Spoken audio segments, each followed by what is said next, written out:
This program deals with devil worship and satanic beliefs. It contains explicit scenes and descriptions of violent crimes and rituals. Americans are asking, who attacked our country? You have declared a subliminal jihad against the United States. Can you tell us why? Everything pertaining to what's happening will never come to the surface. The world will never know the true facts of what occurred, my motive. Tonight fell in a different world. And Iblis is thinking, I should be getting this position, not Adam, and this guy is created from dirt. And how does the army feel about you being head of the Temple of Set? And the conspiracy theorists can say what they will, but I want you to give me power over Adam, and I want you to give me soldiers and minions and all of these things. The people had so much to gain and had such an interior motive to put me in a position I'm in. We'll never let the true facts come aboard to the world. And I want you to be able to give me the ability to whisper into the hearts of mankind. And who was the grotto leader? Don't remember his name. You don't remember the name of a person who involved you in murder?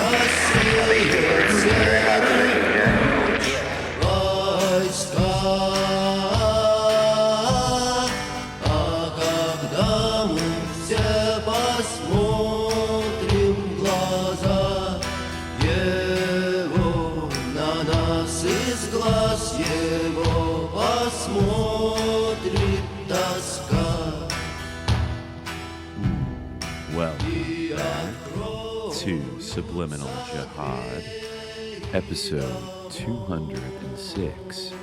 I'm your co-host Dimitri. I'm Khalid. And today, we are finally taking that old dusty tome off of the SJ shelf, right? Yeah, right. I'm It's picturing been- like one of those old like libraries, like Masterpiece Theater type situation. Right.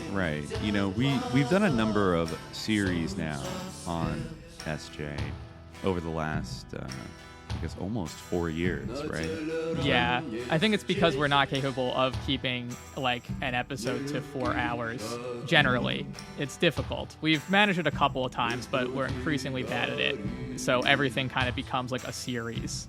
I feel like every single idea starts as one episode and then becomes a series, I would say.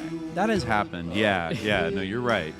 I forget even if this series was, if we'd fully conceived of it. I think we had, actually. I think it was the first one where we're like, we're going to do an episode that covers a different aspect of this thing and have it be kind of ongoing. Or certainly after the first one, I think we realized we wanted to stitch these things together. I felt like it was like a joke that you called it Contra 2. Like one episode Contra, because it was a play on the video game, right? Contra 3, Alien Wars. Yeah, and then all that kind of stuff. Well, right. no, people have and then pointed it that out. kind of I mean, went, yeah. And then like from there, that's kind of what made it into a series, because the joke was that it was like, I thought it started out as like kind of but there is a I think thematic you're right, connection. actually, because is there even a Contra 1? I don't know if there is. I went back and renamed it Contra 1. You're right. I think it was called something Cowboy. Now I'm blanking on it. Or like The Revenge of the Sacred Cowboy, I think might have been the original title about the October surprise. And then Contra 2, Smuggler's Blues, about CIA cocaine trafficking. Contra 3, Franklin, which was a two-parter about the Franklin scandal in Omaha. Right. And Contra 4, Interlock, which is our first one where we got a little more ambitious by, taking a detour through the modern art world and the work of Mark Lombardi and his Interlock drawings and the great, I believe, Patricia Goldstone book, Interlock, that, gets into the sort of deep political networks that Lombardi was exposing in those drawings before his mysterious suicide right before 9/11. Right. Including drawings about BCCI, right? And also a little thing called the Castle Bank. So then let's see, Contra 5, Victory, where we did a kind of a critical hate read of Peter Schweizer's book Victory from the 90s, where all these Reagan administration goons, all these like Wackle psychos, are just like bragging about all the dirty tricks they played to like economically and politically subvert the Soviet Union in the 1980s. And, taken in light of what we heard in the first three Contras, obviously they're not revealing everything they did, but if you read between the lines, they're bragging about it. They're rubbing it in everybody's faces, folks. And it's actually kind of, you get a little more of a revealing thing than maybe from like a mainstream history sort of thing. And then, Contra 6, I would say, a very powerful Contra episode. And the last one that we were able to do in like one go, I think of like 3.5 hours. But one that actually has ended up bearing a ton of really interesting fruit. I think if anybody has listened to, and maybe they will have by now, because I think I'm going to unlock these episodes. But I think the very last, as of this recording, the last released chapter or installment of Demon Forces, where I talked about, former Nazi paratrooper, arms dealer Gerhard Mertens, and I had first brought him up in Contra 6 BCCI when, because we split up reading different books for that one, right? And you had read the one by Beatty and Gwynn, I think Outlaw Bank, and I read False Prophets. But in yours, you bring up like this is a real SJ Magic moment, because like I didn't realize this was like coming when you started reading the description of this mysterious high German arms dealer named Heinrich that just showed up to these Time journalists and is like, "Yo, what's up?" Like right in 1991. Like in the last months of the Soviet Union, before the generals' failed coup in August, and then eventually like the capitulation in December, basically Heinrich pops up out of nowhere and offers to blow the whistle on all these BCCI shenanigans. And by that point, BCCI was already kind of like floundering, like in a way the jig was kind of up with them. It was just a matter of like, was anybody actually going to get caught and punished for it? But I think Abadi was already like in jail or had had a heart attack, and like other people, including Arif Durrani. I think that was what drove me absolutely insane while we were recording that. Is as you were talking about this German arms dealer, I just got a weird little hunch and a weird little vibe that like, what if? Like, I know there were a number of German arms dealers involved in Iran-Contra. And also, I think, I forget if Heinrich didn't really tip his hat to any, like, Nazi affiliations, but it would certainly be on brand for, like, a West German arms dealer like that. But then we went in the back and saw that Arif Durrani, who the authors talked to, who was put in prison, I believe he's Iranian, and was this kind of shady weapons manufacturer guy that lived in America and then got arrested. It's mentioned near the back of that book that he had a little company in California named Merex, which is the name of Gerhard Mertens' company. But allegedly, like, that they're not I think Heinrich like knew who Arif Durrani was, and Arif Durrani named his company the same name as Gerhard Mertens' main arms dealing company. And then I think in Demon Forces, I finally like. I was almost like 85% sure by the end of like Contra 6. But then when I went into the Demon Forces thing, I'm up to about 98, 99% sure now that motherfucker was Gerhard Mertens. And like, I still don't know why. Like, why was he psyoping the fucking like Time journalists? And like, I don't know. So we got a lot of mileage out of that. Also, drawing Contra all the way up to that dark day in September, 9/11, right? Yeah. We talk a little bit about the ISI vector in Contra 6. But then, then not long after that was the biggest boy of them all. Yes. Which hopefully, it was definitely dedicated the biggest boy. dedicated SJ heads, I think, know what we're talking about. Contra 7, which dropped. It kind of time flies, but like that was, I believe, like October 2022. Yeah, it feels like a long time ago to me, but I guess I re-listened to almost all of Contra 7 yesterday, right before we recorded this, so I'm quite fresh because today we're back with Contra 8, and we're going to be dealing with the same author as we had in Contra 7, or one of them, Alan A. Block. But Contra 7, I mean, we took a little break from Contra after Contra 7.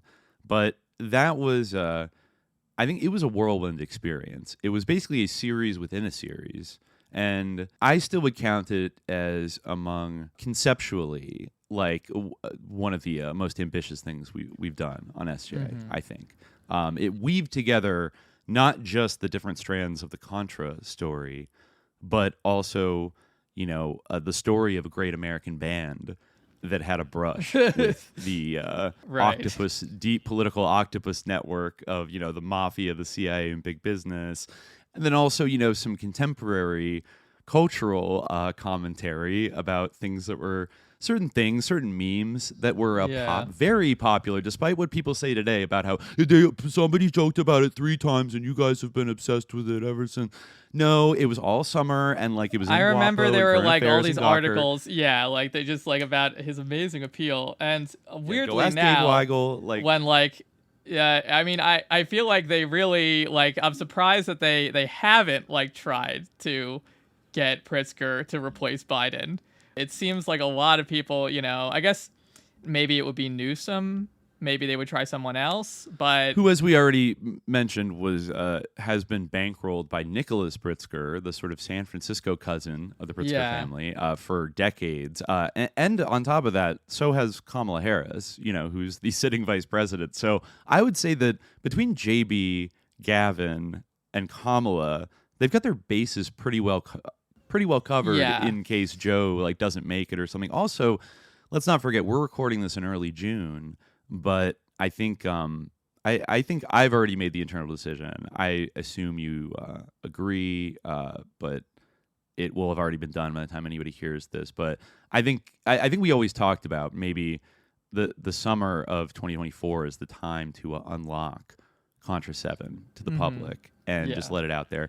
Because even though I think the odds are low that JB would slip into the driver's seat, it is worth noting where the Democratic National Convention is going to be held this year, assuming it's actually going to be held and not done remotely due to avoiding protesters and also repeating history. That's right. It is in the big boy's hometown of Chicago, Illinois, right at the seat of Pritzker power.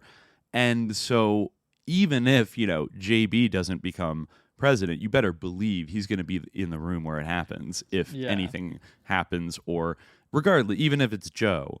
JB is intimately involved. He was one of the biggest bankrollers, he and his family, of the modern Democratic Party, and assuredly, has a seat at the table and a voice that will be listened. A big boy, booming, flat accented Chicago voice that will be listened to, I assure you. So I think, and also, every other Contra was always a thing with us where I think we always made the Contra episodes public. And maybe 5, I think, was locked for a little while. But we've unlocked all of them. So I think, a year and a half is a while. But I think it still holds up as well as it did in 2022, even though, I feel a little proud that to say that after that I think a lot of people stopped making jokes about big boy president J.B. Pritzker after we released that. Though they'll never admit it. I think I was saying not too long ago on Twitter. I mean, anyone who missed this, I tweeted about it, but it's truly an amazing little activity to do. If you go on Twitter and you search for the words Pritzker, Fetterman together, you will see endless sea of people saying big boy ticket, Pritzker, Fetterman, large boys for a large nation, just oath-pilled. Yeah, just a million How's different that working out for permutations of everybody? that. Yeah, exactly. So I think that and they kept doing that well into November-ish. It started to stutter a little bit, after October 7th.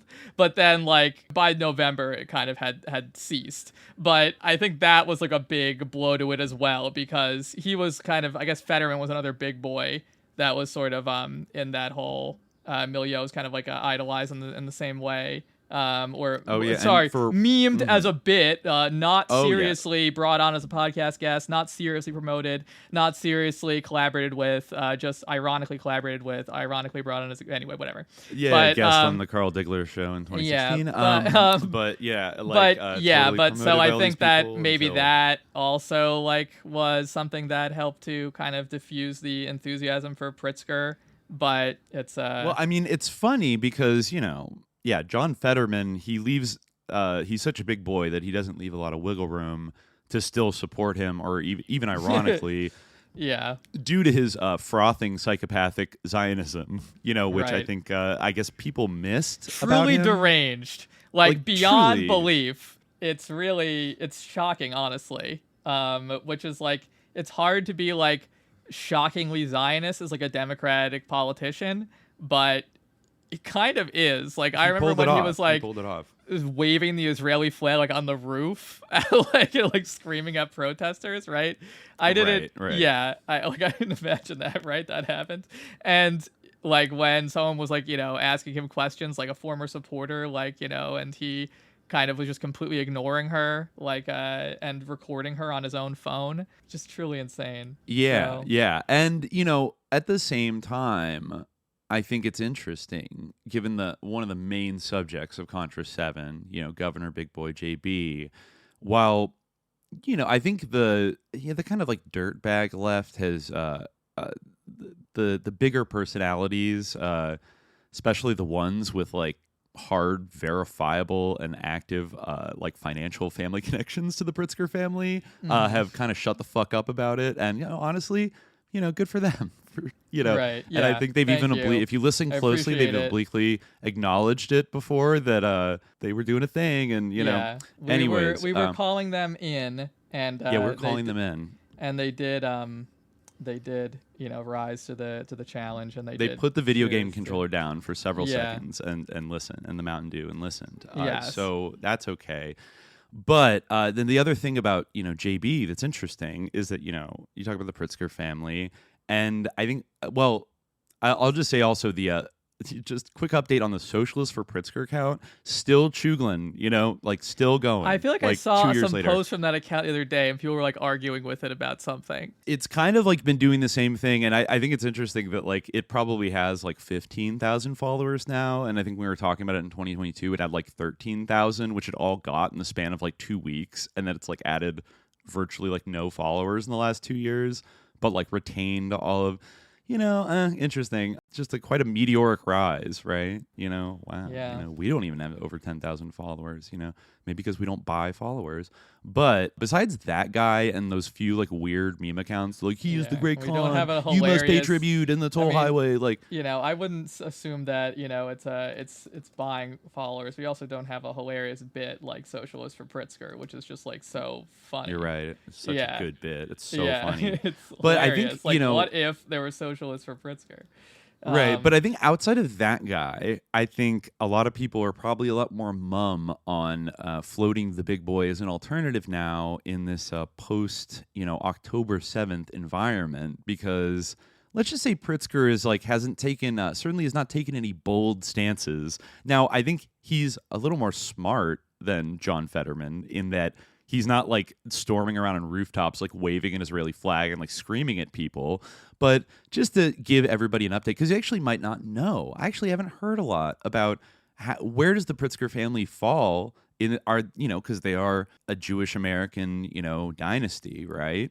And so are they on the side of kind of, the liberal American Jews who are shocked and horrified at, what they see going on in Gaza? Or are they, friends of the IDF? Unfortunately, I am forced to assume, based on their business connections to all kinds of people that include myriad connections to Israeli, operatives, I would that they're qualify what probably more on the side of Israel just by nature of a business Yeah, and pragmatism, right? Right, and I would If not qualify what you're ideology. saying by saying that, I guess I wouldn't. Maybe there are some anti-Zionist Jews who don't identify as leftists per se and are more. But I think that, and it is true that there are many anti-Zionist Jews, and I would almost say that the anti-Zionist movement in the United States is disproportionately Jewish because Jews have a stake in. Not having their ethnicity and their religion invoked to, speaking as someone who, as I mentioned in previous episodes, has a Jewish background, ethnically. You are halakhically Jewish. Well, I don't actually know. I think that, I guess I guess, yeah. Like, I've actually kind of... Mother's Jewish. Yeah. I get, but I'm not sure, like, if you convert to another religion, if, like, you remain halakhically... I think you do. I think that you're just, like, an apostate, and it's, like, horrible. Right. Yeah. Well, every religion, like, doesn't like apostates, but, like, I don't think anybody can take away your Jewish roots from you. Like, or say that you're not allowed to, like, speak about, the Jewish experience at all because, like, you converted to Islam. Like, I mean... Well, anyway... In young adulthood. I just... I don't let anybody take that away all that I'm saying is me. that I'm not, generalize... Like, I'm not trying to generalize or goy... I'm certainly not goy-splaining here, but I think that, I think that, many, like, Jews, feel like they have a stake in the issue, and so, therefore, like, there's a lot of anti-Zionist Jews, but I still think the Jewish community in the United States is, like, overwhelmingly... like supportive of Israel, which is wrong, including like those who are like quote unquote liberals. Well, I thought it might be interesting to check in on this FDR of our time, this shockingly effective and progressive and bold big boy governor, and see when the rubber hits the road and he has to decide what stance to take on Israel, which way will the wind blow our big boy. Now, the other thing I will throw in that does complicate this a little bit is that you remember the controversy earlier this year with I believe it's the president of Harvard. I'm forgetting her. Gay. Yes, who is by the way a cousin of Roxanne Gay, who's had me blocked on Twitter since 2016. Oh yeah, I never thought of that, but I guess that makes sense. Yeah, they're from like a very wealthy Haitian like business family. They went to I think Phillips Exeter. Like, just, funny to think about. But anyways, like, this isn't about Claudine Gay or about, like, that scandal about, like, oh, did she do plagiarism? Really, the fight, if you remember, was about, these scary pro-Hamas protests, all over Harvard. Yeah. And the perception that she was, like, being too lenient and, like, allowing them to, like, protest when, like, they need to be shut down and blah, blah, blah. And then it's, like, they kind of, like, enemies of hers. Wasn't it the Ackman, right? Bill Ackman. Bill Ackman, the hedge fund asshole. Right. And his wife were, like, kind of, like, stirring up this effort to, like, get her fired, or, like, the Board of Regents and everything.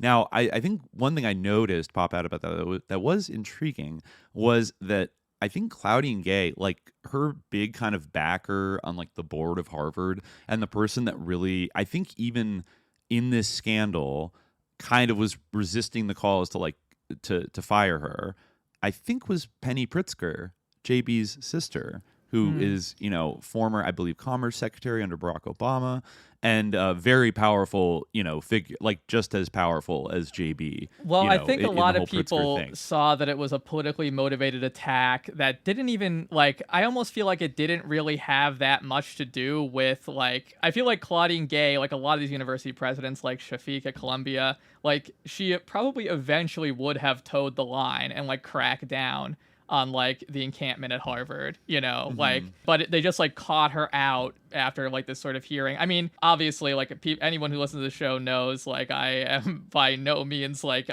sympathetic to those who were attacking Claudine Gay for promoting a culture of anti-Semitism at Harvard University. However, like, I do see how, like, when someone asks you, like, is calling for the death of Jewish students, like, qualify as harassment?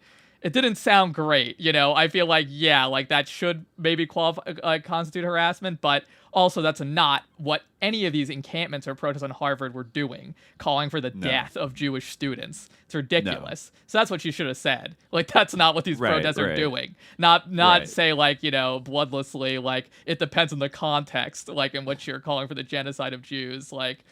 I don't know. Like, I feel like that is kind of like a harassment if one were to do that, but that's not happening. That's the thing. And like, it's like a false framework.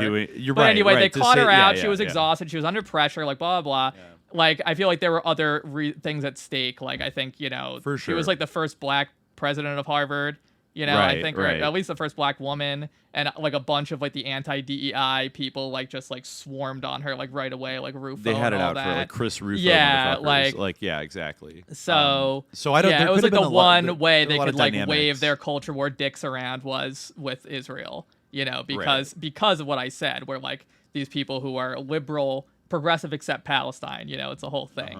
Like when it like all of a sudden like Chris Rufo's starting to make a lot of sense when it comes to that for a lot of the people who otherwise like wouldn't give him the time of day, But yeah. Right. So yeah, there's a lot of like factors that play with that, but it was interesting because it made me think about, well, what particularly is the Pritzker family's relationship to sort of Israel and Zionism right now?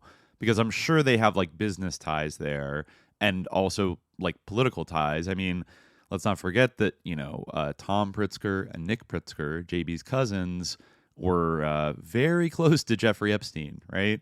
And his whole circles. Like Jeffrey Epstein, I think, had 13 phone numbers for Tom Pritzker. And, Tom Pritzker was specifically accused by Virginia Roberts Giuffre as somebody who, she was sort of ordered to sleep with when she was underage, which, has popped up in the papers a few times. But so far, JB's been able to kind of like keep a distance from all that because it's like, oh, it's just my cousin. Like, I don't know anything about that. But I did want to check in and see, like, has JB stuck his big boy neck out, and commented on Israel and Gaza. I did find this from February 1st, local article in WTTW. Pritzker, quote, disappointed with Chicago's Gaza ceasefire resolution, says it'll have no impact on foreign policy. Governor J.B. Pritzker on Thursday downplayed the impact of Chicago's resolution urging a ceasefire in Gaza and on the city's relations with President Joe Biden ahead of Chicago hosting Biden's big re-election party in August in the form of the Democratic National Convention. I don't think that that resolution will have any actionable impact on foreign policy of the United States or on the hostilities taking place in the Middle East, Pritzker said at an unrelated news conference. So I guess a divided Chicago City Council, had approved a non-binding resolution calling for an end to the war between Israel and Hamas, with Mayor Brandon Johnson casting a tie-breaking vote. A day later, at an unrelated anti-violence event, Johnson defended City Council spending time to debate what's happening in the Middle East, saying he can walk and chew gum at the same time. He says, as a global city, Chicago's voice matters. He also called the October 7th attack, the violence by Hamas, a, quote, hideous terrorist attack. Oh, wow. Okay, here we go. Pritzker said that he was, quote, disappointed that no consideration was given to the women who were raped by Hamas fighters who crossed over into Israel, kidnapped people, that the deaths that were caused by those terrorists were not acknowledged.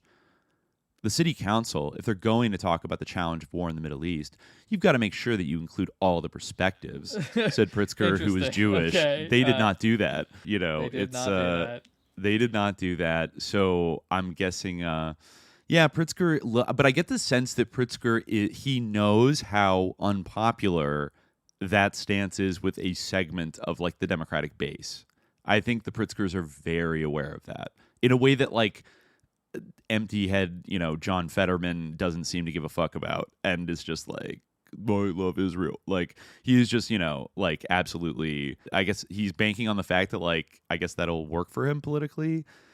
But wow, on October 10th, Pritzker says Illinois unequivocally stands with Israel. Oh, wait, actually, hold on a second.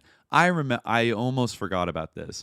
Now, I wish there was a better source because the first thing I saw was on Fox News. So, like, little grain of salt. But I think this is worth just... I can look for a better source. What's the story? Well, here's the headline. Billionaire family bankrolling both anti-Israel groups and these battleground Democrats. But also, I think that's the thing. Some of these groups, and I don't want to ascribe like automatically, like, oh, they're all sus. But I believe that. Okay, so I think I'm reading this article right now, the Fox News article. So this is like a thing that happens a lot. So according to the report, the Pritzkers founded the Libra Foundation, a group that funds smaller, more narrow nonprofits, many of which have been active in the anti-Israel protests. Right, so. Like, a lot of the time, these stories are, like, have to do with donor-advised funds, which, like, are, like, kind of sus in some ways, in that, like, they, basically allow, like, anybody or a certain clientele, right? They do kind of vet you, and different funds have different priorities, and they attract, different people who want to use them. But, that being said, like, within that, like, you can basically do it for, like, whatever. So the Pritzkers give a ton of money to like the Tides Foundation and stuff like that, right? And, these types of groups. Like they write here, like the Pritzkers, alongside liberal billionaire George Soros, are also funders of the Tides Foundation, a left-wing organization that funds other small progressive groups, including the Adala Justice Project, a participant in the protest at Columbia University that was broken up last week. So, but they don't really know what Pritzker is funding or what Soros is funding. They only know what the Tides Foundation is funding. Right? Yeah. So they give a bunch of money to this, but they don't know where their donations are allocated. So that could be different people, you know, and it probably is like rich ass people, but I take your point, but now I remember where there's a much better article written about this from Politico called "The Pro-Palestinian Protesters Are Backed by a Surprising Source, Biden's Biggest Donors," and this goes into more like less hysterical and like more detail.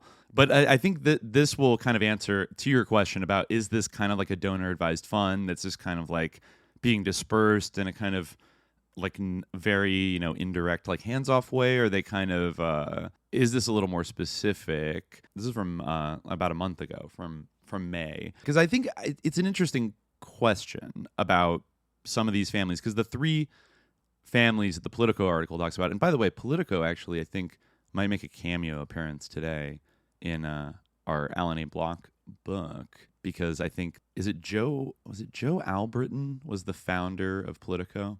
Never mind. I'll come back to that later. I thought there was a Riggs Bank connection. But anyways, so in this article, they say that President Joe Biden has been dogged for months by pro-Palestinian protesters calling him Genocide Joe. But some of the groups behind the demonstrations receive financial backing from philanthropists pushing hard for his re-election. The donors include some of the biggest names in Democratic circles: Soros, Rockefeller, and Pritzker, according to a Politico analysis. Two of the organizers supporting the protests at Columbia and on other campuses are Jewish Voice for Peace and If Not Now.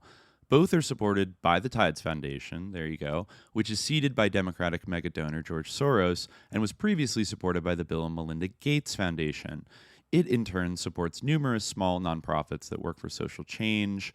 Quote, "The campus protests are driven by young people's outrage at the U.S.'s complicity in the horrors in Gaza," Matan Arad Neiman, deputy comms director for If Not Now, said in a statement.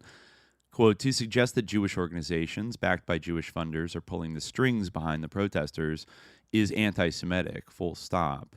Well, yeah, I mean, that version of it is. But, you know, I agree with the first line that, like, they are just reading this. I want to make clear that I don't even want to, like, closely imply that, like, the anger of, like, and the masses of people that are out protesting are somehow whipped up by, like, the Pritzkers. I don't believe that at all. This is more of a question of who comes into the movement when the movement is already kind of blowing up in its early stages and wants to exert a kind of influence on it. That's all I'm saying. But do we actually know that it is coming from the Pritzkers? That's my question. Hold on. I think this article is going to go further. All right, okay.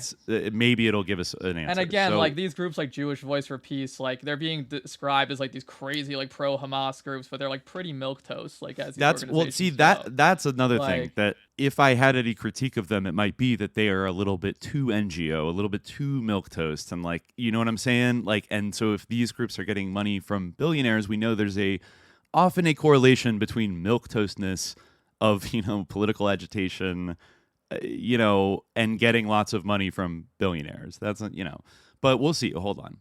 Because there's also Rockefellers. This isn't just you know, and before that, the Bill and Melinda Gates Foundation. So Soros declined to comment on this, but a spokesperson with the Open Society Foundations, of which Soros is founder and chairman, said in a statement that, quote, "It has funded a broad spectrum of U.S. groups that have advocated for the rights of Palestinians and Israelis and for peaceful resolution to the conflict in Israel. The Bill and Melinda Gates Foundation, which has previously funded the Tides Foundation and other groups, said it no longer has active grants to Tides. It also does not support Jewish Voice for Peace or If Not Now." Okay, so Bill's on the record of, you know, not down with this. But another notable Democratic donor whose philanthropy has helped fund the protest movement is David Rockefeller Jr., who sits on the board of the Rockefeller Brothers Fund. It is given, okay, so this is interesting. It has given nearly $500,000 directly to Jewish Voice for Peace, which explicitly describes itself as anti-Zionist, over the past 5 years. Rockefeller Brothers has separately given grants to both the Tides Foundation and the Tides Center. Several other groups involved in pro-Palestinian protests are backed by a foundation funded by Susan and Nick Pritzker, heir to the Hyatt Hotel empire, and supporters of Biden and numerous Democratic campaigns, including $6,600, 66, to the Biden Victory Fund a few months ago, and more than $300,000 during the 2020 campaign. The trail of donations shows a series of blurred lines when it comes to liberal causes in Democratic politics. The money is sometimes, but not always, directed towards specific issues. Even if it is, it contributes to an organization's larger pool of funds, which could go toward opposing causes. Often, missions between the donors and the nonprofits are aligned, but they also sometimes have different, and particularly when it comes to Gaza, conflicting agendas and tactics. And a small group of wealthy heavyweights are often playing an outsized role, funding many of them. But as protester tactics have grown more intense, like taking over university buildings and shouting anti-Semitic remarks, okay, yeah, fuck you, Politico, the groups behind them, they are still kind of concerned trolling in this article. The groups behind them are now attracting criticism from prominent donors on the left. Quote, why is the Rockefeller Fund giving significant grants to Jewish Voice for Peace, which blame the horrific October 7th attacks on Israel and the U.S. rather than Hamas, said Elisha Wiesel, a Democratic donor who chairs the Elie Wiesel Foundation, an organization that supports anti-genocide work. Jewish Voice for Peace, which did not return a request for comment, has been a leader in disruptive protests against Biden, including shouting genocide supporter at his glitzy fundraiser at Radio City in March. It protests on campuses around the country, et cetera, et cetera. So the complex funding system in the nonprofit space sometimes means that groups are funded by grants or even sub-grants from a larger organization that isn't involved in granular day-to-day management of an activist group's work. In a statement to Politico, the Rockefeller Brothers Fund noted it cannot support political activity or campaigns, and is not involved in the personal political giving of trustees. Interesting. They say, quote, our grantees in all three portfolios support a broad range of policy ideas. Some align with the Biden administration's agenda and others conflict. This complexity is part and parcel of our nonpartisan work, said Sarah Edkins, the fund's communications director, in a statement. Some advisors to left-leaning causes say that's just part of the way things work when it comes to philanthropic giving. Quote, there may be times when a donor may give to an organization or candidate that sometimes does something that clashes with their personal view, said Kevin Conlon, who has been a bundler for Biden, as well for Hillary Clinton and Barack Obama, and now advises nonprofits. Still, some donors say they feel conflicted as they watch the protests unfold. And so I guess Daniel Goldwyn, public affairs exec director of the Jewish United Fund in Chicago, said, we're hearing from folks who want to make sure their dollars aren't supporting people who are supporting Hamas and shouting anti-Semitic things. If it's an organization they've been giving to for a long time, we encourage them to call and communicate their concerns. So, yeah, I mean, that's pretty much it. A little more on the Pritzkers here, sorry, and then we'll move on. But there's, the Solidaire Network. That is Leah Hunt Hendricks, the Hunt heiress, the Occupy heiress, right? Yeah, I think they were another one. She would give money to these groups. Right. I mean, she was a huge bankroller of like AOC and that kind of thing, and like very big with kind of the Bernie campaign. I think she has a new book out. Her sister, the lead singer of Liturgy, just posted something like weird and crypto-fascist the other day about how like the era of like Judeo-Protestant civilization is like ending and like it needs to be abandoned because like it, I don't know, it was like satanic. I don't even. Anyways, yeah, that's the Solidaire Network, and you know they're kind of doing stuff to like hold Biden accountable. All right, but this is interesting actually. Solidaire has received financial support from the Pritzkers, who also founded the Libra Foundation, which funds smaller nonprofits that address criminal justice, environmental, and gender justice issues. Susan Pritzker declined to comment for this story. Some of the groups funded by Libra have also been involved in protests against Israel's response to the October 7th attack. For instance, the Climate Justice Alliance took part in pro-Palestinian marches that used the phrase Genocide Joe. Black Organizing for Leadership and Dignity, BOLD, another group backed by Libra, promotes pro-Palestinian demonstrations on its website. And a third, the Immigrant Defense Project, was part of a protest in Washington that saw 13 activists arrested by Capitol Police after demanding a permanent ceasefire in Gaza. The Tides Foundation, funded by the Pritzkers, has also supported the Adala Justice Project, which has been part of the protests at Columbia. The group wrote on X that, quote, universities are hedge funds deeply embedded with weapons manufacturers. I mean, that's true. It's just weird that the Pritzkers are funding. I'm not. It's not even a knock on them, but it's like weird. The Pritzkers are like, oh, this group that like indicts us. Let's fund it. Like, you know, Tides also supports Palestine Legal, a legal defense fund that offers legal assistance to students mobilizing against genocide. The Tides Foundation issued a statement about funding groups that protest, saying it is, quote, committed to advancing social justice, adding that its community of fiscally sponsored projects, donors, and grantees represent a wide range of perspectives on what social justice looks like. Palestine Legal has been a fiscally sponsor to the Tide Center since 2013, Adala Justice Project since 2016, Jewish Voice for Peace, and if not now, quote, our grantee partners. Some donors may use this moment to reevaluate where their money goes, something that Conlon, the bundler, acknowledged. I mean, so I don't know. Like, I think that like some of these things, like, you know, like some of it is more like the Rockefeller Brothers Fund. Although I feel like you can still like have like you can give like a directed gift to like the Rockefeller Brothers Fund, and I think people do, or they have like some kind of initiative within their fund that like is then allocated to like certain groups that deal with like peace building or whatever. So like I don't know. My thing is that I feel like this article is like trying to. It's not trying to like, you know, advocate any kind of like alternative like pro-Palestine movement. It's trying to like delegitimize and like undermine. Which like, you know, point out to its wealthy readers.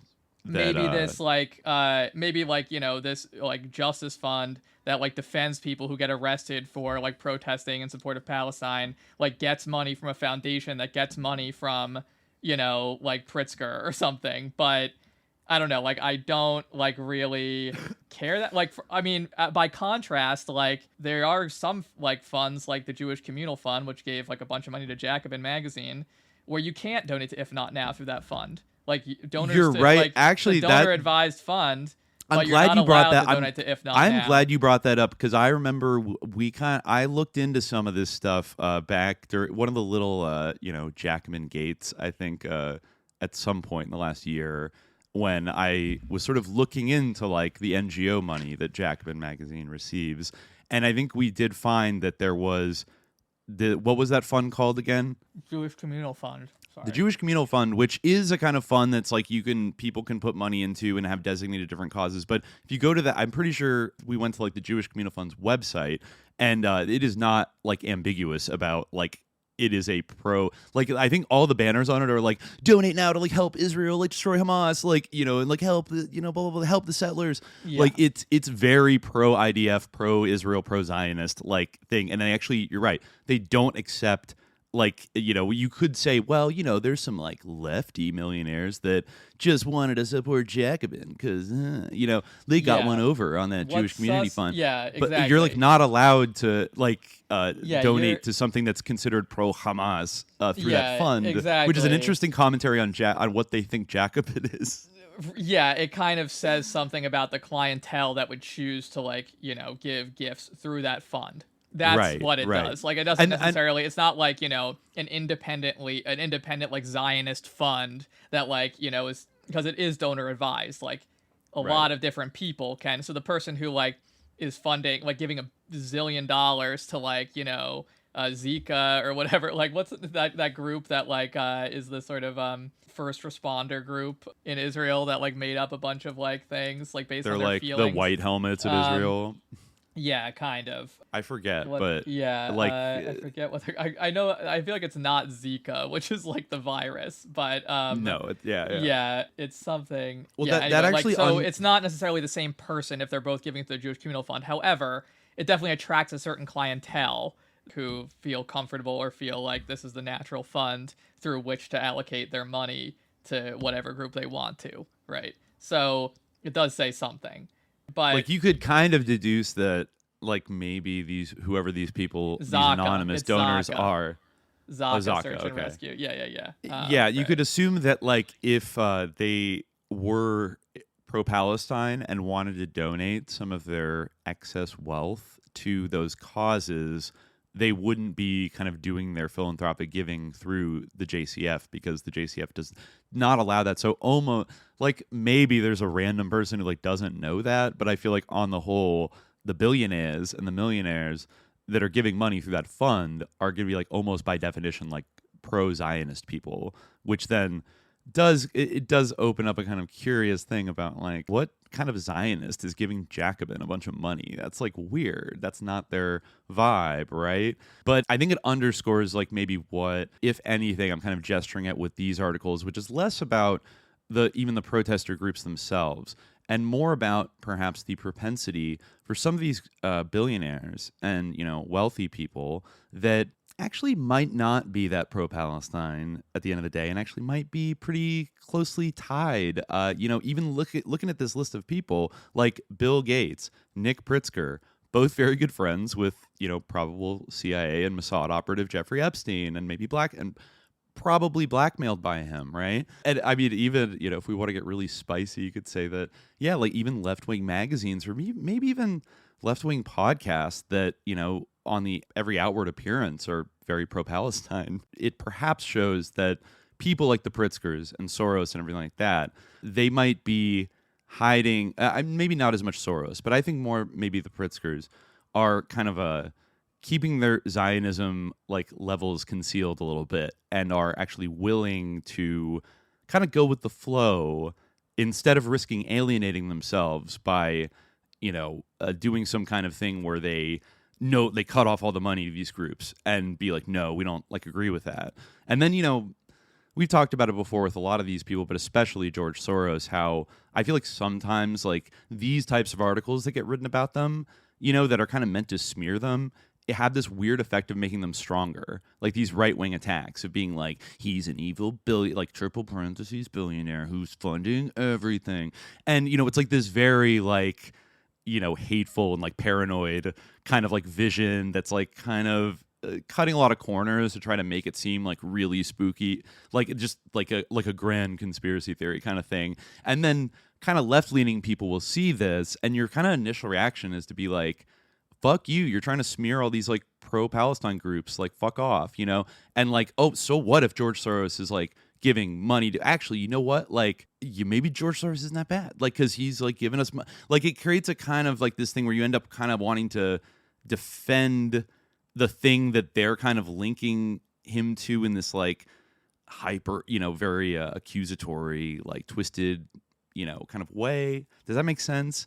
Kind of thing where it's like like every time people make these like ridiculous attacks on Soros, like it kind of redounds to his benefit. Like the more unhinged and like anti-Semitic the attacks on Soros are, it's like better for Soros, like in a way, because like that's not exact. You know what I mean? Because first of all, it's like not the true nature of Soros, so it's like wrong. So like, okay, keep saying like incorrect things about me, kind of thing. Like. Yeah, I mean, I think that's kind of the nature of like charitable foundations in general, is that they have like a reputational benefit to like the people who like endow them. Like, I think that's a big motive for people. I mean, you know, not to say that it's not ever motivated by like a genuine charitable impulse or whatever by some people, or like a sense of guilt or a noblesse oblige.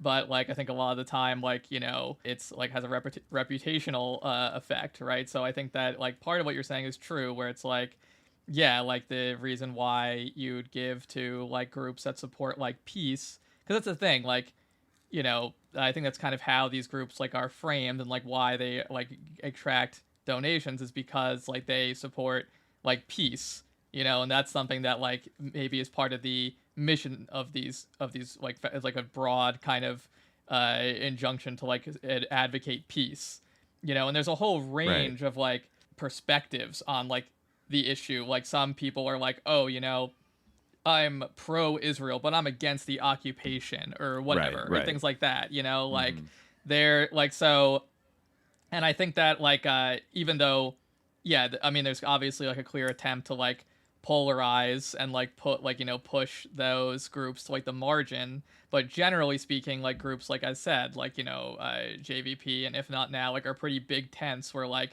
there kind of is room, or has been in the past at least, room for that type of thing. I think that like now, I feel like maybe even institutional, like they've reassessed, and like now they are a little bit more like like, you know, truly anti-Zionist, like, and just like not about like that type of thing at all. but or like that type of like half measure thing, or less so anyway.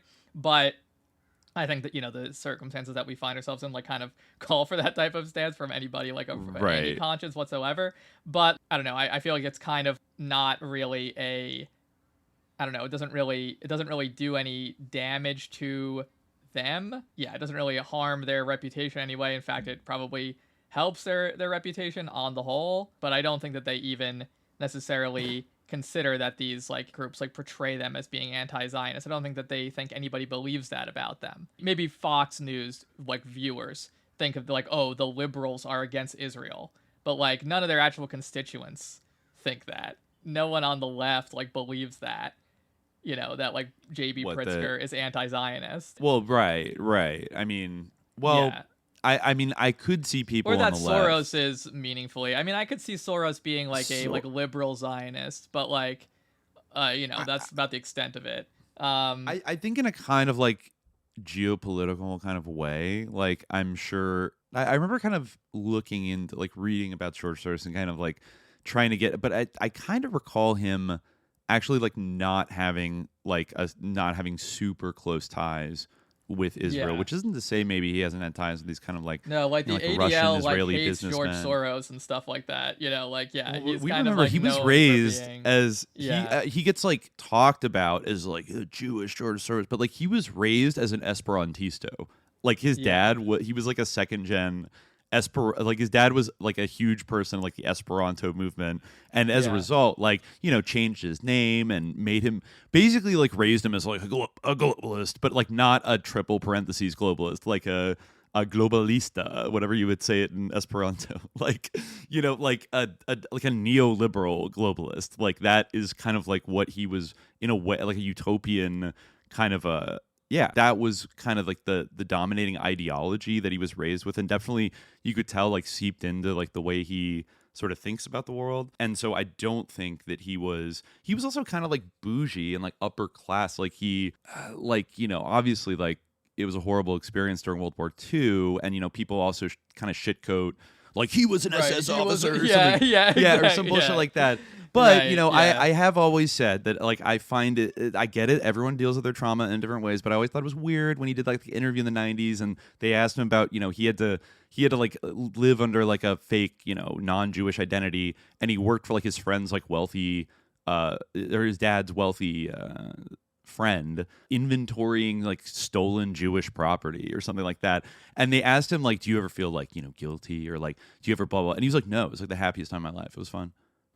Yeah, and it's just like, I mean, okay, maybe that's just how he's dealing with it. But like, I don't think that was an accurate like rendition of what he. I'm not gonna like criticize. I haven't him seen for the video in a while, but I did because, watch it back in the day, and I remember it was just kind of a little bit like, you know, it was a little cold. I know like, he was blithe about it, but like, I don't know. I think that a lot of like Holocaust survivors, like, or people who like experience the Holocaust, are like fucked up. You know? Yeah, I get it. Like, yeah. So I'm willing to, and like, you know, it's not like he had like all the choices in the world to like choose what to do. So like, you ended up doing that. But he also was like a kid, you know, where you don't really understand he's like a things. Yeah, he's like a teenager. I think that's kind of what he meant. You know, I'm not like saying like, you know, Soros is a good person or whatever. Like, but yeah, I mean, apparently Soros has also given a lot of money to J Street. I'm like seeing this like, but it's funny because like I would think, oh, you know, so that lines up with what I think of George Soros. But actually, like, I'm like George Soros would be like a J Street guy, like not quite AIPAC, but like still like kind of liberal Zionist.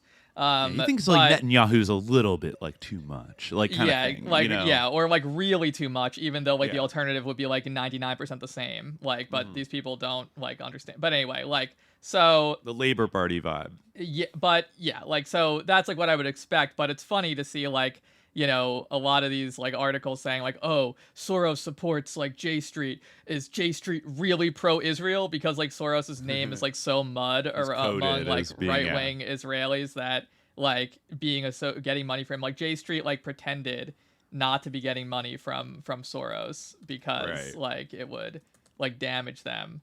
Well, that maybe gets at something. The role of appearances in all of this, because I mean, if you zoom out on the whole, you know, sordid career of George Soros, particularly as like a social influencer, I always like to remind people, you know, we can't forget where he cut his teeth. with his good buddies like John Train, was, doing a lot of like pro-democracy agitation and founding NGOs in the Eastern Bloc in the 1980s, and then pouring a ton of money and a variety of different like levels, like art, like in the arts, in government, in internet infrastructure, like in Romania in the 1990s, and really like sponsoring, like bankrolling a vast like neoliberal cultural and like economic revolution in all the Eastern Bloc countries. And like that's really where he kind of made his bones as as an agent of change, right? And then it was only later that he got, in like the 2000s, that he specifically got coded as like this crazy liberal, like this leftist who like hates America, and he just like and all that kind of shit, because that's when he started funding, like MoveOn.org and like anti-Bush kind of stuff. And I think at first, because like the Bush administration was like so evil, like that I think people were kind of like, oh yeah, George Soros, like, yeah, he hated communism, but hey, that was authoritarian, man. And, now he's like standing up against the cowboys who were like doing too much, and all that stuff. And so people were willing to kind of like give him, some leeway. And then he became this right-wing boogeyman. There's like worse billionaires, I guess. Like, No, but at the same time, I take issue with the level of influence and like clout that this motherfucker has attained on like the left. Like I almost take more issue with it than like a Koch brothers, because like what the fuck they're all about. But you know what? The Koch brothers and George Soros are the same thing. They're both capitalists who love capitalism and are hardcore and want global, endless capitalism. Like they both have the same ideology. And in that sense, George Soros and Israel end up on the same side of history as well, and especially in the 80s when Israel was helping out with all of this Iran-Contra shit, and in his own way, I mean, not directly with like weapons transfers and things like that, but as a part of the broader Contra thing that we've kind of expanded over the course of all these episodes.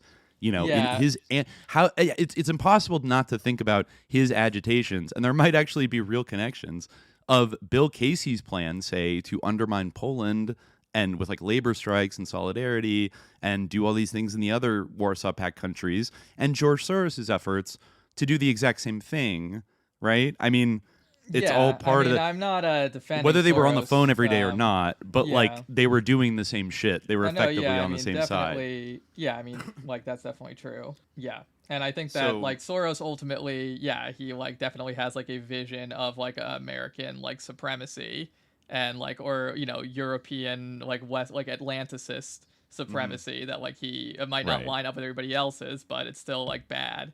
Are there like worse like people with like that much money? Like probably, but on the other hand, like that doesn't necessarily say much. Like I think ultimately like his influence is not good, but on the other hand, like reading this article, like for instance, okay, so this is the thing about the Pritzker thing in particular. Like for one, the Soros thing is like the Tides Foundation, which as we said is like that's kind of like donor advised, so there's a little bit murky there. Big, and I know, yeah. Another thing is like like reference this, to like money laundering. Like this part, for instance, like okay, it talks about the Pritzkers and the Libra Foundation, right?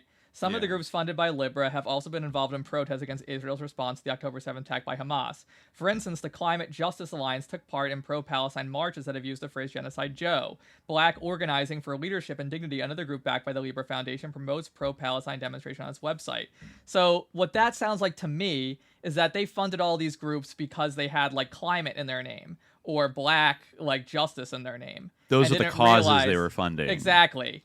And didn't realize, or like they knew them, or like they apply. I don't know what the mechanism is exactly, but like they have like an imperative or like a mandate to like fund like climate, to fund like racial justice, and so. But it turns out that like a lot of like people who like are into climate justice or who are into like Black Lives Matter and things like that are also pro-Palestine, and so like they participated in these protests. So, like, I don't know. So I just, like... It could be, kind of, like, one... The whole, I see, yeah. There could be one interpretation would be that you're right. Like, they funded these groups for because these are, like, pre-existing agenda items that they're pretty into.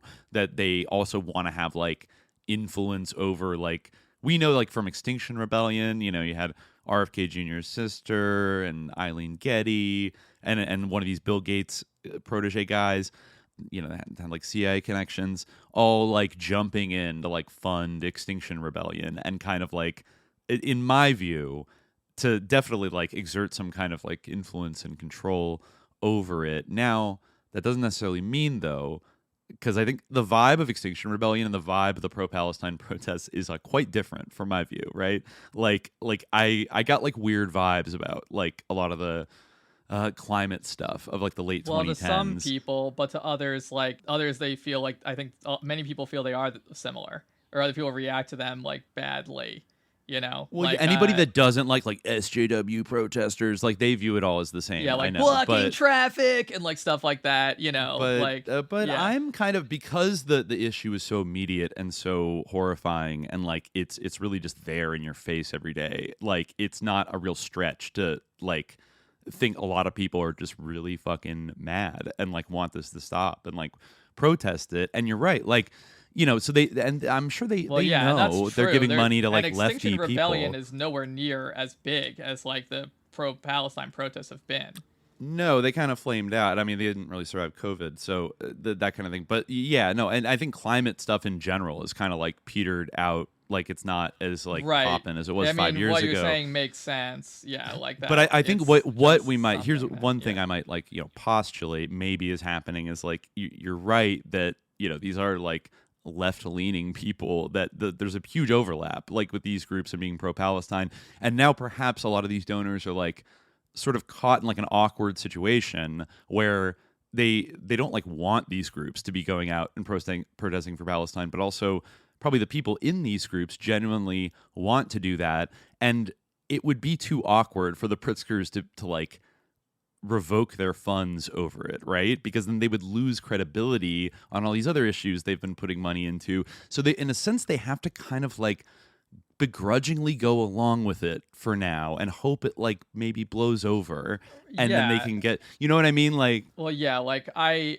don't think that they will, because I think that these groups ultimately are not like, for instance, in the ones that are funded by Libra, those aren't ultimately like pro-Palestine groups. When it comes to the Tides Foundation, we don't even necessarily know, like, if, like, Soros has funded those groups, or, like, whoever has funded those groups, or who has, right? Maybe. But, like, it's possibly, like, not, and I don't actually doubt that, like, I mean, there probably is, like, a possible difference of opinion within the family. Like, I think that, like, for instance, Hunt Hendricks, she's still, like, a Hunt. And like if you like, I read that like little piece about her in, I think it was in the New Yorker, and like you definitely can tell she has like some like Hunt values that like you can't quite get rid of. But I also think that like probably on some level, like she does have like a sincere difference of opinion within her family, with other members of her family, whether like that actually manifests, whether that manifests meaningfully or not. But yeah, so I wouldn't be surprised if JB Pritzker has like, if he realized like, oh shit, like I'm giving money to like, a group that says like that they're like anti-Zionist and like Israel is an apartheid state. I wouldn't be surprised if he quietly stops doing that. I don't think that they're going to stop giving money to like, climate justice now, because I think that probably will blow over, and it might, or like it might become like less significant, like that. It might, like, because it's not their main agenda as a group, But I wouldn't be surprised if they do kind of like quietly pull money out of those organizations. I just like, what I don't want to do is like because these groups are like a part of these like pro-Palestine protests that we see like on campuses and like generally, and like they like that's part of what they do. So I don't want to shitcoat like those protests by saying that like they have anything to do with like Pritzker, especially when they may very well like not actually, like just because like there's some groups there that participate that have gotten like money from like there's just Pritzker, two of them. Yeah. And yeah, no, I don't want to do that either. And I think that like on the whole, a clear line should be, sort of a distinction should be made between, specific groups and like the sort of mass movement of protest itself, which is much more kind of patchworked and kind of amorphous than just like, oh, JVP, or like If Not Now, or these specific groups, right? And so yeah. I mean, I think that the only thing I can kind of surmise from that is that one thing I definitely disagree with those articles is I don't buy that the Pritzkers are anti-Zionist. No, and I don't think that anyone like actually believes that, except for people who are like really uninformed and like or maybe other already, wealthy people that like they maybe publishing in something like Politico could be like an attempt to like kind of put a spotlight and make them look bad, and or then, like yeah, I mean, I guess it's a matter of perspective. I guess I'll qualify my statement and say that actually I do think that they might be perceived as anti-Israel by some people because that's like how deranged some people are. No, I think your average like Fox News viewer would totally believe it because they hate Pritzker. They think he's behind like everything sus. That's slightly different but than not what in I'm the same talking way about. we do. Where that's something different from what I'm talking about. Where like they probably think that like Pritzker is just like really truly like in his heart like anti-Israel and like that he like is trying to destroy Israel and like all these leftists are like trying to ruin the world like or whatever. And he hates America too. Yeah, and he hates America and all these things. Yeah. Whereas, like, I could see, like, another, like, Jewish billionaire who's, like, really, like, fully understands what J.B. Pritzker's position is and understands that he's, like, a slightly liberal Zionist who would, like, in their mind, that would be, like, basically, like, pro-Hamas, So, like, that is something there's maybe that I too. could see. Yeah, maybe like, Sheldon Adelson, like, is going to put a hit out on him because, like, oh, my God, how disgusting. But, like, that's also... sometimes by the standards of hardcore Zionists, like anybody that isn't like completely fucking down, like 1,000% is like a disgusting Hamas supporter. Like, oh my God, like you love terrorists. Like there's a lot of that going on these days too, where, and I think even, I mean, people were kind of like, again, like I saw like kind of right-wing attacks like that related to like the Penny Pritzker, Claudine Gay thing of like, oh, the Pritzkers are like backing her because they hate Israel, and they're so liberal and blah, blah, blah, blah, and it's like, I think there's like something more like subtle, complex going on. There's like a lot more moving pieces, but I do think they're very conscious of like positioning themselves really delicately, like between these kind of like two camps, like in the sort of Democratic power block, to like not piss off either one like too much. And it just like everything with like the Pritzkers, I find like the corruption, you can't really overestimate the corruption, I think, in terms of the scheming. Remember the cannabis cartel, remember the Japanese Nisei, all that shit, just so much. But anyways, I think that's good for a Pritzker update for now. And but according to this like Rolling Stone article, like there actually was like the Libra Foundation discloses where its Tides Foundation donations go, and none of them went to the Adala Justice. Actually, Pritzker addressed the accusations and emphatically. Oh, really? Yes, he did. He said that's a completely false story. You should go read the Rolling Stone story that came out after it, which debunks all of it. So he rejected forcefully the idea that he's funding any pro-Palestine group. So I think it's quite clear like where J.B. Pritzker stands on the issue. I think he is unequivocal. Yeah. Yes, it's obviously very, very clear. At the same time, like I said, you see someone in the same article about how he's rejecting it. Someone saying, what we're facing today is a harvest of Marxist ideology that has been sown and nurtured right under our noses. It's a culture of subversion and destruction. Blah, blah, blah. Republican State Rep Blaine Wilhor. So there's a cultural rot in faculty lounges at Illinois colleges. We have, through our negligence, allowed anti-American, anti-Judeo-Christian crusaders to ascend to positions of power in politics, government, and academic faculty lounges, as if anyone goes to the faculty lounge on a university campus. Specifically, the faculty lounge has been infiltrated. Yeah. Yes. Wilhur said that Illinois taxpayers who fund public universities want nothing to do with the disrespect he said is going on in the state and around the country. What we're facing today is, the harvest of Marxist ideology. Recall the horror of October 7th, a stark reminder that calamity doesn't stem from an abundance of freedom, too many guns, or too much love for our country. Disaster may be well on our doorstep because we allowed the rise of those in our institutions who look in contempt upon the exceptionalism of our founding.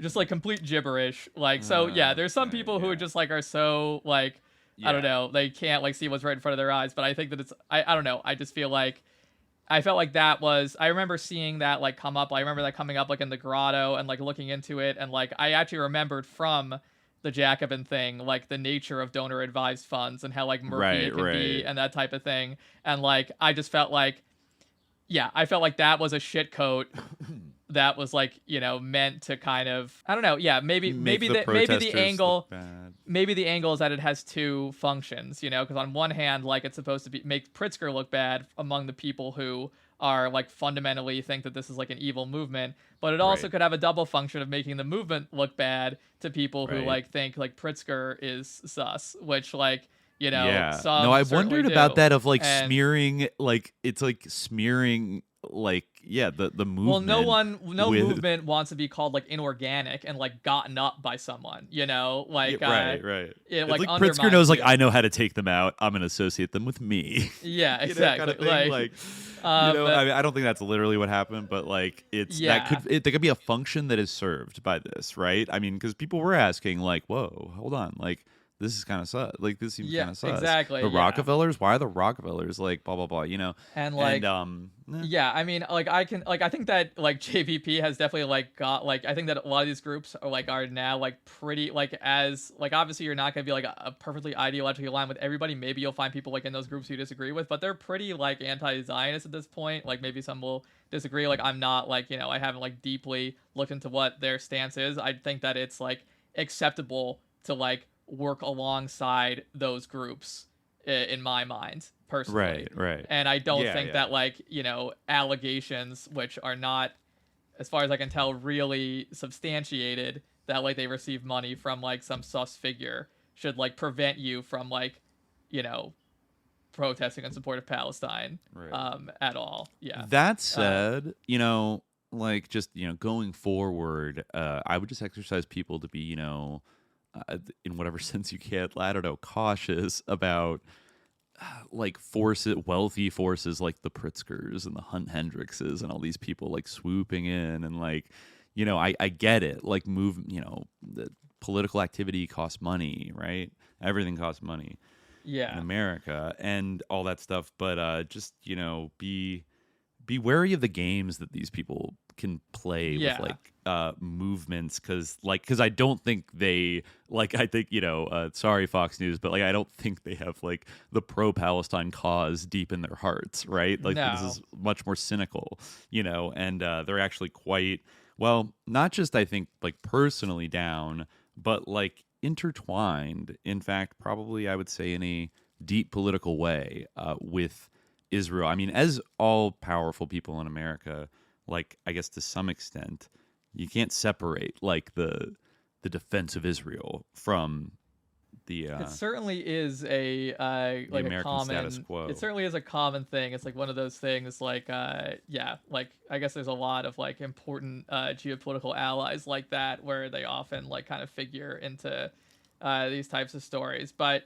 Yeah, I mean, I think that it would be more sus if it were like more true. But as far as I can tell, like a lot of it, like I like isn't quite like substantiated. That's the thing. Like, and I also feel like I don't know. Like, obviously, yes. Like, if there's some kind of like NGO type of group, I think everyone should always be vigilant and everyone should always be careful to stay on message. Like, I think that the like campus protests, like, and focusing on like BDS and things like that, have actually been like pretty good, like have been like on message for the most part. I'm like optimistic about like what they've done. Like again, like it could like go south. Like I think it's a big uphill battle, so it might not even be the fault of the protesters. Like if especially the summertime, they all had to go home. So but they've been working disadvantage. Yes, but they've been working for it in a pretty principled way.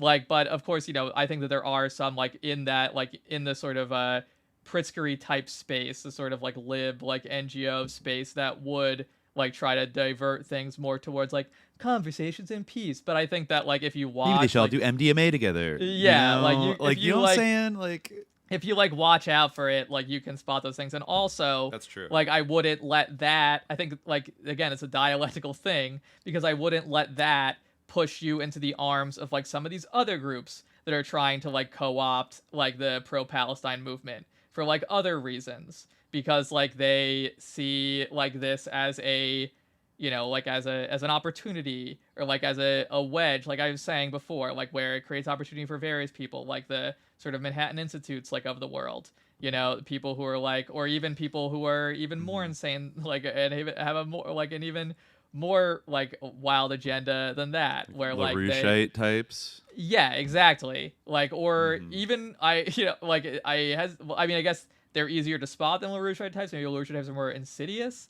But like, there's people who are even further to the right, you know, like just straight up like Nazis. I think like is also like laundering their their actual anti-Semitism into like, yeah, we're just like pro-Palestine, but like they're doing entryism, or they're like attempting to do entryism, right? Yeah, and like the LaRouche types will like, you know, like they don't act. I think a lot of like the sort of high-profile ones who have like come to prominence like around the pro-Palestine issue, their commitment to Palestine feels suspect, and I feel like, you know, a lot of the time what they really want is like their own aggrandizement, or they care about other issues that are more close to their heart, that, and maybe, you know, maybe it's compatible for now with anti-Zionism, but, you know, they care more about like, you know, American culture war politics that I think ultimately are like a diversion from like, you know, and I think there can be diversions on both sides. And I think that like there's and they're like, you know, all these people have like their like wealthy backers or even their state backers. So it's something to be vigilant about, but also like be vigilant about like kind of shitcoats and smear jobs and misinformation. You know, because that was a big part of COINTELPRO too, is like sending fake letters and like snitch jacketing and like Fed jacketing and sus jacketing, even though, you know, occasionally we get accused of, but I don't feel like we really sus jacket, you know, but like it is something that, if like wielded irresponsibly even, can be very destructive. And I also agree that accusations against us for sus jacketing anyone are overblown, are incredibly overblown. I don't think that we've really sus jacketed. Well, maybe sus jacketing is more apt to like what an apt description of what we do rather than Fed jacketing, because I don't think we really like literally assert that people are like federal agents, even though it gets represented that way a lot. Like, you think this person like has a CIA badge and like they go to Langley every day, and it's like, it's idiomatic. We might have like called someone a Fed, or like, but what we meant was that they were acting like a Fed, or that they did some Fed shit. Yeah, it's the synonym for sus. You exactly. know, and sometimes like, you know, there's a big difference between, I mean, in some ways it's very big, in some ways it's very small, between being like a CIA like officer and being a CIA asset. Like if you are an like, agent, which I feel like James Bond psyoped like multiple generations into misunderstanding the word and other movies like made people misunderstand the use of the word agent in the CIA, which like if you read any of these like books, like they usually clarify it, because like it's like, ooh, secret agent, like you think of like 007 or something like that. But no, in CIA, an officer is like that actually guy, in the like CIA, in the CIA, like has a pension plan and like is a full government employee, blah blah blah. An agent is somebody that an office, like a case officer, runs.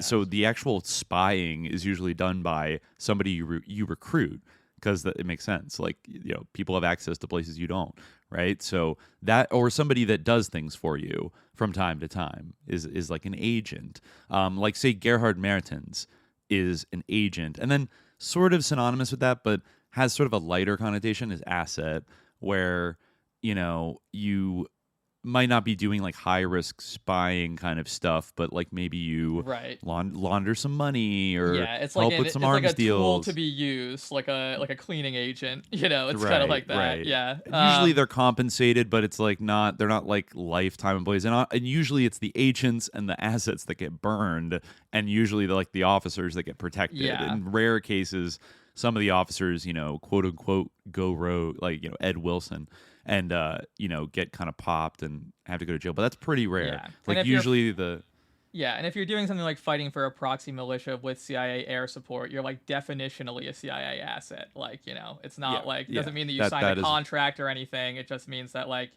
by definition, like you are a CIA asset. Like you're like, so, you know, sorry. The relationship is sort of like not any different from being like a Nicaraguan Contra fighter. Or, you know what I mean? Like being like a foreigner who like goes to fight with the Contras. That's like not you're jacketing fighting for the CIA. anyone. Like you put that jacket on. You're wearing the jacket. Yeah. You're wearing like, it says "Born to Kill" on like, it. Like we didn't put that jacket on you. Like you, you chose to be a bad boy. Like, well, I guess you didn't choose. It's in your bloodline. But Anyway. But anyways, so I mean, this is all everything we've just been talking about for like an hour is somewhat related to the actual topic we're getting into today with Contra VIII. And I think I think we're gonna try to not go as like long in the Contra teeth as we did. Contra VII was like a special thing, because it many this different one parts. I think will be shorter. It's probably not going to be one episode. Probably not. It would be at least two long ones, maybe. Yeah, right. But I think Contra 3 was 2 long ones. It's fine. I think a 2-parter is okay. A little more digestible. We say that now. We'll say. Yeah, because we have one book, but there's also another book that I want to pull from. Bear in mind that the CCR episode of Contra 7 started out as like a 15-minute discussion of CCR that then expanded. It was 40 minutes, but it wasn't good enough. We didn't do it enough. It's the only time we pre-recorded, something due to quality. But okay.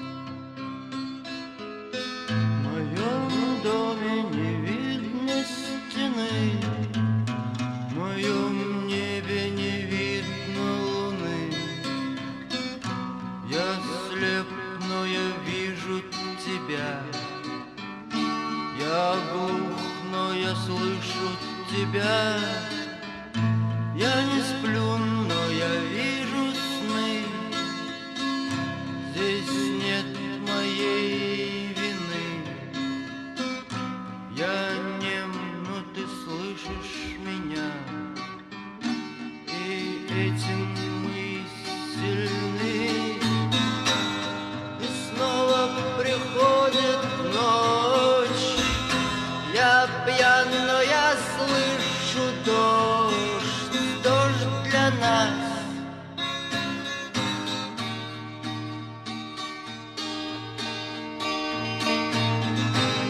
Квартира пуста, но мы здесь. Здесь мало что есть, но мы есть. Дождь для нас.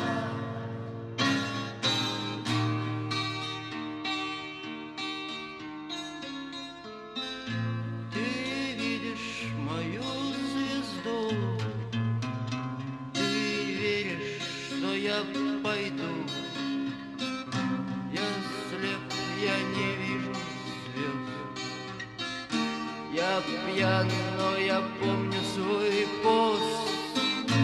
Ты смотришь на Млечный Путь.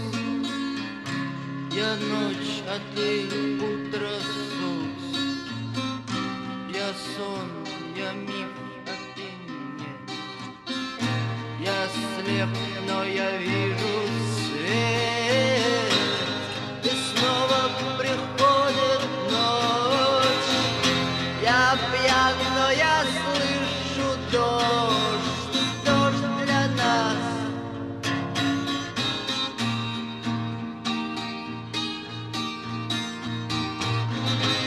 Квартира пуста, но мы здесь. Здесь мало что есть, но мы есть. Дождь для нас.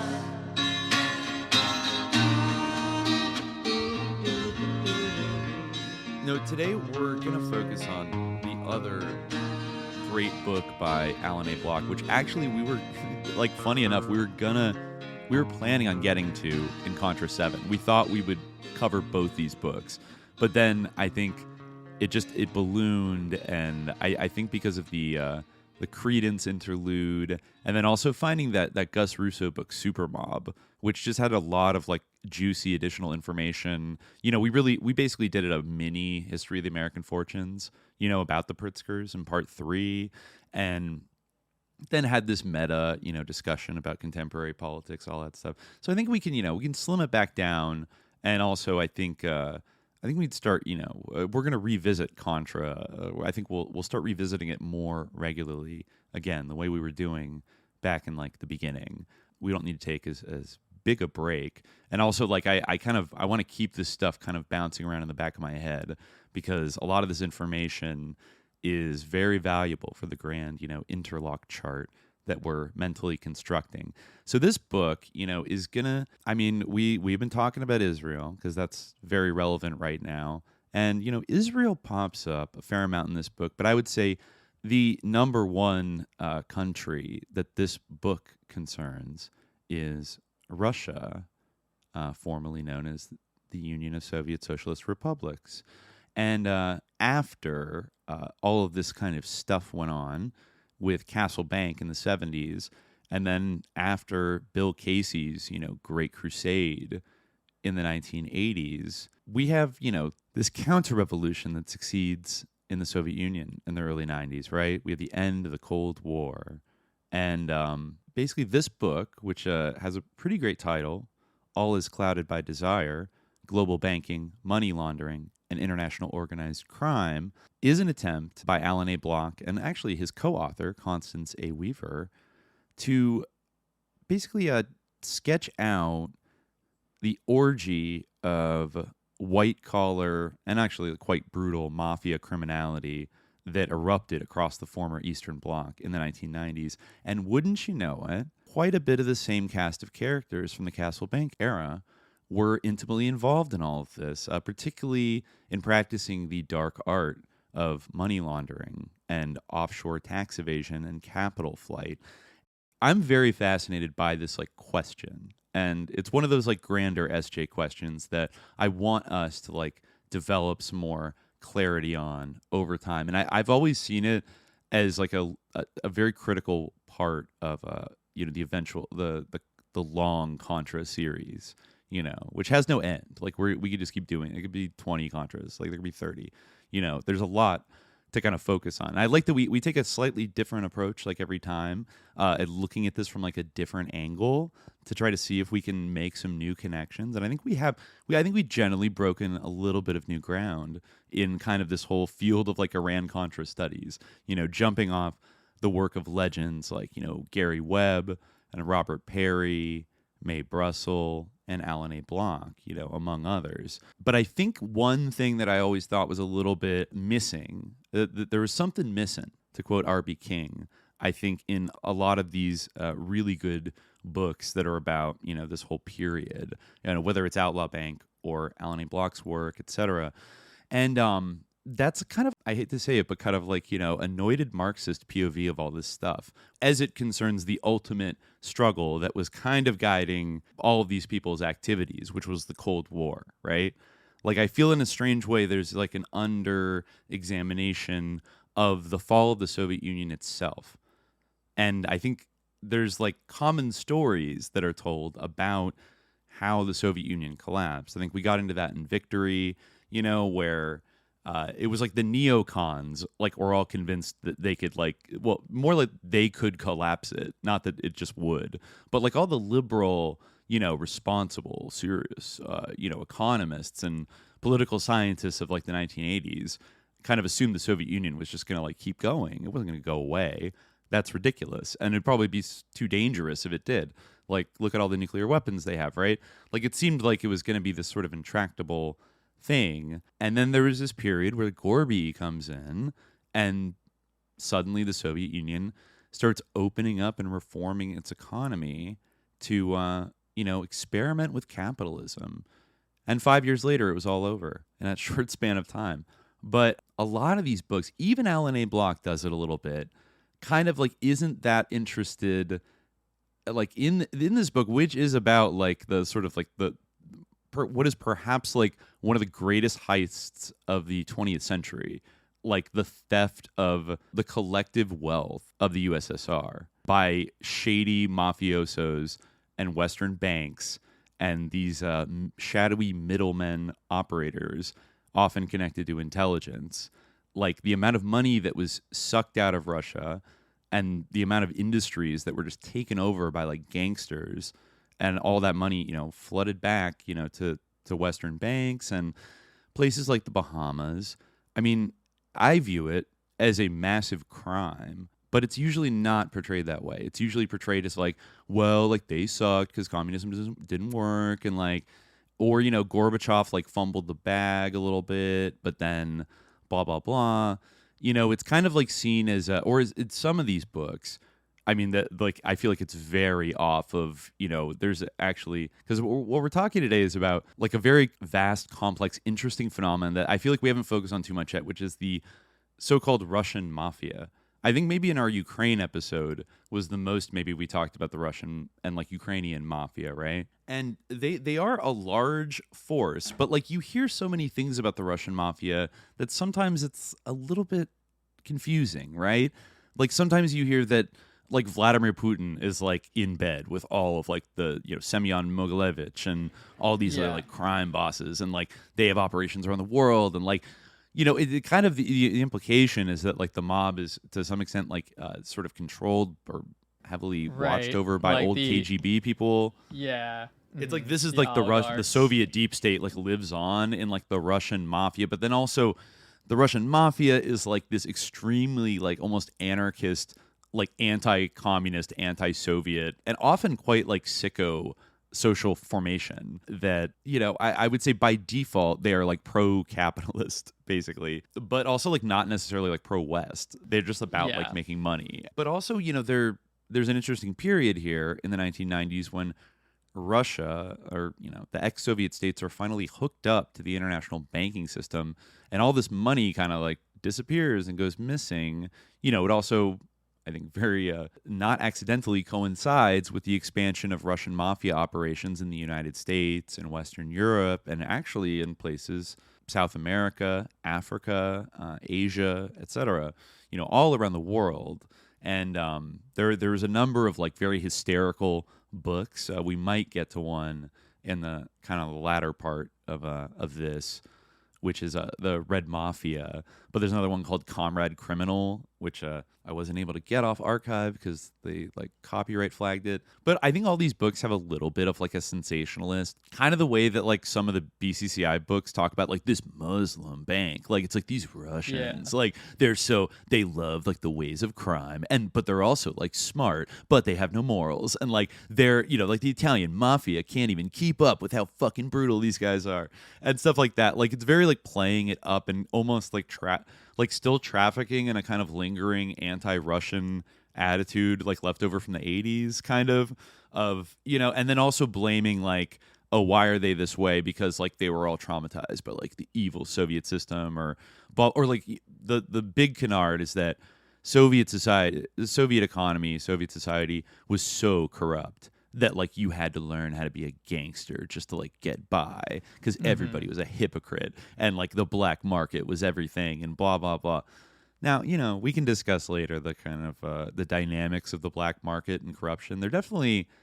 There was, but I think it's also like I take umbrage with the idea that I don't know, that like it was a gangster state basically is like how these people are talking about it. And I think that there's not I think Russians difference. would disagree. Like you could criticize the Soviet Union as a state, but like to say that was a gangster state and then like what followed in the 90s was what? A gangster state on steroids? Like that's what these authors are kind of implying, but it's like no, it was a devolution into gangsterism from a command economy kind of state, socialist system, which of course it had developed its corrupt aspects, and you could go back to, I would probably go back to Khrushchev and to maybe a slightly lesser extent Brezhnev, but definitely Gorbachev as like maybe the three people that made poor decisions, poor tactical decisions in the building of socialism that created conditions for corruption, but also a lot of outside shit going on too. We can't ultimately rule that out. And so I'm reminded of the movie, I think I probably mentioned on the show before, it's called Musulmanin, or just like a Muslim. You have, yeah. Yeah. I was rewatching this recently because I taught it in one of my classes, and there's a character in the movie who like used to be like the manager of the collective farm, but like since like the fall of the Soviet Union, he's become like basically like a totally like corrupt capitalist who wants to like sell like it takes place in a sort of like Russian village, kind of this iconic Russian village, like near this kind of lake, like kind of some of the like sort of Chekhovian type of landscapes that we saw like when we were in Russia, and but like way out like kind of in Siberia. Yeah, so like he basically wants to like just like pillage like the whole community's like land and like sell it to like American capitalists and like, I feel like that is a like a truthful kind of representation of like some of the personality types that like existed where Totally. like it.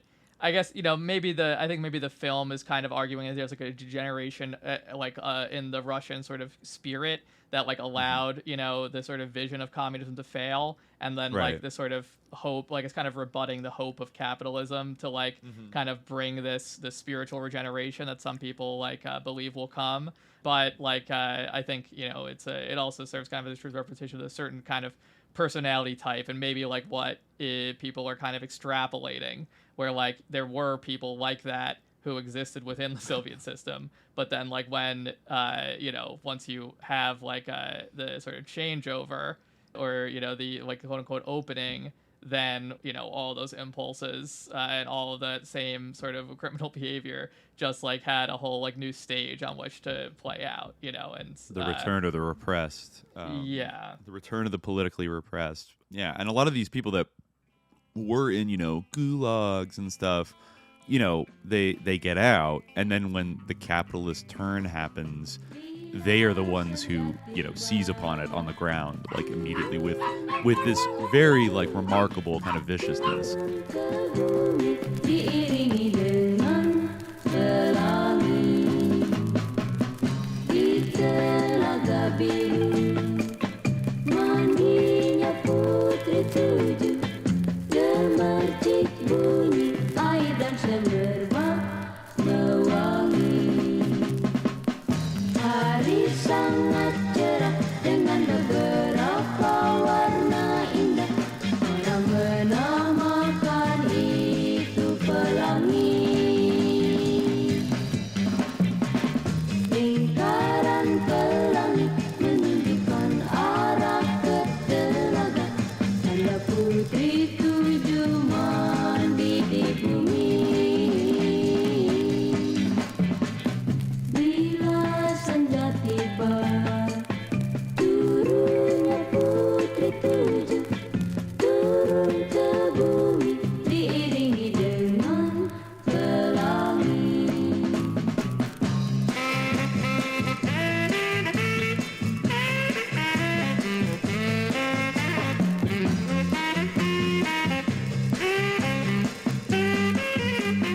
I think we should start going through this book, All Is Clouded by Desire.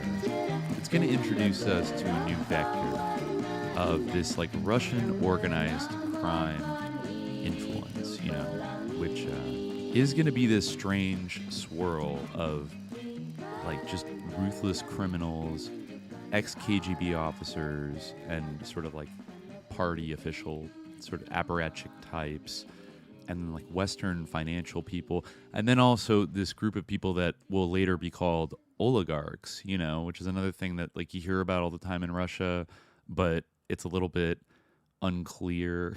Like, I mean, we have oligarchs basically too, but this period of the 1990s, the rise of the original oligarchs, Alan A. Block actually, charts the origins of some of the more famous names, and it's very interesting. They don't come exactly from like where you would expect them to. People like Berezovsky and Khodorkovsky and Abramovich and things like that. Anyways, I think we'll just jump in and we'll just sail through this world and etc. So I do want to read the epigraph because it's kind of noted and I like it a lot. This is a quote from, I guess, the film The Year of Living Dangerously, which is based on the Christopher Koch novel. If you want to understand Java, you have to understand the Wayang, the sacred shadow play. The puppet master is a priest. That's why they call Sukarno the great puppet master. Balancing the left with the right, their shadows are souls, and the screen is heaven. You must watch their shadows, not the puppets. The right in constant struggle with the left, the forces of light and darkness in endless balance. In the West, we want answers for everything. Everything is right or wrong, good or bad. In the Wayang, no such final conclusion exists. Look at Prince Arjuna. He's a hero, but he can also be fickle and selfish. Krishna says to him, "All is clouded by desire, Arjuna, as a fire by smoke, as a mirror by dust. Through these, It blinds the soul. No. Wow. Chilling and apt. So Yeah, it's actually a pretty interesting sort of mode of performance. The shadow play. Yeah, I mean, I don't know if like saying the shadows are souls and the screen is heaven is accurate, but this is actually kind of a like common like Islamic allegory. Again, like obviously this is kind of a form of like theater that pre-existed like the arrival of Islam in Java, but a lot of like Dalangs, which is kind of the puppeteer, kind of have like Islamized it. Like its Islamic roots go back like very, very deep. And I think, this is kind of a digression, but a lot of like, Indologists, like during kind of the period of high Orientalism and also the early 20th century, really going on till today, there's like a very strong emphasis on like the Hindu-Buddhist kind of roots of the Wayang. But, really like a lot of these stories are basically like Saluk. They're kind of like Sufi poems. One could go on for a while, but it's not really the topic of the episode. So, but yeah, I think it's it's definitely interesting. I mean, it does use kind of like stories from the Ramayana and the Mahabharata, but it still kind of has, especially in particular parts, like an Islamic kind of theme or message that's meant to be conveyed in a lot of these plays. Yeah. Anyway. Right. Well, all is clouded by desire sounds like a hawk warning or something. I don't know. But, we're going to jump now to the preface, and we're going to get to, I guess, the big boy of... Just to say, that's like that's a Sufi idea, right? A mirror by dust, that's a classic, kind of allegory for the heart, right? The heart is a mirror, and we need to polish it and get rid of the sort of the nafs, or the self, right? The desire. And, the dust. Yeah. But anyway, so, I don't know where that translation comes from, or even if it's just invented, but the idea you can see is there. It probably exists in other mystical traditions as well, but anyway. Yeah. Right. All right. Okay. So speaking of desires, we're gonna jump right in today, and Alan A. Block is gonna dive right in, focusing on like really our main star, our main big boy of today's episode, who we've sort of not really brought up yet, and the name came up a couple times near the end of Contra VII, I believe. But interestingly, he opens the story in a place that we were like just talking about in the last kind of parapolitics thing. Indonesia, right? Yeah. And wouldn't you know it? Yeah, because I think we mentioned in Contra VII that Bill Casey was involved in some very weird like oil deals in Indonesia in the 60s, right? But so is this interesting individual who was his good friend and is the main subject of this book. The little guy will follow through his very strange career. So I'm just going to read the preface here. Alan Block writes... As is often the case, this project... Oh, by the way, I think this is written in 2004, just to place us. Masters of Paradise was written in the 92, I think. So yeah, this is 2004. As is often the case, this project came about by pure happenstance. In the early 90s, an especially adroit journalist friend, Ira Silverman, who was then a senior producer at NBC News, suggested that we might find it interesting to take a close look at the affairs of Mr. Bruce Rappaport, a Geneva banker. Ira hinted that Rappaport was very close to American and Israeli intelligence and had been involved in numerous high-profile international scandals, and there were ongoing investigations into his questionable little banks in Antigua. At the time, Ira was examining Rappaport's involvement with Gaith Farone, a prominent figure in the infamous BCCI debacle. Yeah, we remember him, right? And thus it began. In a serendipitous meeting with another friend, A.J. Woolston Smith, parentheses Smitty, he was an outlaw bank, I think, right? Smitty. An investigator for the New York State Assembly, we mentioned our budding interest in Bruce Rappaport.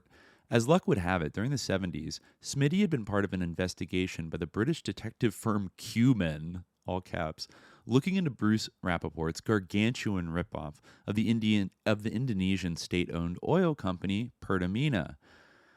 This caper seriously undermined the economy of Indonesia while making millions of dollars for the perpetrators. In addition to suggesting potential leads, Smitty turned over all his notes and documents relating to the case, giving us the first close look at some of the activities of Mr. Rappaport. In 1993, while traveling in Europe, we contacted several Swiss journalists who agreed to discuss Bruce Rappaport and his bank. We learned that Rappaport had a bad reputation in Geneva and that his bank had been under a cloud with the Swiss banking authorities. On a visit to Geneva in the summer of that same year, we had time to spare before our train departed, So we stopped by the Bank of New York Intermaritime Bank to see whether we might just be able to meet with Mr. Rappaport. We stated our business and were told that Mr. Rappaport was out of town, but that we could leave a message. We made a quick trip across the way to the Hotel Beau Rivage to borrow a piece of stationery on which to write the message. In brief, we explained we were in town and had hoped to meet with Mr. Rappaport for an interview, period. After depositing our message, we left by train for Amsterdam. Here's where things began to get curious. At no time in Switzerland did we mention where we had traveled from, nor where we would be staying in Amsterdam. Yet, when we returned to the small and lovely Hotel Ambassador on the Herengracht, there was a fax from Mr. Rappaport's secretary saying that since we had apparently already checked out of our Geneva hotel, Mr. Rappaport would be happy to answer any written questions we cared to submit. A quick lesson that this was no ordinary banker, and more importantly, that we were now on Rappaport's radar screen. Later in that fall, that same year, we were dinner guests of Mandy Rice Davies and her husband, Ken Foreman, in Coconut Grove, Florida. Mandy, a novelist, is probably best remembered for her role in the Profumo affair, which rocked Britain's government in 1963. She had moved to Israel, married a man in the nightclub business in Tel Aviv, and thus had come to know something of the Israeli underworld. It was in this setting that she first came across Bruce Rappaport. When we described our research project and asked for a letter of introduction, Mandy refused, noting that she was fond of us, and then went on to say, in no uncertain terms, that Bruce Rappaport is a dangerous man, close to Mossad, with a very bad reputation. She strongly urged us to drop the project. In the mid-90s, we made several trips to London to interview retired intelligence officers, BCCI principals, and several former Rappaport employees who freely discussed his involvement with American intelligence in BCCI, his crooked banks in Antigua, and his payoffs to President Omar Bongo of Gabon. Back in the U.S., still more interviews with former Rappaport employees followed, including a meeting with Jerry Townsend in 1996. Townsend had been in the U.S. military intelligence and then moved on to CIA. He told us that he had worked in the Soviet Union and on Middle East oil ventures. This is funny. Townsend allegedly left the agency because he was, quote, disgusted with President Carter and CIA Chief Admiral Stansfield Turner. That was when they fired 800 people of the old heads, and they all just immediately went and started private military, private intelligence outfits. So he's one of these guys. He told us that his next important venture took him to Geneva, overseeing oil contracts, which led to his employment with Rappaport in 1985. Townsend may have been mistaken on the date, however. According to his statement in the BCCI hearings, Townsend began working with Rappaport in 1981. He soon became Rappaport's CEO. So he literally got a CIA, right when Bill Casey took over in Reagan, he hired a CIA guy to run his bank. Another significant source was a former Rappaport chief financial officer who had been with Bechtel, a San Francisco company, before joining the Rappaport organization in the mid-'80s. Both Townsend and the former CFO noted that Rappaport's business practices were bent. Over the years, we've interviewed members of the U.S. State Department, agents with the local, state, federal, and international law enforcement communities, intelligence officers, private investigators, prosecutors, investigative journalists, bankers, criminals of one ilk or another, former officers and employees of Rappaport's organizations, and several of his former attorneys, most of whom he stiffed on their fees. Often we found that people were unwilling to speak openly. In several instances, sources told of Rappaport's apparent desire to impress them and related how he would pick up the telephone in their presence and purport to call Shimon Peres or top echelon people with the CIA, FBI, or DEA. We were told that Bruce Rappaport can be charming and at times generous, but the overwhelming consensus is that he is unpleasant, litigious, and powerful. Time and again, we were warned to proceed with caution, if at all. Our interest in Rappaport took us to Europe, Malta, Hong Kong, Canada, Mexico, Central America, and the Caribbean. In this research, a single lead could branch out into many trails, each with new contacts and new leads. One such trail led to our obtaining perhaps the single most important document of the project, the private office log kept by Bruce Rappaport's senior secretary, Lucia Hofbauer, who reported directly to Mr. Rappaport. This 840-page, veritable goldmine chronicles the inner workings of the Rappaport organization, reflecting every incoming telephone call, fax, telex, letter, memo, interoffice memo, envelope, package, invitation, birthday felicitation, and thank you note for 3.5 crucial years as Rappaport and the Bank of New York, intimately intertwined, jockeyed for position as the hemorrhage of assets and money began to flow westward out of the former Soviet Union. The log reads like a who's who of world-class characters.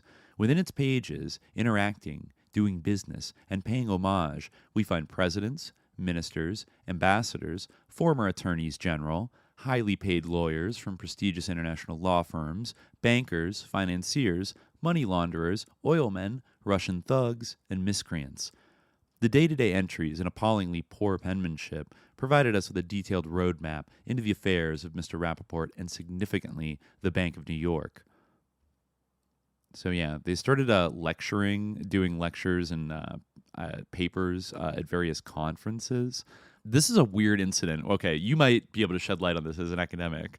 They said in 1996, their dear friend David Whitby, the retired British banker, asked if he might show a draft copy of a paper titled The Serious Crime Community in Oil and Banking to an acquaintance.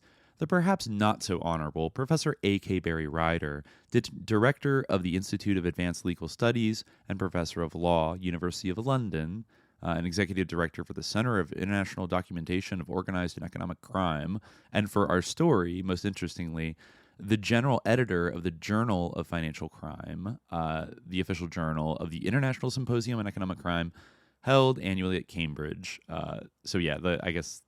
He introduced him to this guy, Barry Ryder.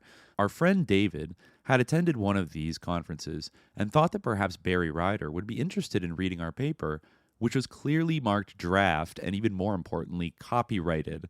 This paper presents an in-depth discussion of Bruce Rappaport's involvement in major scandals, including the Pertamina affair, the Iraqi pipeline WedTech deal, and the BCCI disaster, and examines some of the questionable and unsavory characters with whom he has consorted throughout his career.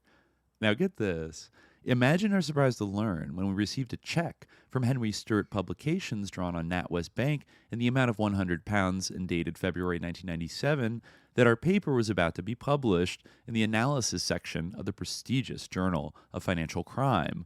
Curious, as this paper had never been submitted for publication and thus no permission had been requested nor granted.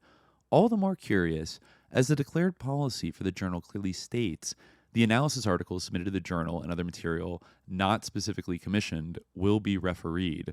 It soon became quite evident that no one on the editorial board had actually read the paper, nor had it been independently refereed. More interesting still, one of the 8 members of the journal's executive editorial board, a certain Mr. Saul Frumkin, QC, senior litigation partner, Mello, Hollis, Jones, and Martin, Bermuda, and former Attorney General of Bermuda, was a close Rappaport crony. References to Frumkin and the Mello Hollis firm can be found marching across the pages of Rappaport's office log. A short Frumkin aside, a friend, a now retired British financier, who's often represented the supervisory interests of the Bank of England, told us that in 1993 he'd been asked by the London Fraud Office to make certain inquiries about Rappaport's Swiss-American banks in Antigua. To that end, he made some modest requests for public source documents concerning the banks. He quickly received a visit from Rappaport emissaries Saul Frumkin and Susan Wilson, a former Bermuda bank regulator who claimed to be a director and trustee of Swiss American. The messengers accused the financier of lying about Swiss American, and he was instructed to cease making inquiries into Rappaport and his banks or face litigation. The point here is to illustrate that the vetting process at the journal was none too rigorous, with Rappaport's own Frumkin sitting on the board, to have allowed the illegal publishing of our paper as the lead article of the January 1997 Journal of Financial Crime. A firestorm ensued, with Rappaport threatening to sue everyone in sight, demanding every last copy of the journal be returned, and a written apology published. We were squarely back on his radar screen.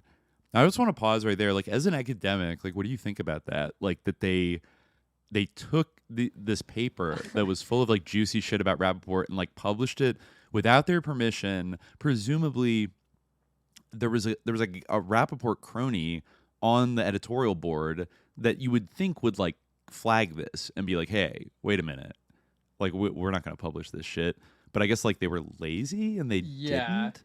I mean, I think that a lot of journals that claim to be peer-reviewed are not, in fact, peer-reviewed, so that's not really abnormal. Like, it's very funny that, like, it was a journal of financial crime, and, like, it had, like, financial criminals, like, on the editorial board. But, yeah, I mean, the fact of, like, not actually peer-reviewing something is not super uncommon. Like, we've been seeing now, like, even in, like, these science journals, which are all supposed to be very peer-reviewed, you have these, like, articles being published that, like, have, like, AI diagrams that don't, like, you know, correspond to reality at all. Like, images of, like, mice with, like, gigantic, like, you know, weird bulbous tubers, like, protruding from their body. Like, and it's just, like, you know, and then, like, little, like, incoherent, like, you know, gibberish, like, as the sort of annotations.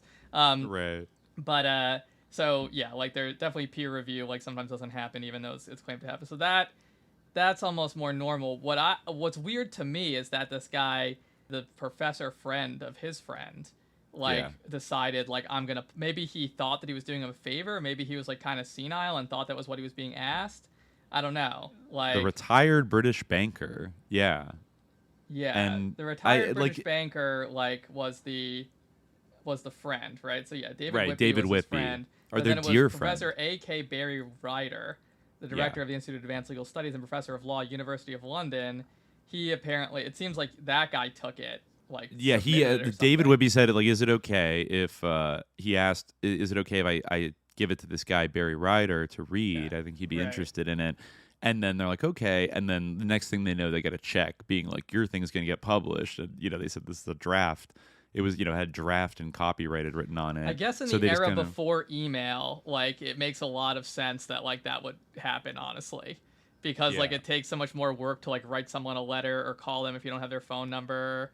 You know, like, just like, call their dear friend. And David academics Whitby. are so disorganized, like, I know, and they're so senile that I don't know what that guy's motive might have been. Maybe he, like, I don't know. Yeah. I'm just wondering about, like, would it have been in Rappaport's interest kind of to actually, like, throw something out there that was, like, maybe not quite finished yet, or, like, you know, especially if it's a draft, maybe it has a mistake in it that then you could sue them for, because that's another, like, risk if somebody takes your shit when it's not, like, done, and, you know, you might have to do like final edits on it, and then they just go and publish it. Well, if you said something like defamatory that maybe you were going to, like, correct later, or they could spin it that way, like, that could cause, so maybe it's probably less likely that happened, though I do think it's strange that this kind of relatively close Rappaport guy was, like, I guess he really dropped the ball, unless he was like, good, yeah, publish it, like, and then it set them up for the full court press from Rappaport to, like, you know, kind of, like, go after them while they're weak in a kind of way. But that might be reading too much into it. But as we're gonna see when we get into this, like, impugning kind of, like, weird, like, paranoid, you know, motives to people, is there's a lot of that kind of, like, sneaky shit going on. But this next paragraph is interesting because it, you know, brings back, well, one of the main characters from last time and his law firm, which I think we discussed at the very end of CONTRA VII, going on here. You know, this is when basically they're back on Rappaport's radar screen. He's super pissed off. Frumkin and Miss Wilson were certainly not the only hired guns busily working damage control for Rappaport. The Chicago law firm of Neal, Gerber, and Eisenberg, home to longtime Rappaport intimate Burton Cantor, was also using bully boy techniques, attempting to prevent Rappaport's name from being associated with the drug money laundering Swiss American Bank. The British financier, threatened by Frumkin and Wilson, had his first warning in 1990 and yet another in 1997 in the form of a letter from Cantor's Chicago firm. Beginning in 1990, Rappaport's boys have threatened to sue anyone suggesting Rappaport had anything to do with Swiss American Bank. These are not isolated examples, but rather a modus operandi. In the late summer of 1999, the New York Times broke the story about Bank of New York and Russian money laundering, naming Bruce Rappaport as a pivotal player. A friend had disseminated a copy of our serious crime community paper to an agent in the North Miami Beach office of the FBI, where a joint investigation was being conducted with Scotland Yard into narcotics and money laundering operations in the Caribbean. The island nation of Antigua And Rappaport's Swiss-American banks were amongst the targets of this investigation, and our paper circulated widely within national law enforcement circles. As the Bank of New York scandal erupted, investigative journalists from top newspapers around the world contacted federal regulators for information about Rappaport and were directed to us. Additionally, prosecutors and investigators for the IRS and congressional committees were in contact. On several occasions, the House Banking Committee sent staff members to interview us, review certain files, etc. These were exciting and heady times. By now, we were traveling quite a bit, consulting with law enforcement and prosecutors, interviewing sources, and collecting information. Much of this time was spent in the UK, Switzerland, the Netherlands, and the Netherlands Antilles. Our research in Switzerland, they copied thousands of documents. They say we interviewed bankers, oilmen, translators, private investigators, and former Rappaport employees. On a trip to the UK in January 2000, we were admitted to HM Maidstone Prison, where we interviewed Pakistani financier and shipping magnate Abbas Gokal, prisoner number MB2354, serving time for his part in the BCCI scandal. Mr. Gokal, an elegant man with impeccable manners, had dressed casually for the interview in a tailored shirt with French cuffs, pressed jeans, and expensive loafers. Gokal had at one time owned 20% of Rappaport's Intermaritime Bank and had sat on his board in the 1980s. We were interested to learn that when Gokal's fortunes headed south, his personal secretary, Lucia Hofbauer, went to work for Rappaport on September 1st, 1988, and thus, unwittingly and fortuitously, would come to provide us with untold hours of rich reading with her scrupulously maintained office log. Damn. So yeah, Bert Cantor and his boys, his law partners, going after everybody. I guess we're lucky that Bruce Rappaport is now dead, I guess. And maybe Bert Cantor as well, because these boys were litigious. All those partners working for Neil Gerber and Eisenberg. Mm-hmm. Yeah. Not looking for a lawsuit here. Allegedly. All of this is alleged. By Alan Block, who is also dead. So take it up with him. So going on. So Gokal, we talked about Gokal in CONTRA VI BCCI. Here's another one. Okay. By far, one of the more informative interviews involved a former close Rappaport associate, Mordecai Mahdi Arieli, whom we flew to London in December 2000 and put up for 2 days at a small hotel in Belgravia. Arieli, himself somewhat of a sharper, had been involved in the Atlantic Computer Flex Lease scam during the 80s, which led to the extraordinary demise of British and Commonwealth Holdings in 1990. An Israeli living in Geneva, Arieli had worked for Rappaport in the early 90s on many of the Russian ventures, had been romantically involved with Rappaport's senior secretary for several years, and apparently still has very close connections to people within the Rappaport organization. Arieli, emphasizing the importance of Rappaport's involvement with the Russian trade unions, that's going to be important, provided background for several of Rappaport's ventures in the former USSR during the early 90s, explained in depth how Rappaport and the Bank of New York moved into Russia, and provided a list of names of people he felt might be willing to be interviewed. So as they proceeded with their research, it became increasingly apparent that Rappaport was keenly aware of our interest. But since the fall of 2001, we appear to have fallen from his radar screen. Huh. Yeah. What could have happened that distracted him? I wonder. Maybe he's just very busy in Yeah. the fall of 2001. Yeah. They say a likely reason could be, according to an October 2001 article in Swiss Money, that recently things haven't been going so well for Mr. Rappaport. His Intermaritime group, quote, has encountered setbacks, and he no longer seems to exercise day-to-day control. Earlier in the year, quote, after a U.S. Senate report publicized dubious practices at a Caribbean bank controlled by Rappaport, Swiss-American no doubt, the group's Petro-Trade subsidiary was expelled from Monaco, Rappaport's real hometown since the mid-'80s. Antigua has imposed a tax on oil products, adversely affecting the group's West Indies Oil Corp., which enjoys a monopoly there, as a result of Rappaport's extremely cozy ties with the Bird family.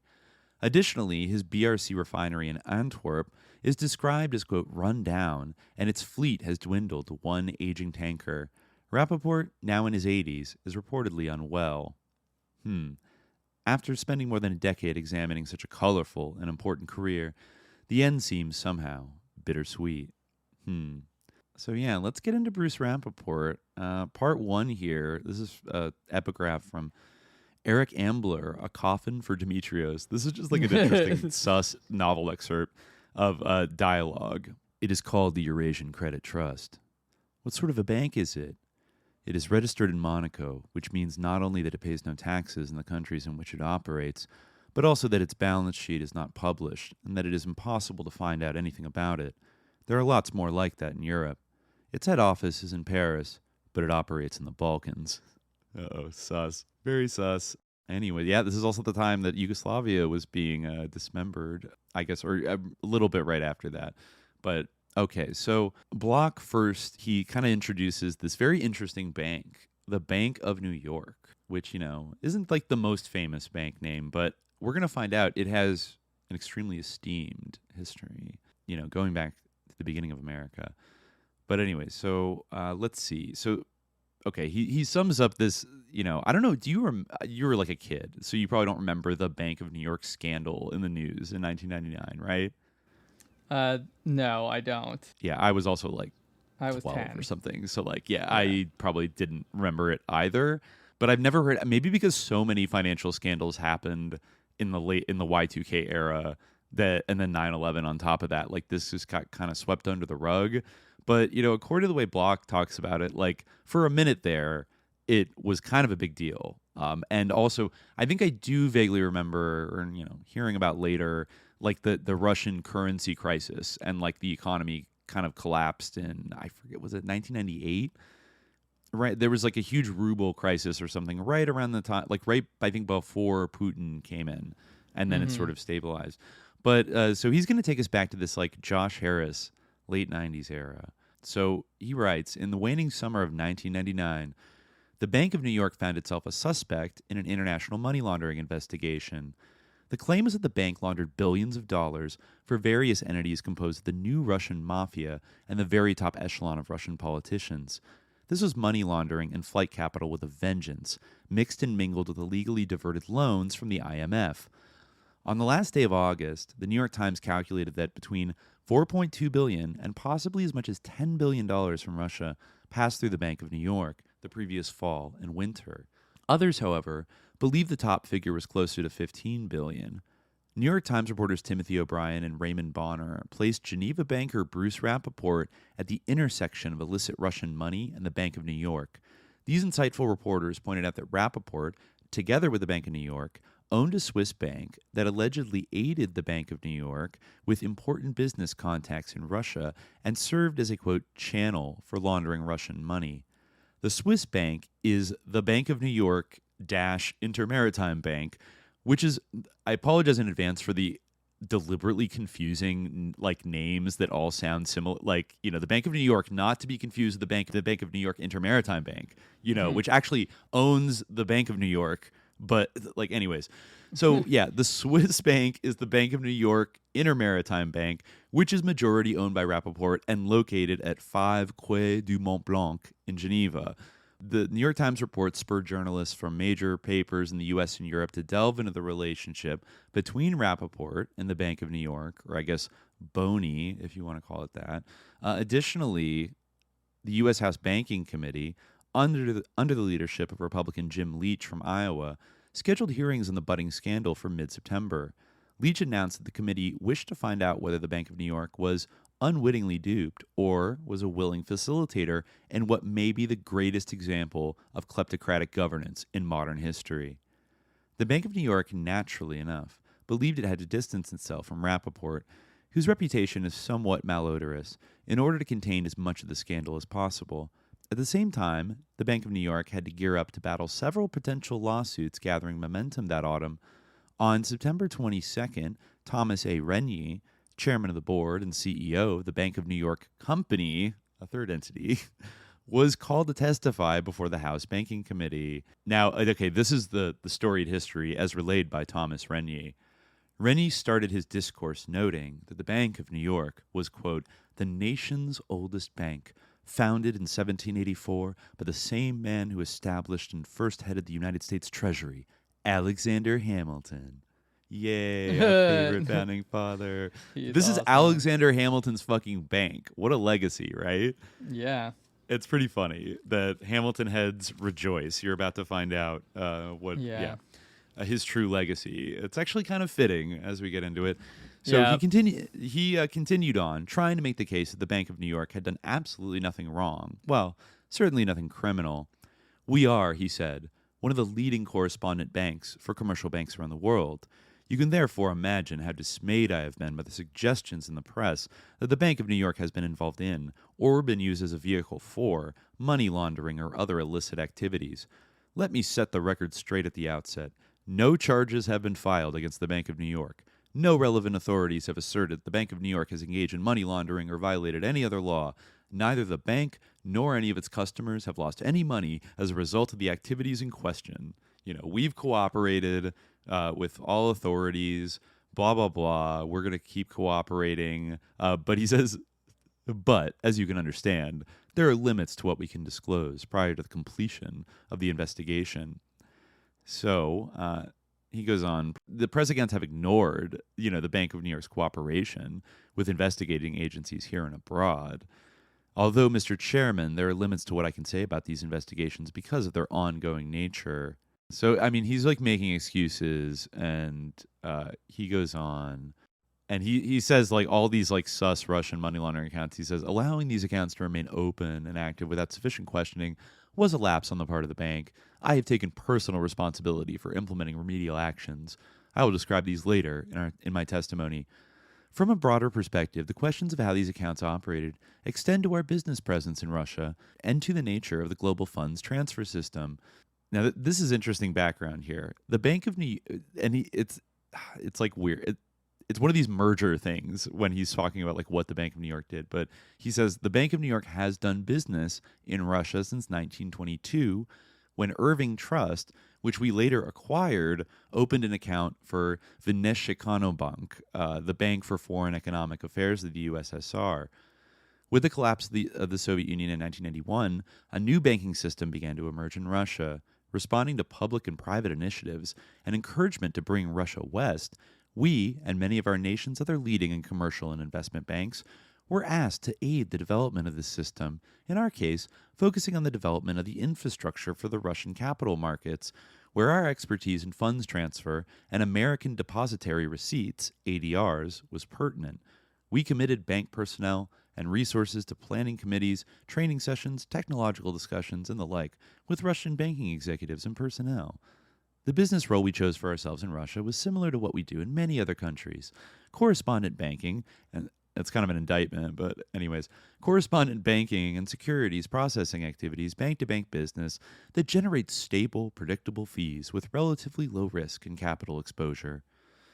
So yeah, I mean, he goes blah, blah, blah, like none of it's sus, like it's blah, blah, blah.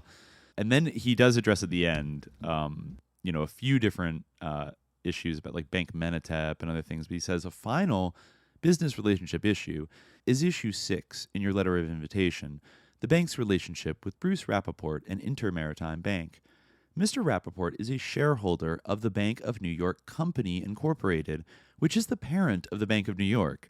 According to filings with the SEC, the last time he owned more than 5% of our stock was 11 years ago in 1988. We believe that he currently owns substantially less than 5%. The bank and Mr. Rappaport are co-owners of Bank of New York Inter-Maritime Bank, BNYIMB, a Geneva-based Swiss bank. The Bank of New York owns 27.9% of this entity. BNYIMB focuses on private banking and investment management. It is a small institution with a total staff of 90 people and total assets of CHF, the Swiss franc, 266 million.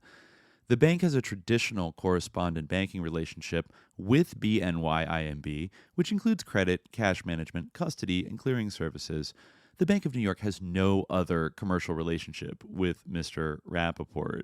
I mean, that's like quite a dizzying like paragraph of like, okay, so he's a shareholder in Bank of New York Company, Inc., which owns Bank of New York.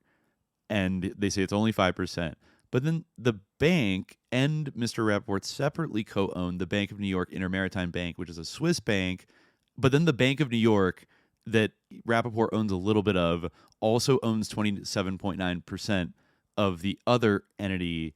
And you know what I mean? Like, it's just like, okay, so like he owns it all, but through this like ridiculously convoluted like thing with things that sound all the same. Anyways. Yeah. So yeah, like basically Alan Block's like he is lying. I guess this erupted around. There's an employee, Peter Berlin, who opened all these accounts. Rennie described them as quite normal, but Block says he was being less than truthful. There was nothing normal about these accounts, which were set up to move huge amounts of Russian money through the Bank of New York. In fact, these accounts were primarily run through freely given special bony Bank of New York micro cash register software. That's a S with a $sign. Micro cash register software on a computer in the Torfinex offices in Queens, New York, which is like technology that they bought.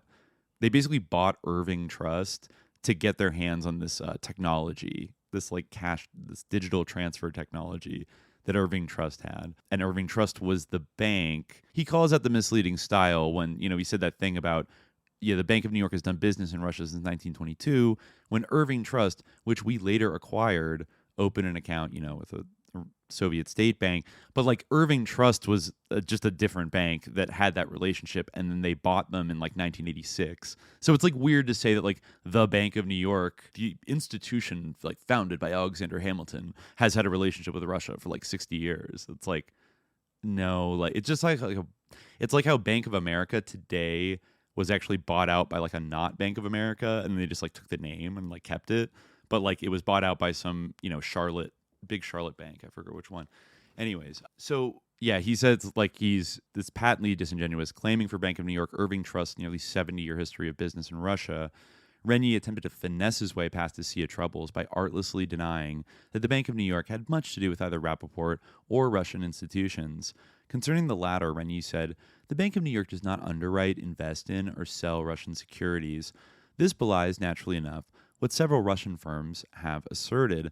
For example, Russia's largest oil company, Lukoil, stated that the Bank of New York was a major shareholder, owning 24.12% of its shares, and that it considered the Bank of New York one of its, quote, strategic partners along with Atlantic Richfield, Conoco, Gazprom, and Royal Dutch Shell. The Seversky Tube Works in Vershanina, Russia, which produces and distributes steel tubes and pipes for oil and gas pipelines, claim that the Bank of New York holds 23.47% of its shares, while the Rostelecom, long-distance and international communications joint stock company in Moscow, was of the opinion that the Bank of New York international nominees owned 14% of its shares, and also cuddled with RAO UES, one of the largest joint stock companies in Russia. They held 19.96% of that. I mean, that's like a huge portion of the Russian economy, right? Yeah. Oh yeah, we just own like 24% of like the oil company, the oil, pipeline, like heavy industry. Like, oops. And then he acts like, yeah, we don't really have that much like to do with Russia, actually. Like we facilitate, transfers. Like, that's all. It's not a big deal. And Bruce Rappaport, not even that close of a friend. Yeah, he says in the recent past, when Bank of New York and Bank of New York Intermaritime Bank together launched their respective institutions into the decaying world of the Soviet Union, Rappaport was in the lead. This is actually wild. It was Rappaport who successfully courted Gorbachev. It was Rappaport who put together potentially important Soviet joint ventures, and it was Rappaport's bank that established financial relationships with 93 Russian banks by the end of 1992. He was way ahead of the curve. Moreover, when the outside world's banking invasion of the ever more decrepit Soviet Union was at hand, 2 of the 5 members of Rappaport's board of directors were senior officers of the Bank of New York. Thomas Rennie, in a desperate attempt to distance himself from Rappaport, deliberately fails to mention that the, quote, just one office that employs 5 people in Russia who perform administrative functions was actually an office leased by Rappaport in Moscow, used jointly by companies of both institutions. Thus, no matter what Rennie wished others to believe, the relationship between Bank of New York and Rappaport's Bank of New York Intermaritime Bank was consequential. So now he's getting into we're going early history on Bruce Rappaport. Okay. Mm-hmm. This guy lived much like, past figures, Paul Hellawell and, a lot of these weirdos. actually his friend Paul Hellawell. Very just like strange life. Like what are these international men of mystery? In fact, I'll just read it. We'll see what we think. Actually, you know what? Speaking of Palestine, I forgot that he was actually he was born in Haifa or Jaffa, right? They say in order to more fully understand Rappaport's extraordinary career, which often just skirted past a host of seeming criminal activities, we momentarily return to his earliest days. Baruch Rappaport, who legally changed his name to Bruce in 1971, was born in February 1922 in Haifa, then Palestine, now Israel, of Russian emigre parents. His first modest fortune came as a chandler, supplier of linen, food, rope, etc., for ships sailing out of Haifa and other ports as well. A Scotland Yard detective seconded to work with a special FBI team on financial fraud in the Caribbean shed some light on Rappaport's early career. He commented that in the early 50s, Rappaport and Teddy Kollek, who became the charismatic mayor of Jerusalem, devised a scam on construction materials serious enough to produce arrest warrants. A former key Rappaport employee, Madi Arieli, told a similar story in an interview in December 2000. According to Arieli, Rappaport was a major in the Israeli army in the 1950s, either a military judge or a lawyer in the military police. Quote, Rappaport had a close friend, Teddy Kollek's brother, Arieli said, and together they had a private offshore company that imported frozen chickens from Brazil, which were then sold to the Israeli army. As a member of the Israeli military, Arieli noted, Rappaport was not allowed to conduct private business. Thus, according to Arieli, Rappaport was forced out of the military and wisely chose to leave Israel. He took his family to London, where his maritime career began in earnest. To begin with, Arieli commented, he was an intermediary in freight shipping. So here we go, sus international shipping. That was where he started. In 1957, Rappaport and his family left London for Geneva. He held both a Swiss passport and an Israeli one, and from time to time the passports of several Central American nations, including Panama, Nicaragua, and Costa Rica. From provisioning ships, Rappaport moved into contracting and chartering them and allegedly building several. Early on, he established a dense and confusing network in which privately held films were de rigueur. Of particular importance was International Maritime Services and International Maritime Supplies Company Limited, both launched in 1959, followed 7 years later by Intermaritime Management, Intermaritime Factoring, and the Intermaritime Bank. Like others in the ship chartering business, Rappaport created an offshore company for every hull he handled. Among Rappaport's closest early associates was a British firm named the Wilson London and International Limited, ship store and export merchants. In October 1959, the firm gave Rappaport, quote, the authority of this company to sign the Articles of Association of International Maritime Supplies Company Limited, Geneva, on our behalf, and has full power to subscribe for shares in International Maritime Supplies Company Limited. So others who bought into Rappaport's first serious maritime company included a Dutch company, NS Frank and Zoon, NV, the American Maritime Supply Service, Inc., based in Chicago, and the Italian Maritime Supplies Company Limited.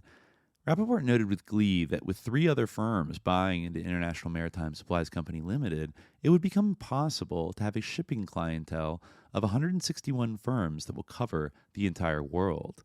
30 prime shares of International Maritime Supplies were then divided. The two largest shareholders were Rappaport, who held 9, and M. Michael Kulakundis, who held 13. Michael Kulakundis was part of a very large shipping family that included Elias J. Kulakundis, Tony Kulakundis, and Tony Vlasopoulos. The Kulakundis clan played an important role in several Rappaport deals, some of which appear to be on the criminal side of the ledger. The most significant collaboration dealt with the movement of Indonesia's oil, which will be thoroughly discussed in Chapter 2. Indonesia stuff. Some Netherlands, some Dutch people. Chapter 2 is really good. Just like so many similarly named shell companies. He says, here's a note on business methods here. Block says Rappaport's business methodology from the beginning was based on the simple and effective principle of radically dispersed and hidden assets, with companies situated in countries that scrupulously adhered to bank secrecy while being notoriously lax in the matter of granting citizenship. Among his many venues outside of Switzerland were Bermuda, several Caribbean island nations, including the Cayman Islands and Antigua, several Central and South American countries, including an office in Montevideo, Uruguay, as well as Hong Kong, Singapore, Thailand, and other key commercial centers in Southeast Asia. Early on, he also aligned himself with a series of top law firms in most of these venues and in Switzerland, France, New York, and Washington, D.C., and I guess Chicago, too. And finally, whatever anyone else familiar with Rappaport's long career may care to say about the nature of his endeavors, whether outright criminal or close, he was capable, smart, and indubitably connected to the world of intelligence. All right, yeah. So he's going to start cooking here with kind of our first case study of Rappaport getting involved in some very shady shit, which, like I said, we had just been talking about, right, with Peter Del Scott. Discussing it a bit, and it's something I didn't appreciate, like how much in the sort of the mass killings in Indonesia, or the anti kind of PKI killings. I think it was BCCI, the anti PKI killings, like how important that is in not only like these events themselves or these networks themselves, but also in like the historiography of them. Like how it was sort of wanting to uncover like what really happened in 1965, that in the sort of September 30th events that kind of spurred a lot of this investigation, it seems like. And yeah, Rappaport's involvement in that is really interesting. Yeah. I guess I can you want to read some part? of this part. Sure. Yeah. Because we had been talking about some of this stuff before, actually. Bruce Rappaport catapulted to the world's attention as a result of a bitter fight with Indonesia following its civil war in the 1960s and its entry as a major oil and natural gas producing nation. Rappaport and several of his friends, enriching themselves, helped to cripple Indonesia's economy, and in so doing revealed themselves as financial fraudsters on an enormous scale. One of the most populous nations, Indonesia, was transformed in October 1965 when a right-wing military coup under the direction of General Muhammad Suharto, aided and abetted by Western intelligence services and military suppliers, resulted in the slaughter of the Indonesian Communist Party and the killing of hundreds of thousands of other Indonesians caught in the right-wing fury.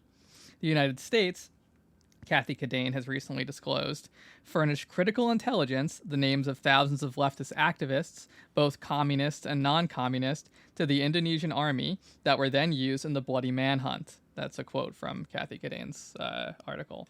Significant logistical equipment was also provided by the United States, such as jeeps and field radios. Considering the latter, the CIA had a large stash of the world's most sophisticated mobile radios, the Collins KWM-2, at Clark Field in the Philippines. They were hastily turned over to the Air Force and secretly flown into Indonesia, where Pentagon representatives gave them directly to Suharto's headquarters. There were other secret intelligence operations as well. One example was run by Edwin Wilson, the infamous CIA and later naval intelligence operative whose primary job in 1963 was to establish a covert, standalone, self-paying maritime company designed to commercially support the CIA within various operations. Maritime Consulting Associates, MCA, was the result.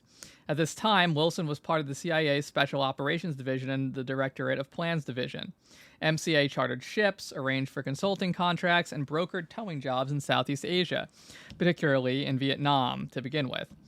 Wilson's operation made enough money to fund a variety of CIA support operations, including employment cover and false documents for agents, and establishing foreign and domestic bank accounts to be utilized for covert activities. There were other operational assignments. MCA was also a front company for a polling firm established in the Philippines in collaboration with George Gallup, interesting, to influence Philippine... The guy who does our polling here. Yeah. To influence Philippine national politics. Additionally, MCA worked in Indonesia, setting up commercial fishing and import-export firms whose real purposes were the collection of intelligence and the infiltration of agents as part of the agency's effort to overthrow President Ahmed Sukarno, popularly known as Bung Karno Sukarno. A few years later, Wilson took control of Consultants International, Inc., another Washington-based company designed to be a cover. In 1971, Wilson officially retired from the CIA. However, the agency promised him future contact and cooperation, or as author Susan B. Trento commented, Wilson continued to work for them as a deep cover operative with several business fronts. Wilson quickly secured a contract with the secret Navy intelligence unit, Task Force 157. He said, the military's only network of undercover agents and spies operating abroad using commercial and business quote-unquote cover for their espionage. The contract allowed Wilson to operate Consultants International for profit. One of Consultants' coups was an exclusive contract to ship 125,000 barrels of Indonesian crude per day to a refinery in Puerto Rico. Indonesia, under Suharto, became a paradise for investors, free to be plundered by the industrial societies and its own rulers on a joint venture basis.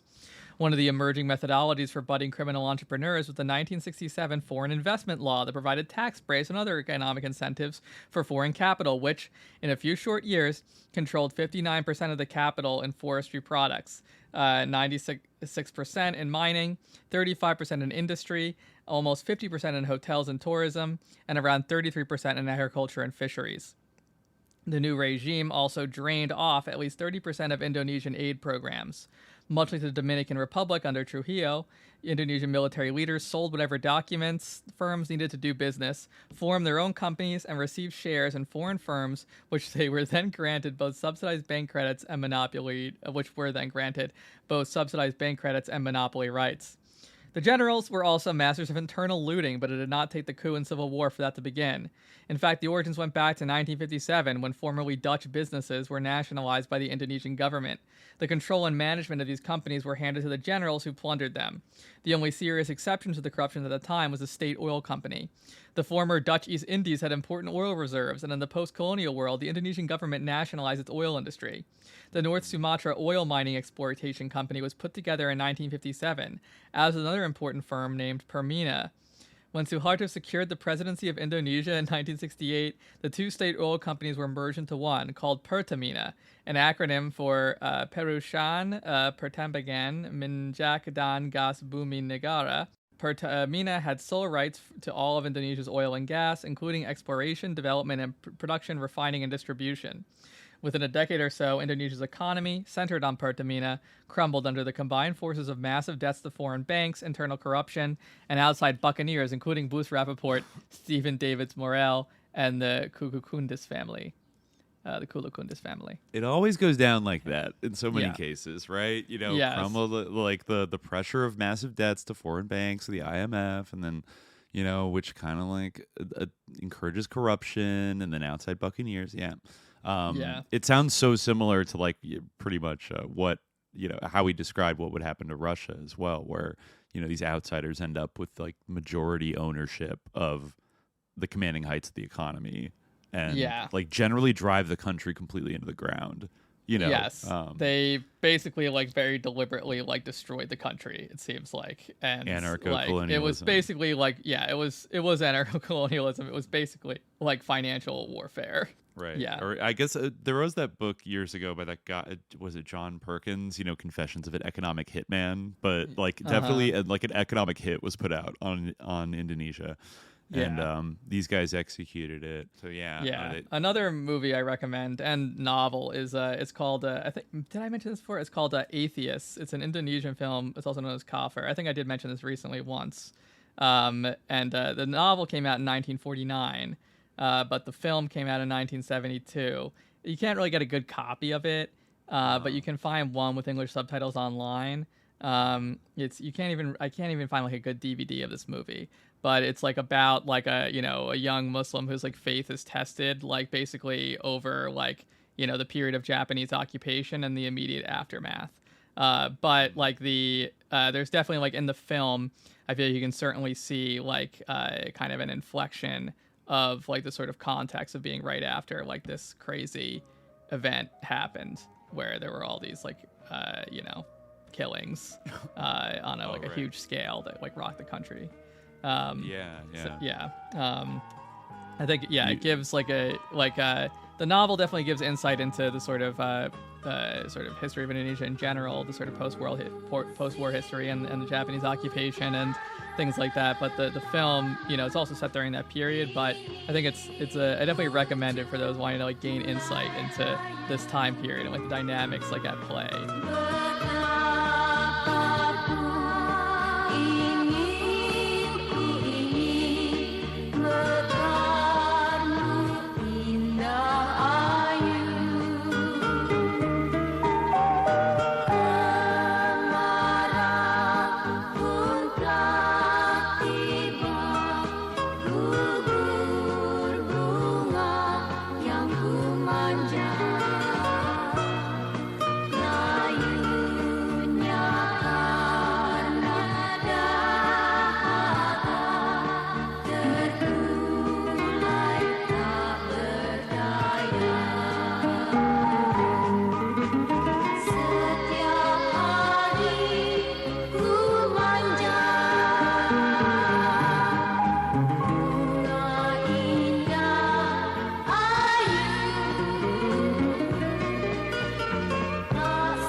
the first time where Rappaport and Indonesia came together.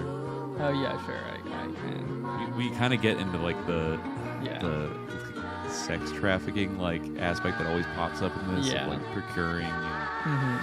Right. Yeah. This is. Yeah. We have been talking about this guy in our previous episode. Rappaport and Indonesia came together, he stated in an interview, in the mid-1960s when the forerunner of Pertamina was looking for a 30,000-ton oil tanker. Rappaport located one, the Proteus, and made the deal. Shortly after, Rappaport and a one-time army doctor who became the oil czar of Indonesia, Lieutenant General Dr. H. Ibnu Sutowo, met at a nightclub in Geneva. They became good friends, particularly as Rappaport and others supplied the ever lecherous Sutowo with constant female companionship. Sutowo's lustfulness was discussed by Alan King. His lust, maybe? And lustfulness? Was discussed by Alan King, a Chinese-American who worked for Tankers International, Tink, which was the registered agent for Pertamina.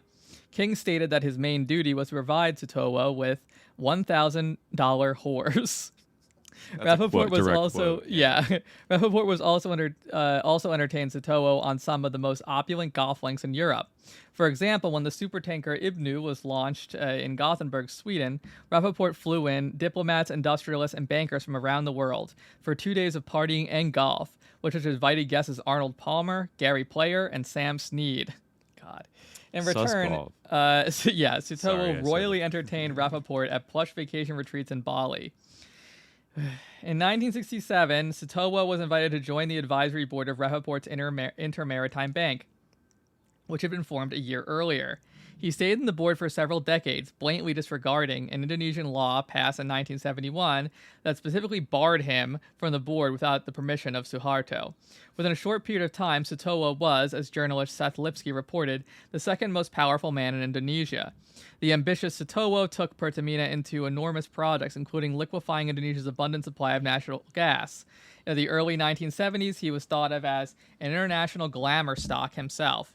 Everyone with money to lend beat a path to Sutowo's door.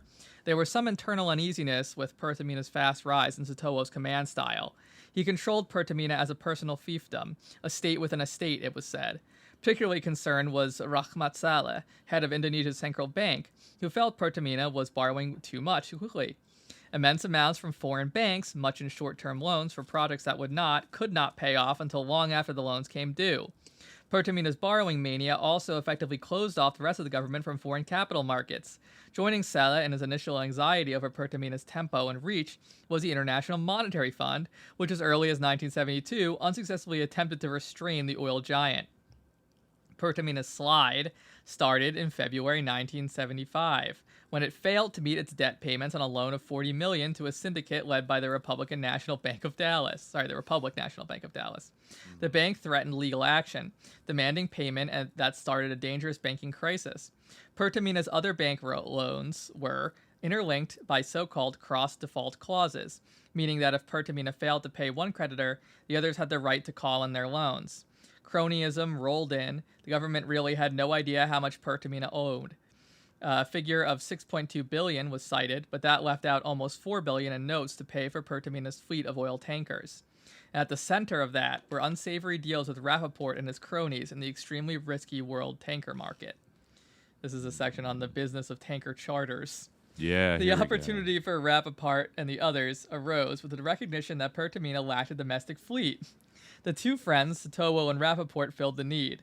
One version of their relationship holds in the summer of 1968, another one of Rappaport's companies, General Maritime Enterprise, known as Genmar. I love how there's just a million different, companies that he has, and they're all just named, Maritime Company, as some, permutation of that. Yeah. Separate, yeah. Yeah.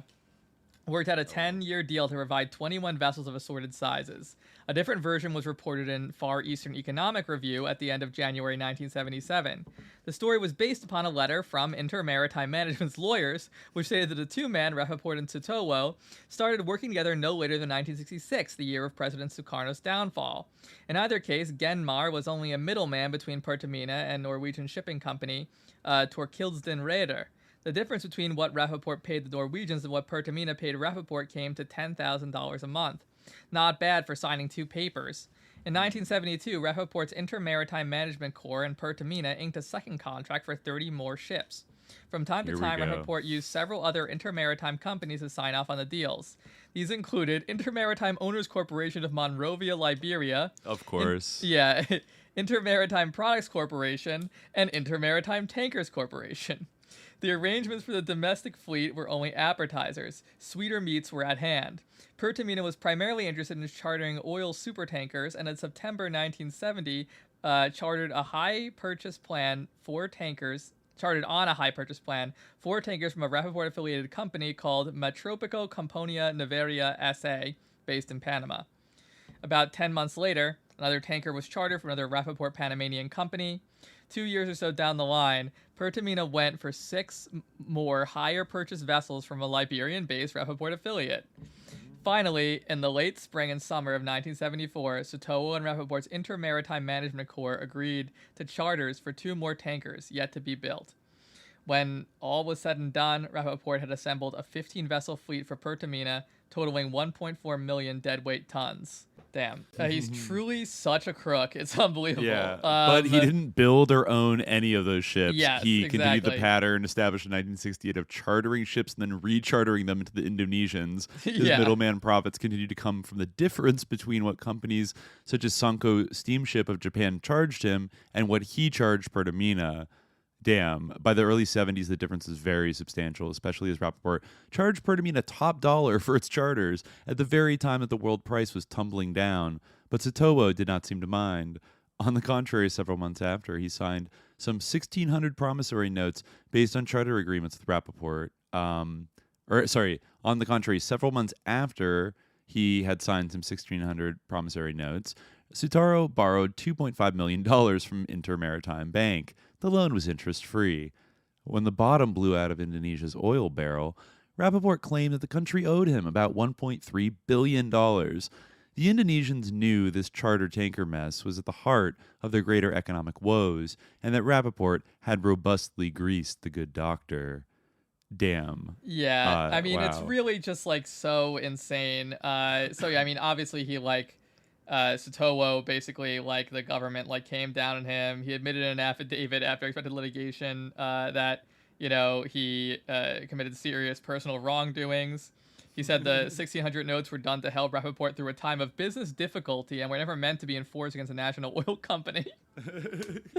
It was a form of cooking Rappaport's book and nothing else, he claimed. God. Yeah, so though it appeared they were firmly at loggerheads, nevertheless, they still sat together on the board of a dry dock development project signed in 1969, which featured a 20,000-ton dry dock on Indonesian land of Sumatra. Rappaport controlled the venture, called Dumai Dockyard Limited, though companies in Hong Kong, including Intermaritime HK, which was beneficially owned by a Liechtenstein firm, Siefen Anstalt. The other original partners were 2 Norwegian ship owners who sold their interests in 1973 to the Dillingham Corporation of Hawaii, which had extensive shipping and construction interests in the Pacific region. As late as December 1976, the Dumai Dockyard Board included Sottowo, Rappaport, Lowell Dillingham, Burmagmudra Ananda from India, and director of Rappaport's Intermaritime Management and likely his most important inside man of the Pertamina deals, and Reinhard Müller, a Swiss member of Rappaport's Intermaritime Bank. This is a really crazy part, too. Even years after the Indonesian affair simmered down, Sottowo still retained his seat in the board of Intermaritime Bank, pulling down hefty fees while reportedly snoozing through the board meetings in Geneva. Over this long span of time, Sottowo, his son Pontjo, and Rappaport continued to churn out deals involving Indonesia and several of the new, primarily Muslim, states of the former Soviet Union. In response to the Sottowo confession, Rappaport broadcast his own version in 3 parts. First, Sottowo had been coerced. One of his lawyers called the affidavit an extracted Banana Republic confession. Second, the Sottowo loan was not from him personally, but instead was a normal commercial transaction with Intermaritime Bank. And third, he had always intended to cash in the notes. Both sides then played tough. Sottowo was placed under house arrest. Rappaport sued everyone everywhere and then sent the most enigmatic emissary imaginable to Jakarta. Disgraced former President Spiro T. Agnew showed up in Indonesia on May 24, 1977 as Rappaport representative, looking for someone with whom to negotiate.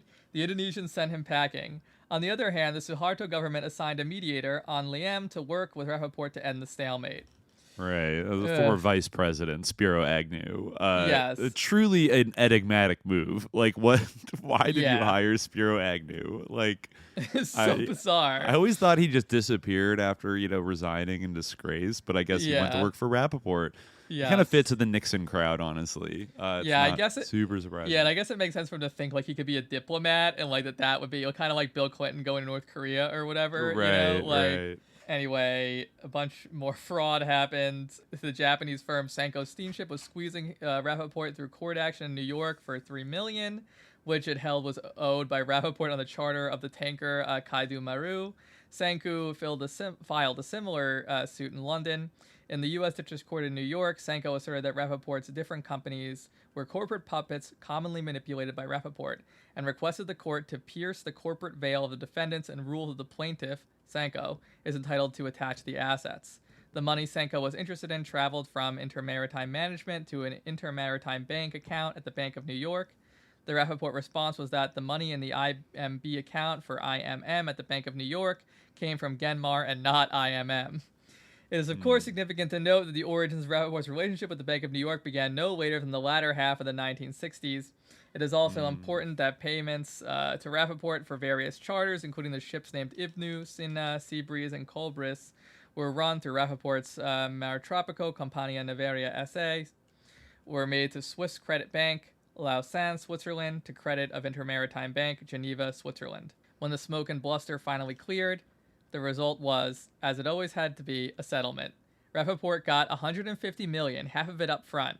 Mediator An Liem also did well, receiving an $8 million commission from Rappaport, which he allegedly deposited in his private account at the Bank of Bangkok. Sutowo also continued to do quite well despite his publicized house arrest.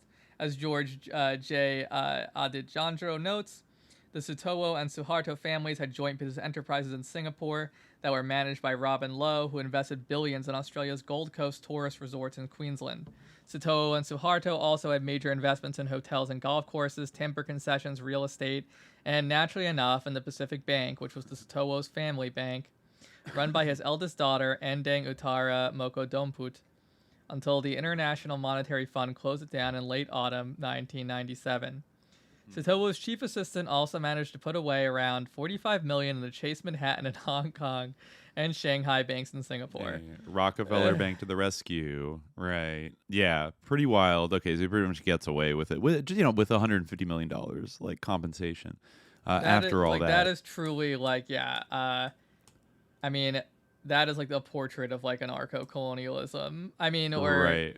Just straight up like neocolonialism. It's really like depressing to see like these countries like despoiled like in this way, Yeah, I mean, even with neocolonialism, sometimes you needed to inflict like some damage to like harm their capacity to like make money on their own and get them dependent, right? Even if you don't totally destroy the country, you need to like take them down a few pegs, right? And it sounds like they turned this thing which should have been a huge bounty for Indonesia, like the discovery of oil and et cetera, and it ended up having the opposite effect, enriching very few, like an elite, slim echelon of sickos and like outside sus lords. Yeah, it could have been like a gateway or like a stepping stone to like true like financial independence after like all that time under Dutch rule and then under Japanese rule. Had to make sure that it didn't happen. Yeah, exactly. So, I mean, they committed the original sin. They nationalized their oil in the first place, which I'm sure like put them on a list, of like, we might have to do something about this, right? It's like one of the most likely to get your country invaded or like trigger a coup. Like, you just nationalize your oil and like, fucking sus mercenaries are gonna come for you. They're gonna send their shooters. Sukarno, not to say that he was like an ideal leader by any means, but he did also like attempt the synthesis of like Islam, like communism, and also like sort of like anti-colonial like nationalist sentiment. Right. Yeah. So that like just the sort of influence of like left-wing groups and of like communist organizations in the government, right, was really something that like couldn't be abided. Right. Which they can't let that. Right, exactly. It's too was dangerous. a big catalyst for the September 30th. and Right. the CIA support of that.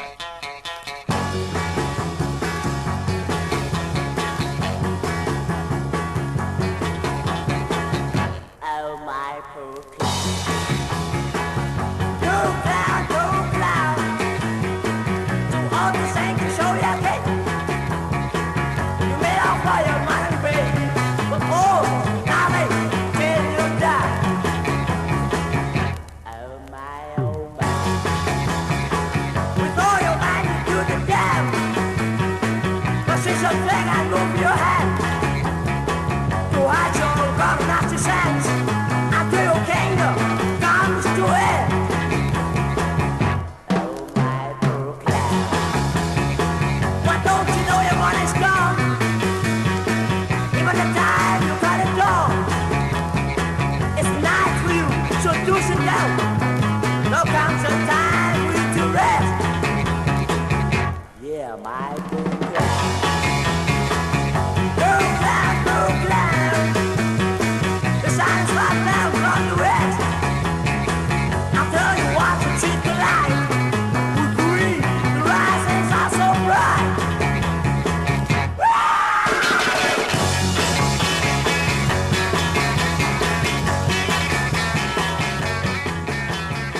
Moving on, there's another name that I just clocked because it was in the other book, the Red Mafia book, in a different context. But he brings up again the Kulakundis group, this kind of Greek shipping dynasty kind of family. I guess Elias J. Kulakundis was like the head of the clan, came to the U.S. after World War II, and took a job as a ship's chandler. I mean, okay, like it's weird. They don't really explain like how did he get to be like so big, but I guess he eventually got hired to be the manager of Burma oil tankers. But this is interesting. This is the name that I saw. Kulakundis and Burma oil tankers were exceptionally close to Edward M. Carey, the brother of Hugh Carey, governor of New York, whose family owned Commonwealth Petroleum, as well as a refinery in the Bahamas called Borco, a subsidiary of Commonwealth. In addition, Kulakundis and BOT maintained an apartment in New York for the use of Bahamas government officials, including the chairman of the Bahamas Development Corporation,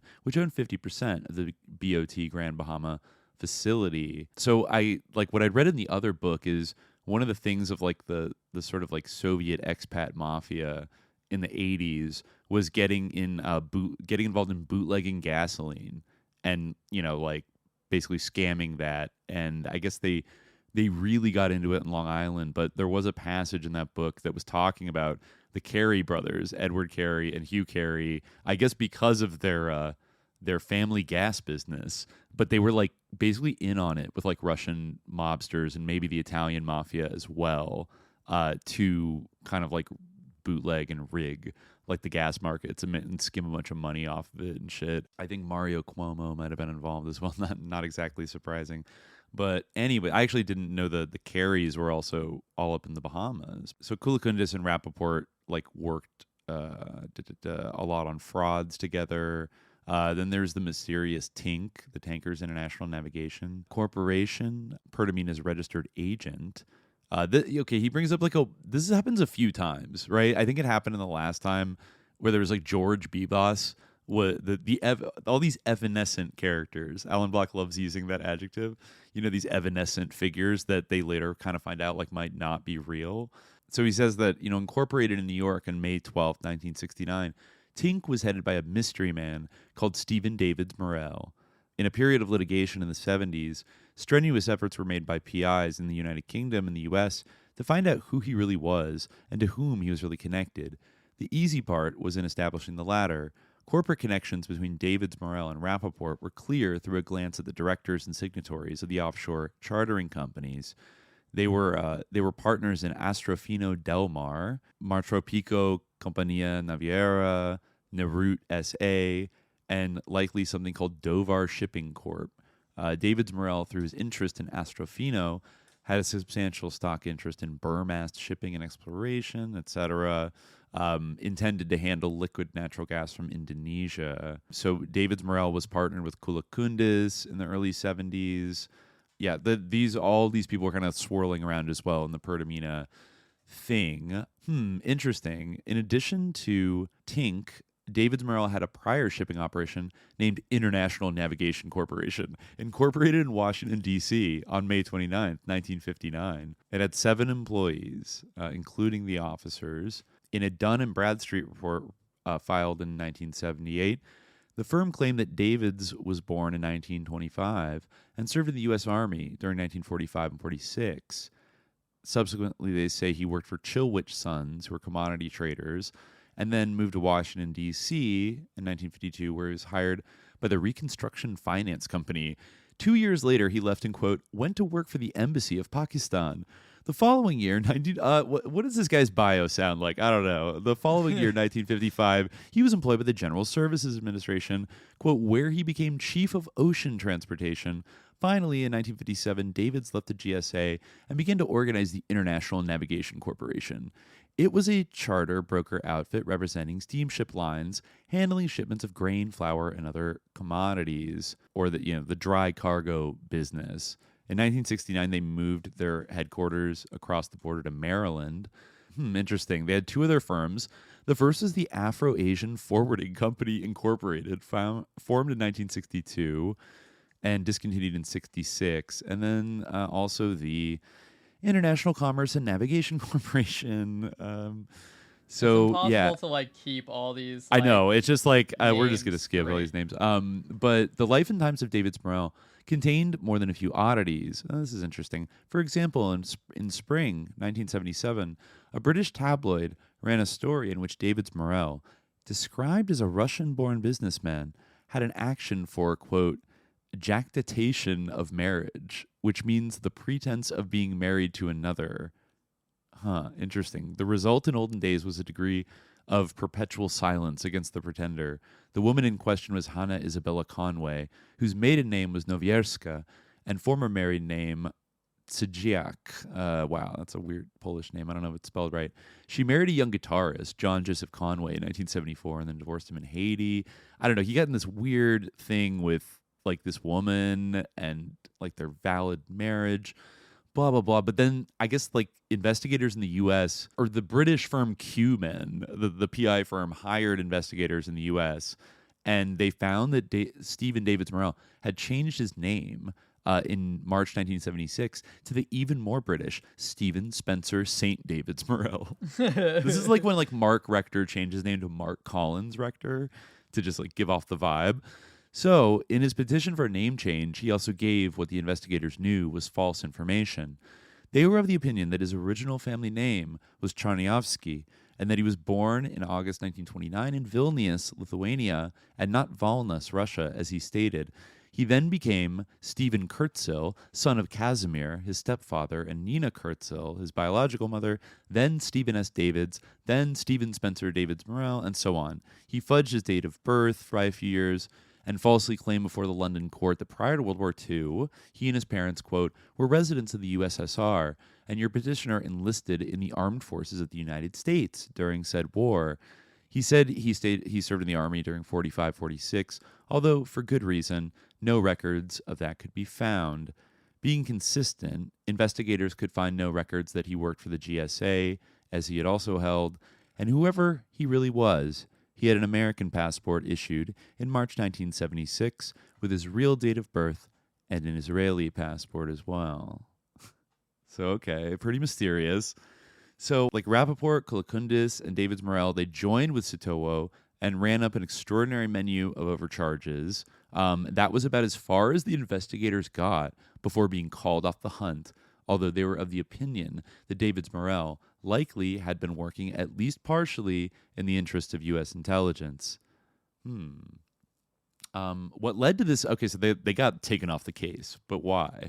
What led to this interference began with an investigation into his first corporation, International Navigation, incorporated in D.C. in 1959. They talk about its address, and then it moved to Bethesda.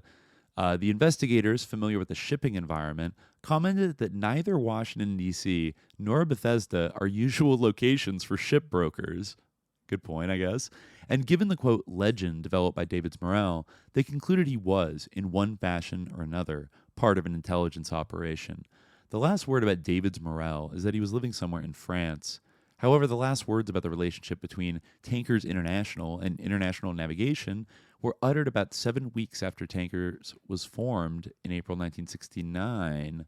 A certificate of International Navigation Corporation was filed with the Tankers papers in which, quote, the board of directors of International Navigation are of the opinion that the name Tankers International Navigation Corporation does not so nearly resemble the corporate title of International Navigation Corporation as to tend to confuse or deceive. Okay, cool. Okay, it does not so nearly resemble as to. I'm pretty confused right now. So, like 7 years later in '76, Tankers radically changed its focus. In an amendment to its certificate of incorporation, Tankers enlarged its field of operation of the following: 1. Real estate, including hotels, apartment houses, inns, and business stores. 2. Farming, including dairying, truck and market gardening. 3. Buying, owning, and selling for breeding purposes, horses, cattle, sheep, hogs, and other stock. And 4. The general lumber business and all of its branches, including timberlands, real estate, water and water rights, sawmills, and to manufacture, own, sell, and otherwise dispose of all lumber, etc. Tankers was such an unusual operation, one wonders what next it would have up its sleeve. Yikes. So, yeah, that does sound like a weird CIA creature. Then he talks about this foreign service officer who was stationed in Indonesia from 1949 to 1951, and then was officer in charge of Indonesian and Pacific Island affairs for the State Department for 4 years. That is Francis J. Galbraith. No relation, as far as I can tell, to John Kenneth Galbraith, the economist, or any of his children, though it is a very particular name. Yeah, he says Rappaport clearly has a way. There's a lot of Galbraiths out there. I guess there are. There are. Yeah. So let's see. And going There's down like here. Didn't J.K. Rowling like name herself Galbraith when she tried to use a pseudonym for like a book, and then like no one bought the book, so she had to like reveal that it was her. But then it turned out that like Robert Galbraith was like some kind of Nazi or something. Oh, fuck. And she was like, "Oops." No. I see. No, Robert Galbraith Heath, I think, was maybe the person who she got like canceled for naming herself out for. Oh yeah, because he was like a big conversion therapist. Oh, wow. He claimed to have converted a homosexual man to heterosexuality. We're recording this in Pride Month. She cannot stop her attacks on. No, it's true. I mean, that was a while ago. She's been like putting out these books as Robert Galbraith, but okay. Yeah. So it wasn't deliberately in Pride Month, but yeah, she's. So I know you're right. Yeah. So so this Galbraith, he ends up being like the U.S. consul in Medan, Indonesia. And I think rose up as high as deputy chief of mission in Jakarta from 1962 through 1965. Then Lyndon Johnson selected Galbraith to be the first U.S. ambassador to Singapore, a post he held until 1969. His last official posting was as U.S. ambassador to Indonesia during the crucial Pertamina years, 69 to 74. Galbraith had been in the thick of the Indonesian problems that emerged at the end of a nasty 4-year war, 45 to 49, in which the Dutch, with the early help of the British, tried but failed to reclaim Indonesia as its colony. Damn. So, I mean, this guy, this guy's like the man in Indonesia, basically, and he got put on the board of Intermaritime Bank, Rappaport's thing, like after the Pertamina crisis, I guess, he says Sukarno came to power in 1945, and 11 months later, the British and Americans officially turned over all of Indonesia, with the exception of Java and Sumatra, to the Dutch. After several years of intense and often confusing guerrilla warfare, an agreement was finally reached in 1949. The Republic Indonesia Serikat was created. Sukarno became president. The Dutch did manage, however, to retain the area, known variously as Irian, West Irian, or West Papua, situated on the island of New Guinea.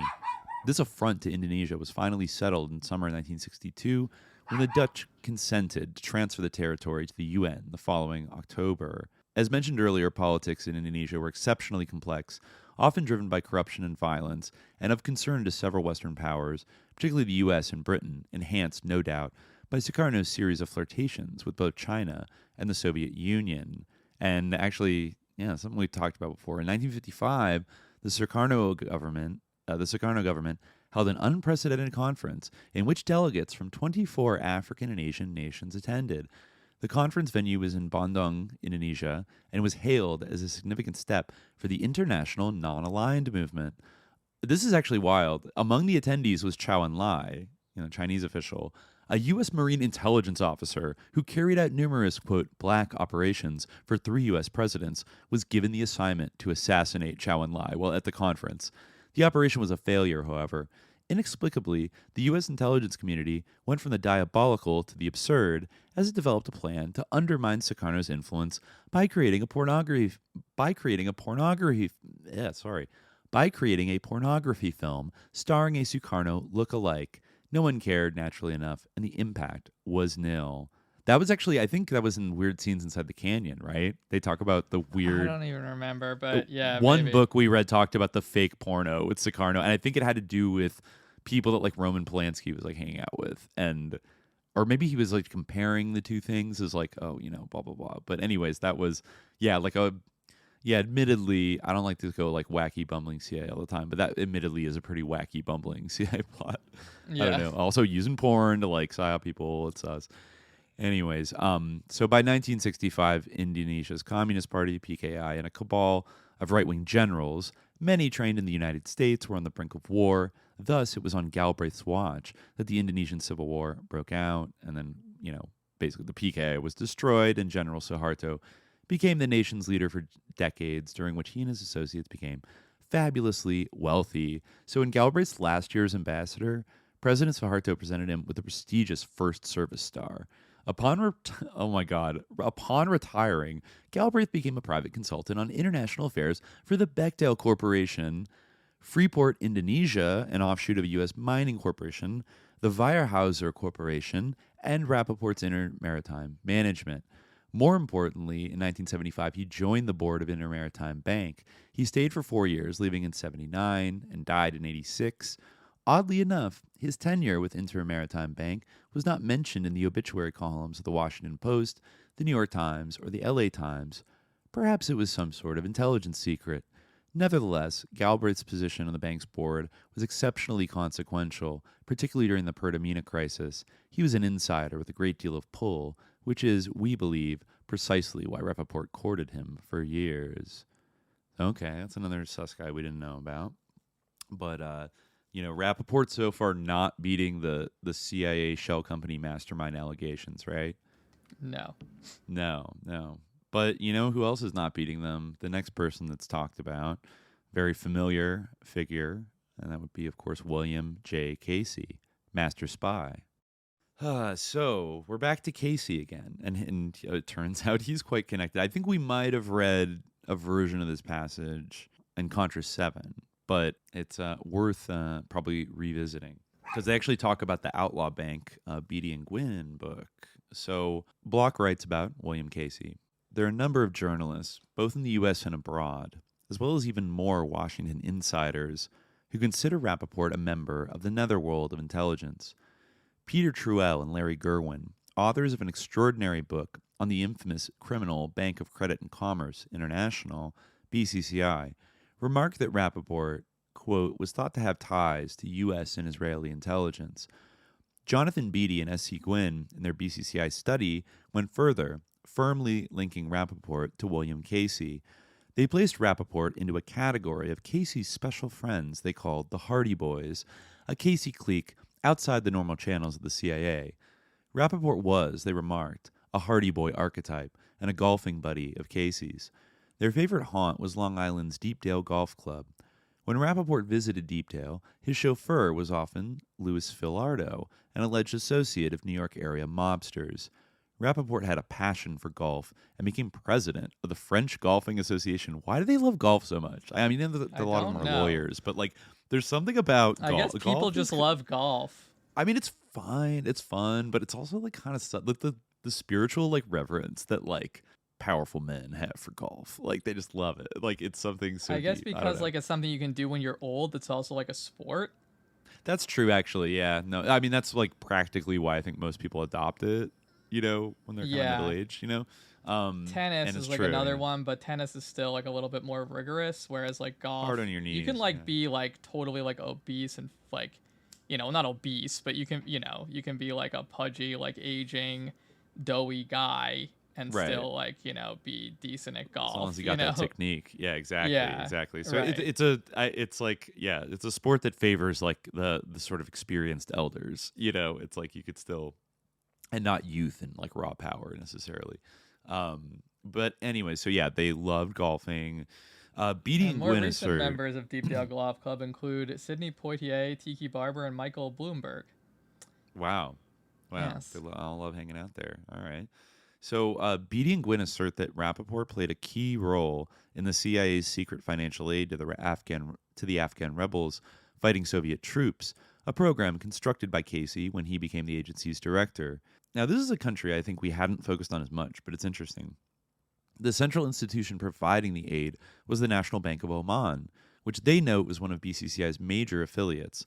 The National Bank of Oman was jointly owned by BCCI, the Bank of America, and the Sultan of Oman. In this enterprise, Beatty and Gwynn claim that the money for this very significant intelligence operation came from Saudi Arabia and passed through BCCI into the National Bank of Oman, or went into the National Bank of Oman and then out to Pakistan, where it ended up in the pockets of the Mujahideen leaders in Afghanistan. However the money traveled, it seems certain that Rappaport played an important role. He was a friend of the Sultan of Oman, naturally, and a valued friend of Bill Casey. In the chummy relationship between Casey and Rappaport, which developed long before Casey's elevation to the Director of Central Intelligence, what seems to have escaped attention was Casey's legal representation of Indonesian Enterprises, Inc., Ramayana Indonesian Restaurant of New York, and PN Pertamina in a stock fraud action filed by the Securities and Exchange Commission, SEC, in 1977.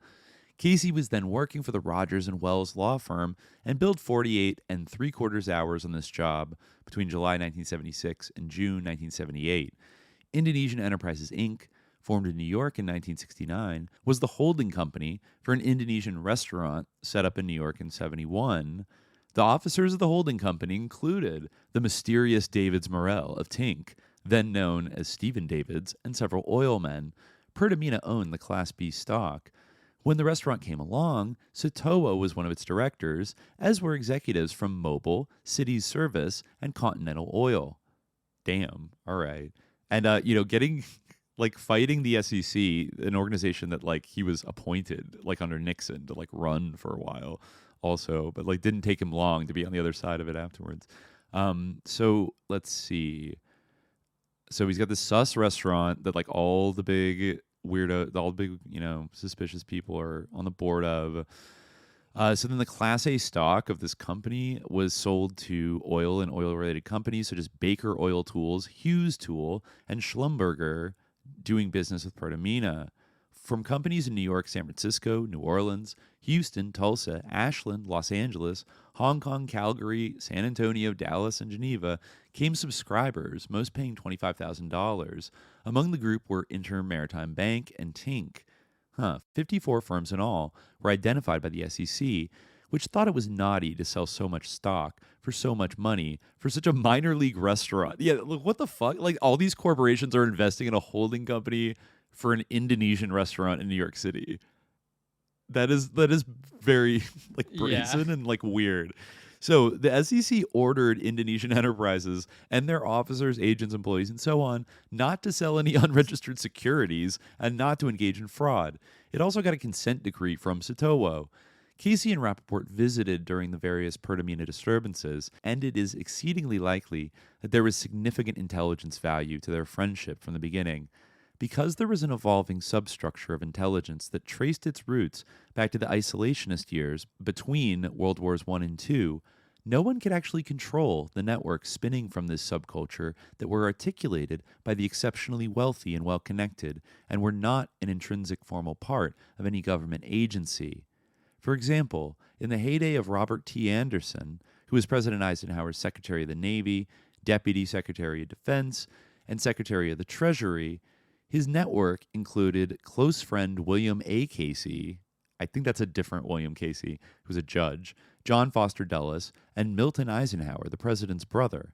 Working closely with this circle was an exceedingly wealthy industrialist from New Jersey and a deputy secretary of defense. And I just noticed here that there's a table of all the companies that like bought stock from Indonesian enterprises. This weird Bill Casey, like this like sus company, and a couple interesting names. Monsanto bought $25,000. Mobil, Ingram Corporation, Phillips Petroleum Company. Once again, shout out KPFA. And let's see, is Halliburton on here, or is that a different one? Gulf and Western Indonesia, Billy Mellon Hitchcock, right? And Intermaritime Bank, Geneva, Switzerland. So yeah, really interesting collection of people weirdly getting in on just the hottest restaurant in New York City. You know, I'm sure. I'm reading now about the history of Deepdale Golf Club now, and it's like, you know, I grew up up around near it. Yeah, where this golf club is, and like, you know, I never have been there. You know, I don't know anything about it. I think that it's like it seems to be a really ritzy golf club. Like, you know, like exclusive. Eisenhower went there, like the Duke of Windsor, like all these people. Like, you know, it's not like a normal country club. It's like a super exclusive one. And, you know, obviously, like, a country club is still like has a lot of issues, but like this seems to have some particular ones. But it's, I mean, really, like, just the idea of like a normal country club like epitomizes like this story about Deepdale Golf Club that I found in the New York Times. And it's like the most like North Shore, like rich Long Island story like imaginable. So this is what it says. Neither the village of North Hills nor the Deepdale Golf Club is a stranger to exclusivity and privilege. North Hills, which is defined by multi-million-dollar homes and gated enclaves, is known as one of the 10 wealthiest communities in the nation. Deepdale, just north of Long Island Expressway, at the western edge of the village, is ranked 36 in Golf Connoisseurs magazine's latest list of America's 100 most prestigious golf clubs. Over the years, it has counted President Dwight D. Eisenhower and the Duke of Windsor as members, and more recently, Michael R. Bloomberg, Tom Brokaw, and Sean Connery. Now, the village and the club are entwined in a battle of Goliath against Goliath. The village recently took some steps to prepare for condemning the club under eminent domain laws so that it can convert it into a public course. Only a little bit public, though. It would probably be restricted to village residents. When it learned of the moves, the club and some of its members tried a preemptive strike, filing 2 lawsuits last Tuesday meant to block a condemnation. The mayor of the village of North Hills is so intent on seizing Deepdale as a trophy golf course that he has perverted zoning law and intends to abuse condemnation law to try to get it, said Michael Mulholland, a lawyer for the club. Marvin Natus, the mayor of North Hills, said the club, and like North Hills itself is like a like totally like gerrymandered, like rezoned community. Basically, like it like rezoned and downzoned large portions of the village to arrange things so that, like, how to put it, like basically like they had like a severe like impact on like every community like around this one. And basically like it like grouped like, you know, a like condominiums, like a shopping center, like, you know, office buildings and everything like into one kind of place, and then like everything around it like by extension like became less relatively, you know, less valuable. Like this is just from Wikipedia. The plan was extremely controversial as the downzoning of large estates included the estates of some village officials and their families, and it is believed that the officials were looking to downzone their properties for their own personal benefit. It was also pointed out that the plans would have severe negative impact on neighboring communities, and that the village's planning board was bypassed when drafting the plan. This caused the village board adjacent of Roslyn Estates. I don't know if... I think that's where Bill Casey actually lived, in Roslyn. He lived in Roslyn, but I'm not sure if he lived in... See, that's the thing. There's all Estates. These, like, sus-ass, like, gerrymandered villages and everything. Right, like, that have their own technical government exactly, rules. Like, right. it is considered part of the greater Roslyn area, which is anchored by the incorporated village of Roslyn, but that's not the same as the village of Roslyn Estates. Okay. That's a village in the town of North Hempstead. Anyway, my God. Wow. like, yeah, like literally on the map, like the village of Roslyn Estates is like so tiny, but there's so many like things like this in that like area of Long Island. It's like sus as hell. Damn. Yeah. Weird ass silk topper, like gerrymandered enclaves. Yeah, and this is exactly like what's going on, where you have like relatively well off people. Like, that's the thing, like, you know, like I went to like public school, you know, but like it was a great public school, or like, you know, it was at the time considered to be a very good public school. I don't know what it's like now, you know, but like because like property taxes were so high. So it's the same thing of like we want to make it a public golf course, but it's like a public golf course for like pretty privileged people, you know, like still pretty gate kept. Yeah, exactly. But there's like gatekeeping within gatekeeping. And like, and just even like the people in the surrounding town, like you grew up in like one of these surrounding communities of like this one, right? Yeah. So those people aren't allowed. Only the people in the tiny enclave. Very cool. Definitely. Pretty. And this like, is where these people would hang out. Like they want like the tiny enclave, like because that's the thing. It would only be restricted to village residents, right? Mm-hmm. So even if it became public, so it would still be like restricted, incredibly restricted, but just not like exclusive to the golf club membership. You know, right. Like exactly. You could basically buy a membership by buying a house there. Yeah.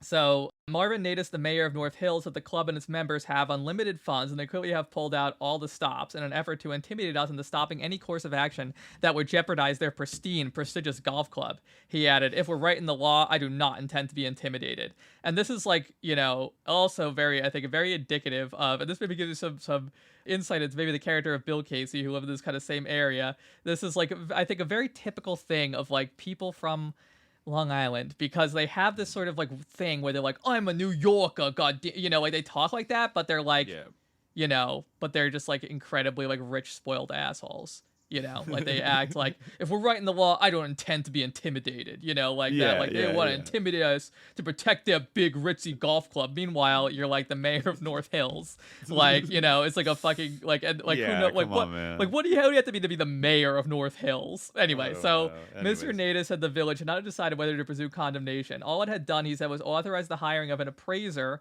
and an environmental consultant to review the property. But detailed representatives said that Mr. Natus and his predecessor, John Lentini, had spoken for years about acquiring Deepdale, and the hiring of consultants was concrete evidence of the village's intentions. Mr. Natus has said that a village golf course would be a wonderful amenity for residents. Mr. Lentini once said that making Deepdale a village golf club would make North Hills that much more desirable, which would make the properties that much more valuable, which would bring in that many more affluent people. North Hills is not a big place. 2.8 square miles in area, 1,800 households, and roughly 4,500 residents. When it was first incorporated in 1929, it consisted of just a handful of huge Gold Coast estates owned by families like the Whitneys, the Paleys, and the Graces. Indeed, Deepdale's clubhouse is a former 40-room home of an heir of the W.R. Grace fortune. Average income per person in the village was $100,093 in 2002, the latest figure available. Each side accuses the other of spreading misinformation. Deepdale residents say the club is worth at least $100 million and that the village would need to raise property taxes significantly and sell off part of the 175-acre club to developers to subsidize its purchase. Mr. Natus said he believed the property was worth less because zoning allows only one house on every 5 acres. He said that the club was merely trying to frighten residents with the specter of overdevelopment and skyrocketing property taxes. I have no intention of developing it. I want to keep it open space, Mr. Natus said. And if it came in a substantial high appraisal, we would make the decision not to proceed because we're not interested in imposing a financial burden on any village resident.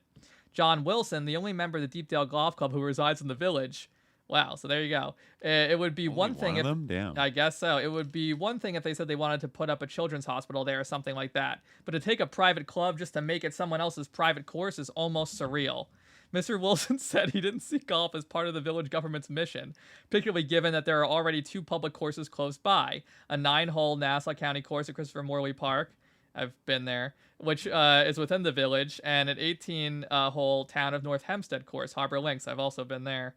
I think I actually might have taken golf lessons as a kid at Harbor Links. Wow. Oof. Big golfer. Okay.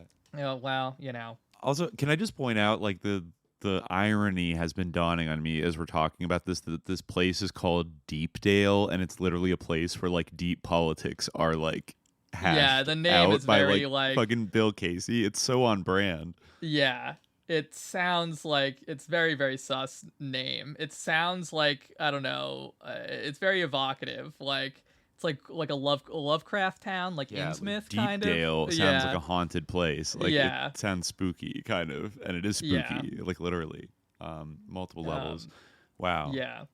One of Deepdale's lawsuits points out that there are 51 golf courses within 15 miles of the village, 11 of them open to the public. The club filed one lawsuit in federal court in the Eastern District of New York, arguing the village's eminent domain proceedings would be unconstitutional and that a seizure of the club would not serve a legitimate public purpose. Deepdale is on a blighted property, the complaint says. North Hills is not a blighted town. In fact, North Hills' publicly stated purpose for the condemnation, to increase the value of private homes, serves no public use whatsoever.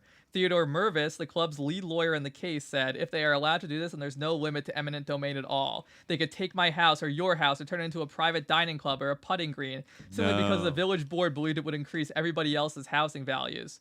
As it happens, Mr. Mervis noted, Deepdale was displaced by eminent domain once already in its history. In 1955, the state took some of the land at its site at the time to build the Long Island Expressway. There was no dispute then because that was a clear public use, he said. The club decided at that time to sell the rest of its old site, buy the Grace property, and build a new course. Last June, the United States Supreme Court upheld the City of London's right to condemn homes in an aging neighborhood to make way for a private development. This was seen as a high watermark, Mr. Mervis said, but this would go miles beyond that because there's no claim of distress. But Mr. Natus maintained that turning Deepdale into a village club would indeed be a public purpose. He said that two nearby villages, Sands Point and Lake Success, had their own village clubs, though neither was acquired through condemnation. Deepdale is so exclusive that my residents could not get in if they applied, the mayor said, even if they could afford the 6-figure initiation fee and annual dues of about $10,000. One accusation in the lawsuit is that the village decided to go after Deepdale specifically because only one village resident belongs to the club. Mr. Wilson noted that the North Hills Country Club, 250 yards east of Deepdale, is also a private club in the village, but the village deputy mayor is a member there. The second lawsuit was filed in state Supreme Court in Nassau County and accuses the village of misusing state incentive zoning laws and cutting backroom deals with private developers to build up a war chest to pay for Deepdale.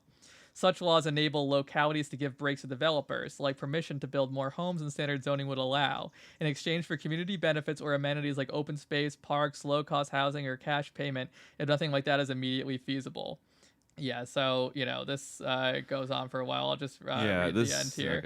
Okay. This is Mr. Wilson, the club member and village resident, so that the village's naked grab for private property was especially upsetting to him because Deepdale has done a very good job in terms of developing a diverse membership and in terms of its employees. He mentioned that Sidney Poitier and Tiki Barber are members at Deepdale. We've done the right thing. Well, so many clubs haven't and are very prejudicial, he said. Wow. But nobody's trying to take their course.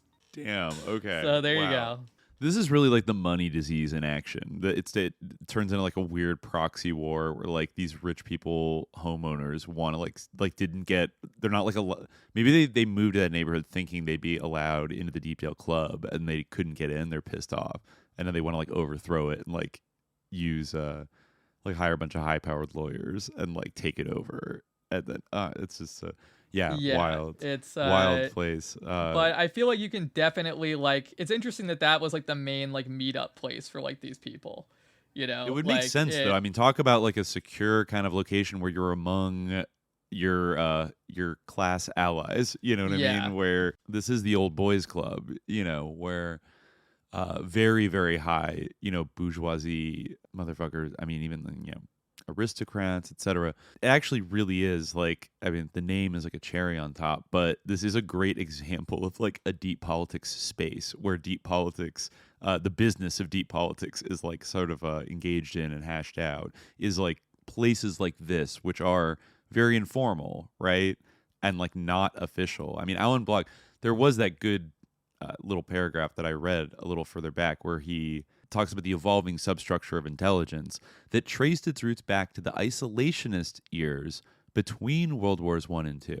And then, no one could actually control the networks spinning from this subculture that were articulated by the exceptionally wealthy and well-connected, and they were not an intrinsic formal part of any government agency, right? So, like, the fact that I think we brought it up in the parapolitics thing of, like, all these people are like of the same ruling class. Some of them kind of went in and like built the CIA, and like there were all these like Yale secret society guys that were like bonded in these more subterranean like extra governmental social structures, and of course they would like tap into that proverbial old boys network. But it's interesting that he doesn't. Sometimes people kind of say, oh well, this all grew out of World War II and the OSS. but he points it to the isolationist years between the world wars, because that would be another thing to interestingly look into one day, is the development of like military intelligence in World War One, because I feel like I got a very big boost, right? Both domestic kind of like para-private intelligence and the origins of the FBI, like the Palmer raids. That's basically what that intro to that book, Government of Shadows, basically said. Like that, like parapolitics like begins in like after World War One. Yeah, and it's like I wouldn't say that like parapolitics began, but like this particular American, like Anglo-American kind of a broadly distributed kind of network. Definitely, of people. yeah, like American empire in general kind of like started only to percolate like during that time. Yeah, so it is interesting. The interwar period is like definitely an interesting part, like period to investigate for sure. Yeah, I mean, it really like also like, I mean, it really, I feel like, I don't know like if others have like the same context, but I feel like it comes through in the article, like this is like an incredibly like rich like community, like even like, as I've said before on the show, like I like had a like by no means a proletarian upbringing. Like I just mentioned, like my parents like got me golf lessons when I was a young kid, right. At that Harbor Links golf course, right? But like that's like the public golf course, and like these people in North Hills, like they're like, an order of magnitude like richer than my family like was. And then they feel like literally forced out and they can't get in to this golf club. And like that is like it's insane. The persecution complex there. Well, like the persecution complex is like, ridiculous, and like like on one level superiority complex. Yeah, like on one level it is totally comical because like they have all these privileges and they have like a million golf courses they could go to that are pretty nice, like within like know, and then they also have a bunch of private country clubs that also have their own golf courses that I'm sure a lot of them belong to. But it just goes to show like how incredibly like insular and exclusive like that type of space is. Yeah, like driving down like some of those streets, like in my youth, like I don't know, maybe I have more context for it, like, but it's like crazy to think like, because like there's some people like truly incredibly opulent like in that area, like O'Reilly, like LL Cool J and stuff like that. Casey himself was like incredibly rich, like much more than anyone in my family ever was. Course, and, yeah. I mean, like he was a busy man, and he did so much like corporate work that he racked up those billable hours like a maniac. Like like he lived in like a huge mansion, whereas like seeing a picture of it, it was pretty big. Yeah, my grandfather died, and like he lived in like a little community, like a senior community. It wasn't like quite a senior community, but it was like it wasn't like a classy gated community. It was like he died in like a little apartment, like it's a difference. But yeah, like I think it just like shows like how like it's like wheels within wheels, it's like so insular and like so exclusive that like even these people like are like feel like pushed out by like this.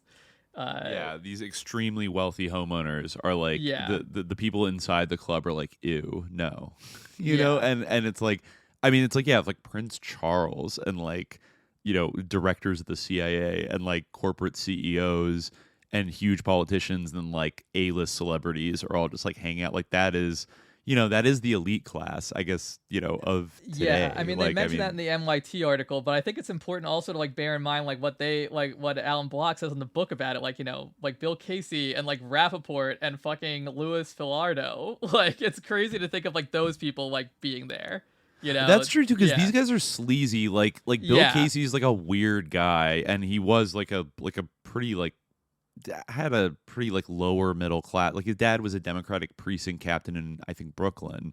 Like a lot of the people that we're gonna get into like later, or that we talked about, like the Chicago super mob guys, like weren't necessarily born with silver spoons in their mouth, but like had that dog in them, that dog man in them, to just like acquire and like hustle and like make money and like make yourself useful. I think like Bill Casey to me represents a kind of dark side of the Irish American integration experience of like becoming the ultimate cop for the bourgeoisie, was like his destiny, is like the destiny that he achieved as like an Irish American, and like he truly became white by getting into the fucking Deepdale Golf Club. And maybe, who knows, like psychologically, with like Bruce Rappaport being born in British Palestine and then becoming this like international man of the world. But I think he also, he wasn't born into like really fancy, beginnings, and he also like scrapped and scammed and helped out all these like intelligence agencies, did whatever he had to do to get that invite to Deepdale Golf Club. Because, we think there are the structural forces, and still, yet there are the very like, I don't know, much more fragile like motivations of human beings to like belong. And like, I think with somebody like Bill Casey and probably with Bruce Rappaport and some of these Italian gangsters, that, that was always kind of the thing of like aping the silk toppers. Like, it was a way to become a silk topper and get respect from like, the ruling class, get invited in. You see it with like Jewish immigrants as well, of like working double time. And then, a lot of them didn't get into the WASP golf clubs, right? For many, many, decades, probably up until like the late 20th century, there was like a chill, or like all the WASPs got outraged because like when all these Jewish kids started getting, wasn't that the thing that Harvard invented the personal essay after Jewish kids started getting in because they had like better grades and test scores and stuff, and like the legacy WASP kids were like not getting rejected, and they were all pissed off about it. So they added this like, it's so like bourgeois like ruling class of like, you need to tell a story about yourself and like blah blah blah. Did and you then ever use read, that like, as like JFK's Harvard essay? It was like one sentence, and it's just like, I would love to be a Harvard man. Like, it's something I really aspire to be. It's so funny. I remember that in like 2020, there were like kids applying to like they got like accepted to Harvard by just writing like Black Lives Matter like 500 times on their essay. Oh yeah, I think that was like Zaid the activist. I think that was the same guy. Yeah. Like, I don't want to trade that guy too much because he's like much younger than I am, but than we are. But I mean, I guess it was a vibe. Maybe I would have done that if I was 18, and but I remember that being a thing. That turned into a thing that most like selective colleges, like, you had to do the personal essay, and of course that's gonna like benefit kids from like the highest socioeconomic standings because they get taught like manners and like how to talk like and sound serious, and all that kind of shit, or like hire people to like help whatever, like spice it up or anything like that. It's one of those things. But I think that personal motivation to like belong, like these guys.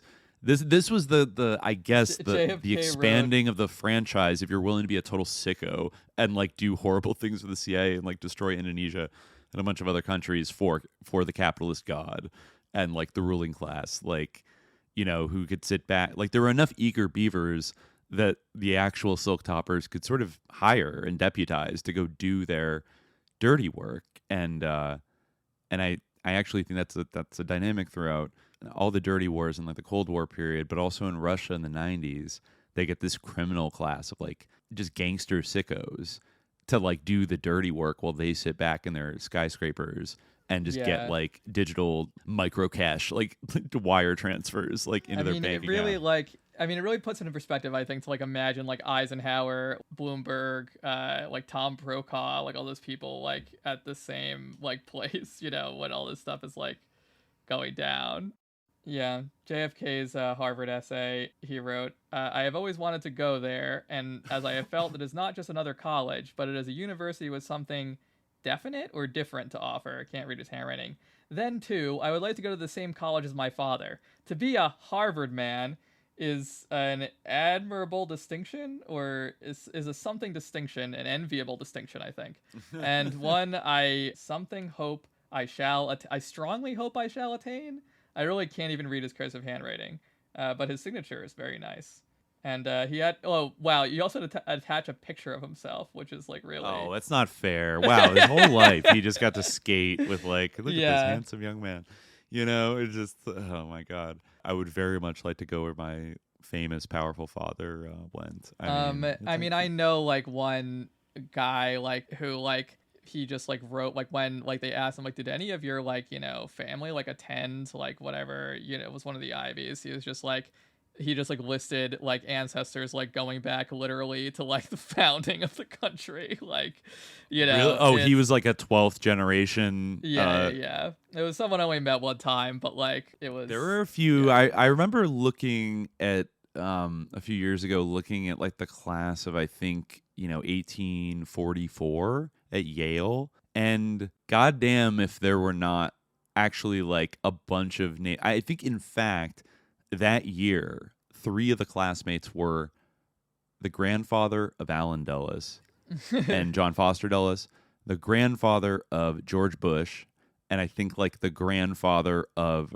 Richard Bissell, or maybe like the there might be a couple of generations off, but like direct descendants, maybe a couple other people as well that go back like 14 generations at like Yale or something like that. Like that's wild to me. Like I don't know. Yeah, but like why not? Like if you're an American, like what other university would you want to go to undergrad? Like it's a huge source of prestige. So like if you're in that family, like obviously you're gonna go there, and like they don't ever reject you. No. Because like for whatever reason they think that like it's just they just value like legacy admissions for some reason. And like that is kind of aristocracy in practice. It really is a para aristocracy. It's not literally land titles, but like it does function. I don't think anyone can deny it. It's like truly And once you get over like hundreds of years and like the same families have like found a way to be at like the very top, like one way or another, for like 300 years or something like that. It's a little wild. And like once people are up top, like they don't want to leave the top, and like they'll be willing to do whatever they have to do, and they have enough money to hire people to do the hard parts and like the smart parts and the dirty parts for them. Right. So let me just read the last little. Oh, yeah. Sorry. No, what were you going to say? No, go ahead. I was maybe going to just read the last little part of it because we're almost at the end of this chapter. And then I feel like it's a good place to like pause, because right after that, he goes back. He's going to give us a kind of a whirlwind recap of the Castle Bank saga. But this time he's going to like connect it to the world of Rappaport and show that like basically they're pretty much working in tandem from like I think the 60s onward. But here's one more little like weird Long Island intrigue. Block says there is another unnoticed connection between Casey and Rappaport that had apparently little, if anything, to do with the arcane and difficult world of intelligence.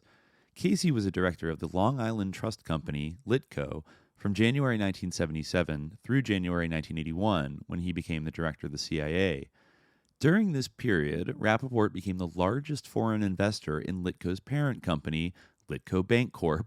His Litco shares would become exceptionally significant in the late 1980s when the Bank of New York took over Irving Trust.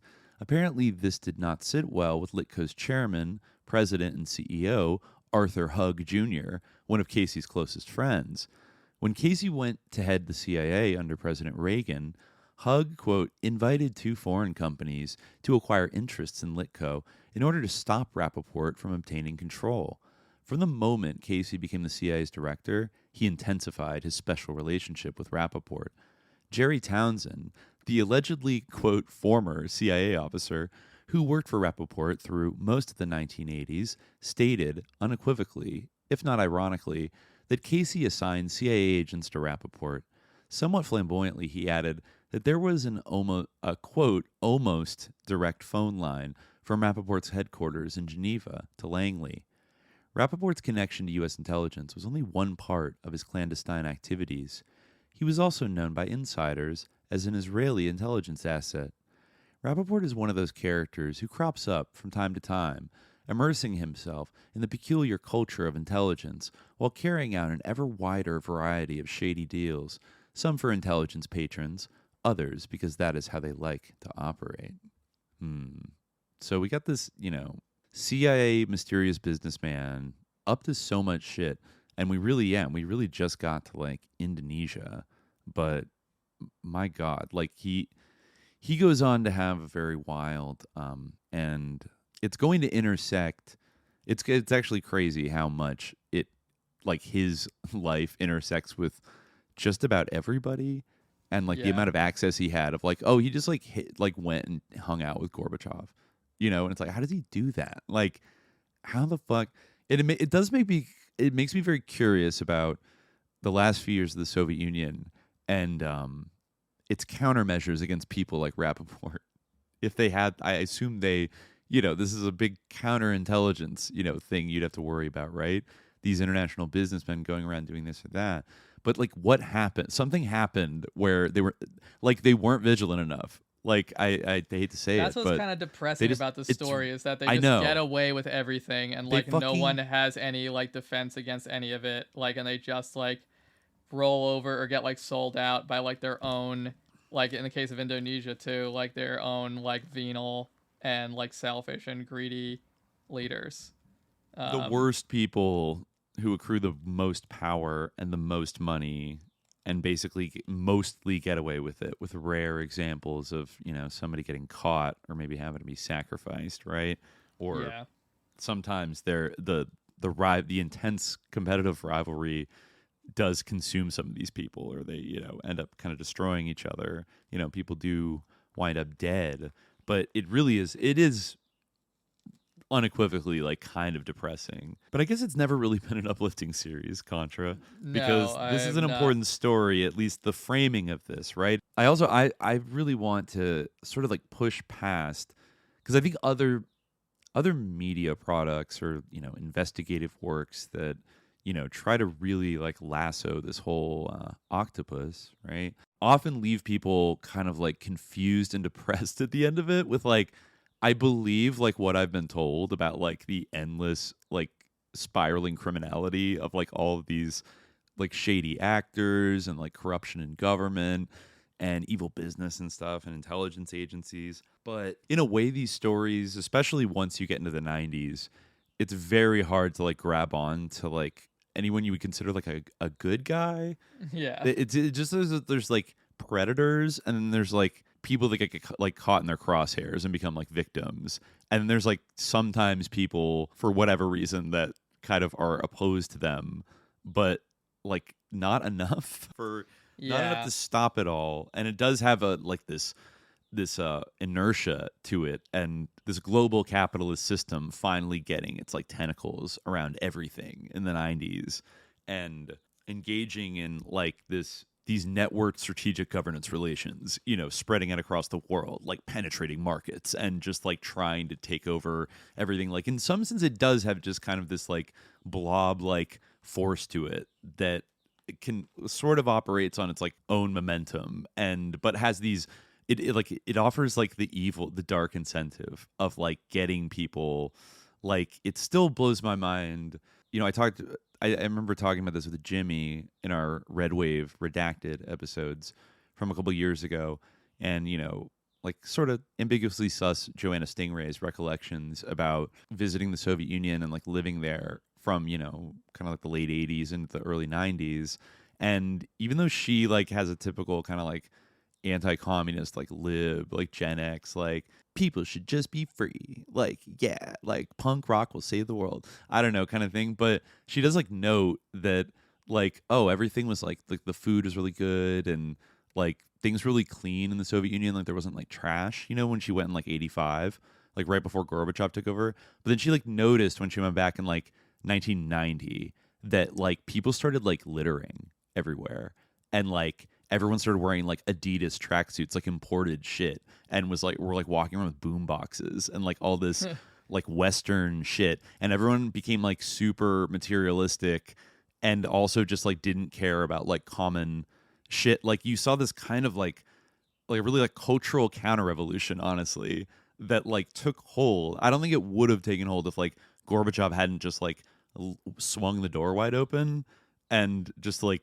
not, I don't know, manage that shit a little bit better. And so yeah, I think you had this like weird like psyop period where a lot of people in Eastern Europe just got like I think there was so much like advertising kind of directed at them, like mind war media kind of stuff, to get them so hyped up on like it'll be just so amazing, like we'll have world peace, and then also capitalism makes cool shit, and like we'll all just work cool stuff, and like it's all gonna be so cool. And it literally did not pan out that fucking way at all. And like look where we are now. Like we're like giving like Ukraine like weapons, like attack Russia. We're closer to like a straight up like war with them than we've ever. That's another thing that I don't think we expected when we started the Contra series in 2021.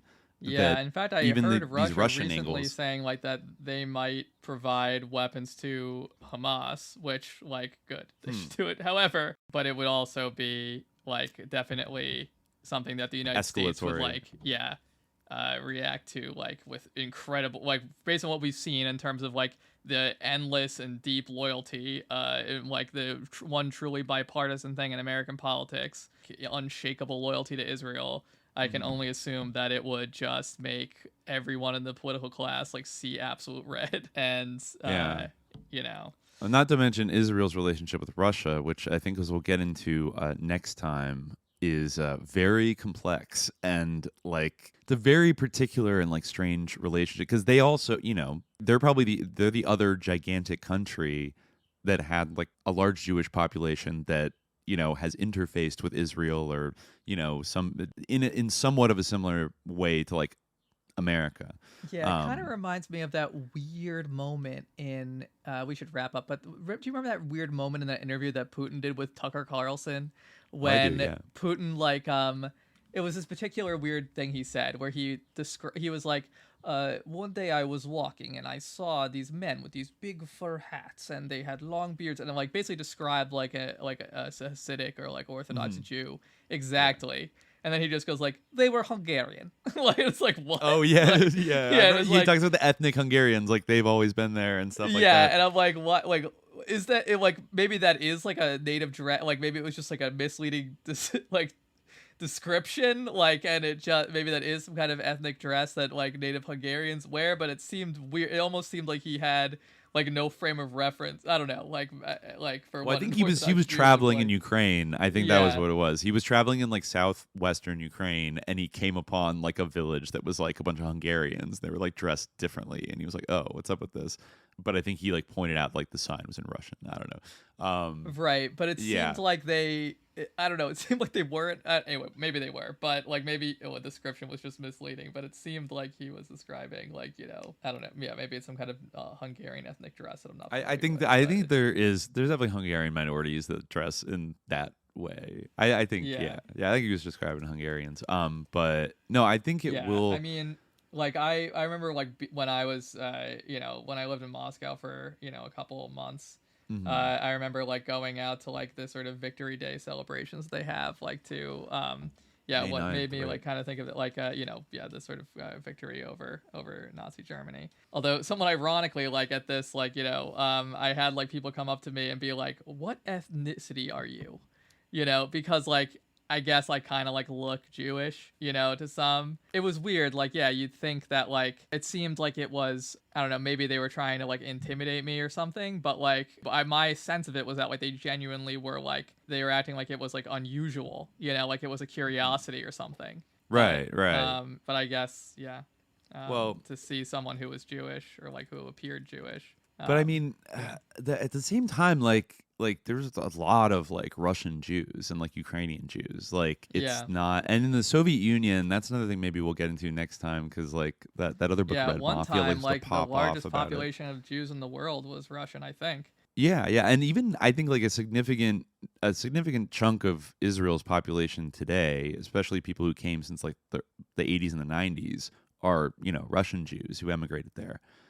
Yeah, there's way fewer Jews in Russia now, I think, than there were. Yeah, there definitely are. Since like the 70s and the 80s, when Brezhnev kind of opened it up, and then after the Soviet Union collapsed, like a lot of them emigrated. Yeah. Oh, apparently, I'm reading this now. I wanted to confirm this, but yeah, like Russia had a higher rate of immigration to Israel than any other country during the late 80s and early 1990s. Right. That's why there's this very complicated like geopolitical relationship, like similarly to how we have like a diaspora community that to some, you know, to a lot of extents is like closely tied to Israel, and it's like Russia has kind of a similar dynamic going on. But also historically, you know, the Soviet Union was anti-Zionist, like from like, you know, the Nakba on, pretty much. Like, unfortunately not when they like voted for it, but quickly after that, you know.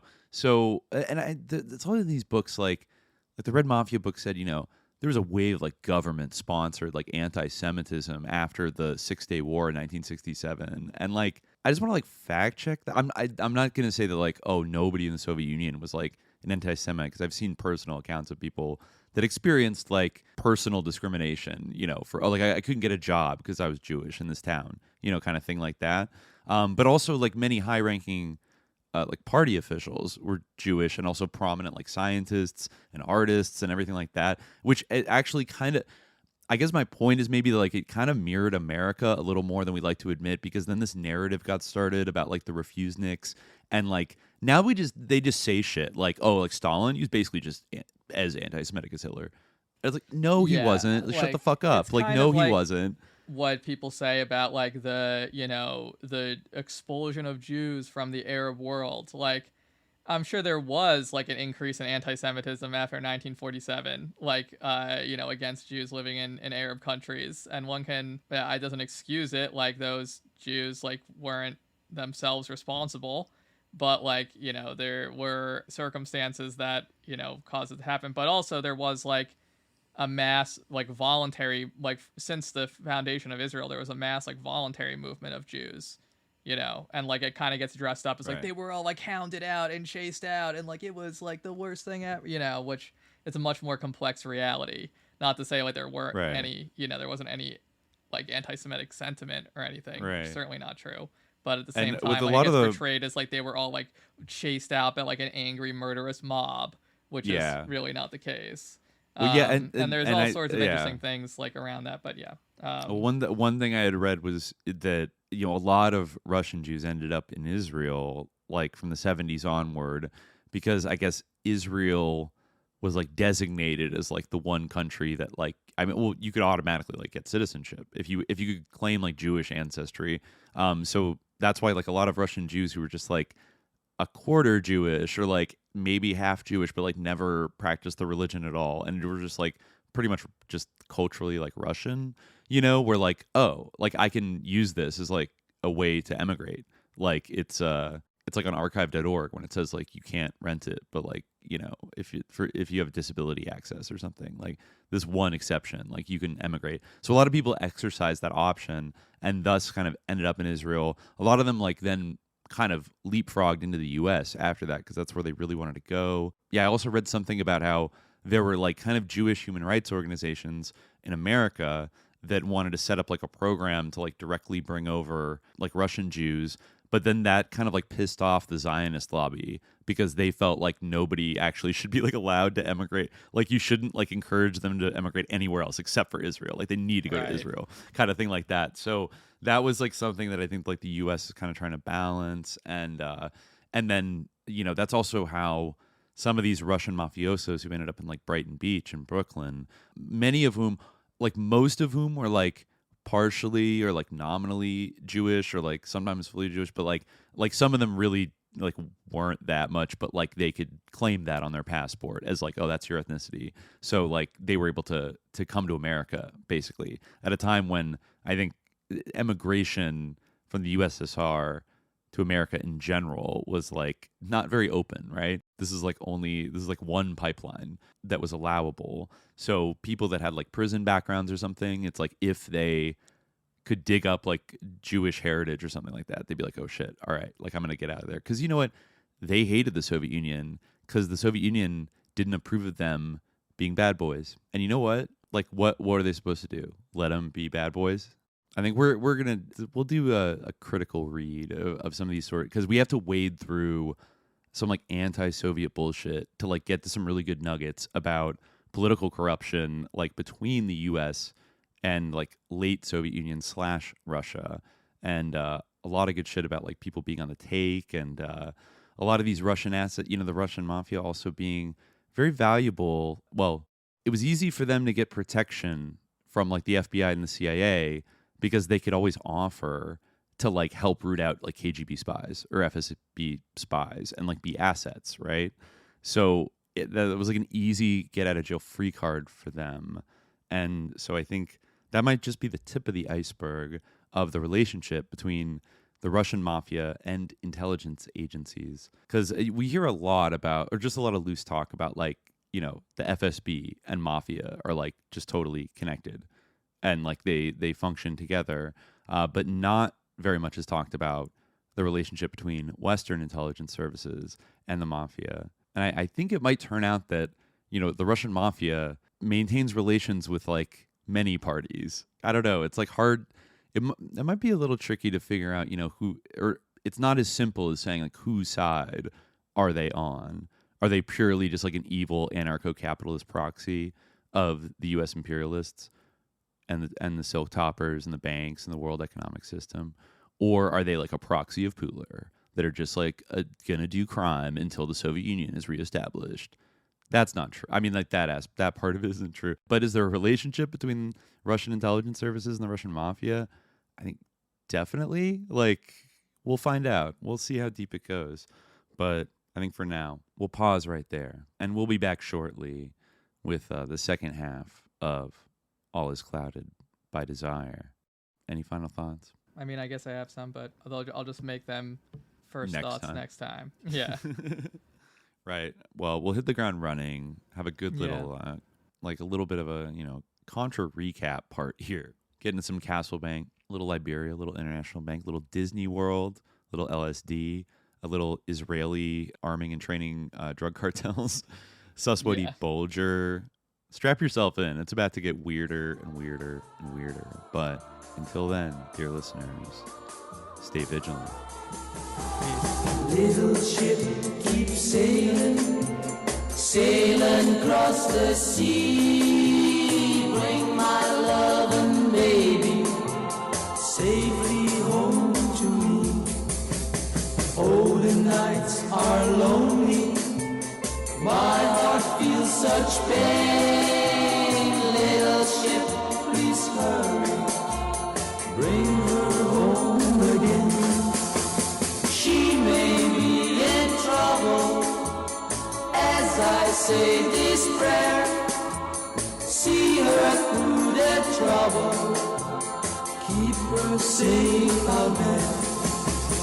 Little ship, keep sailing till you reach the shore. Then I'll hold my loved one in my arms once more.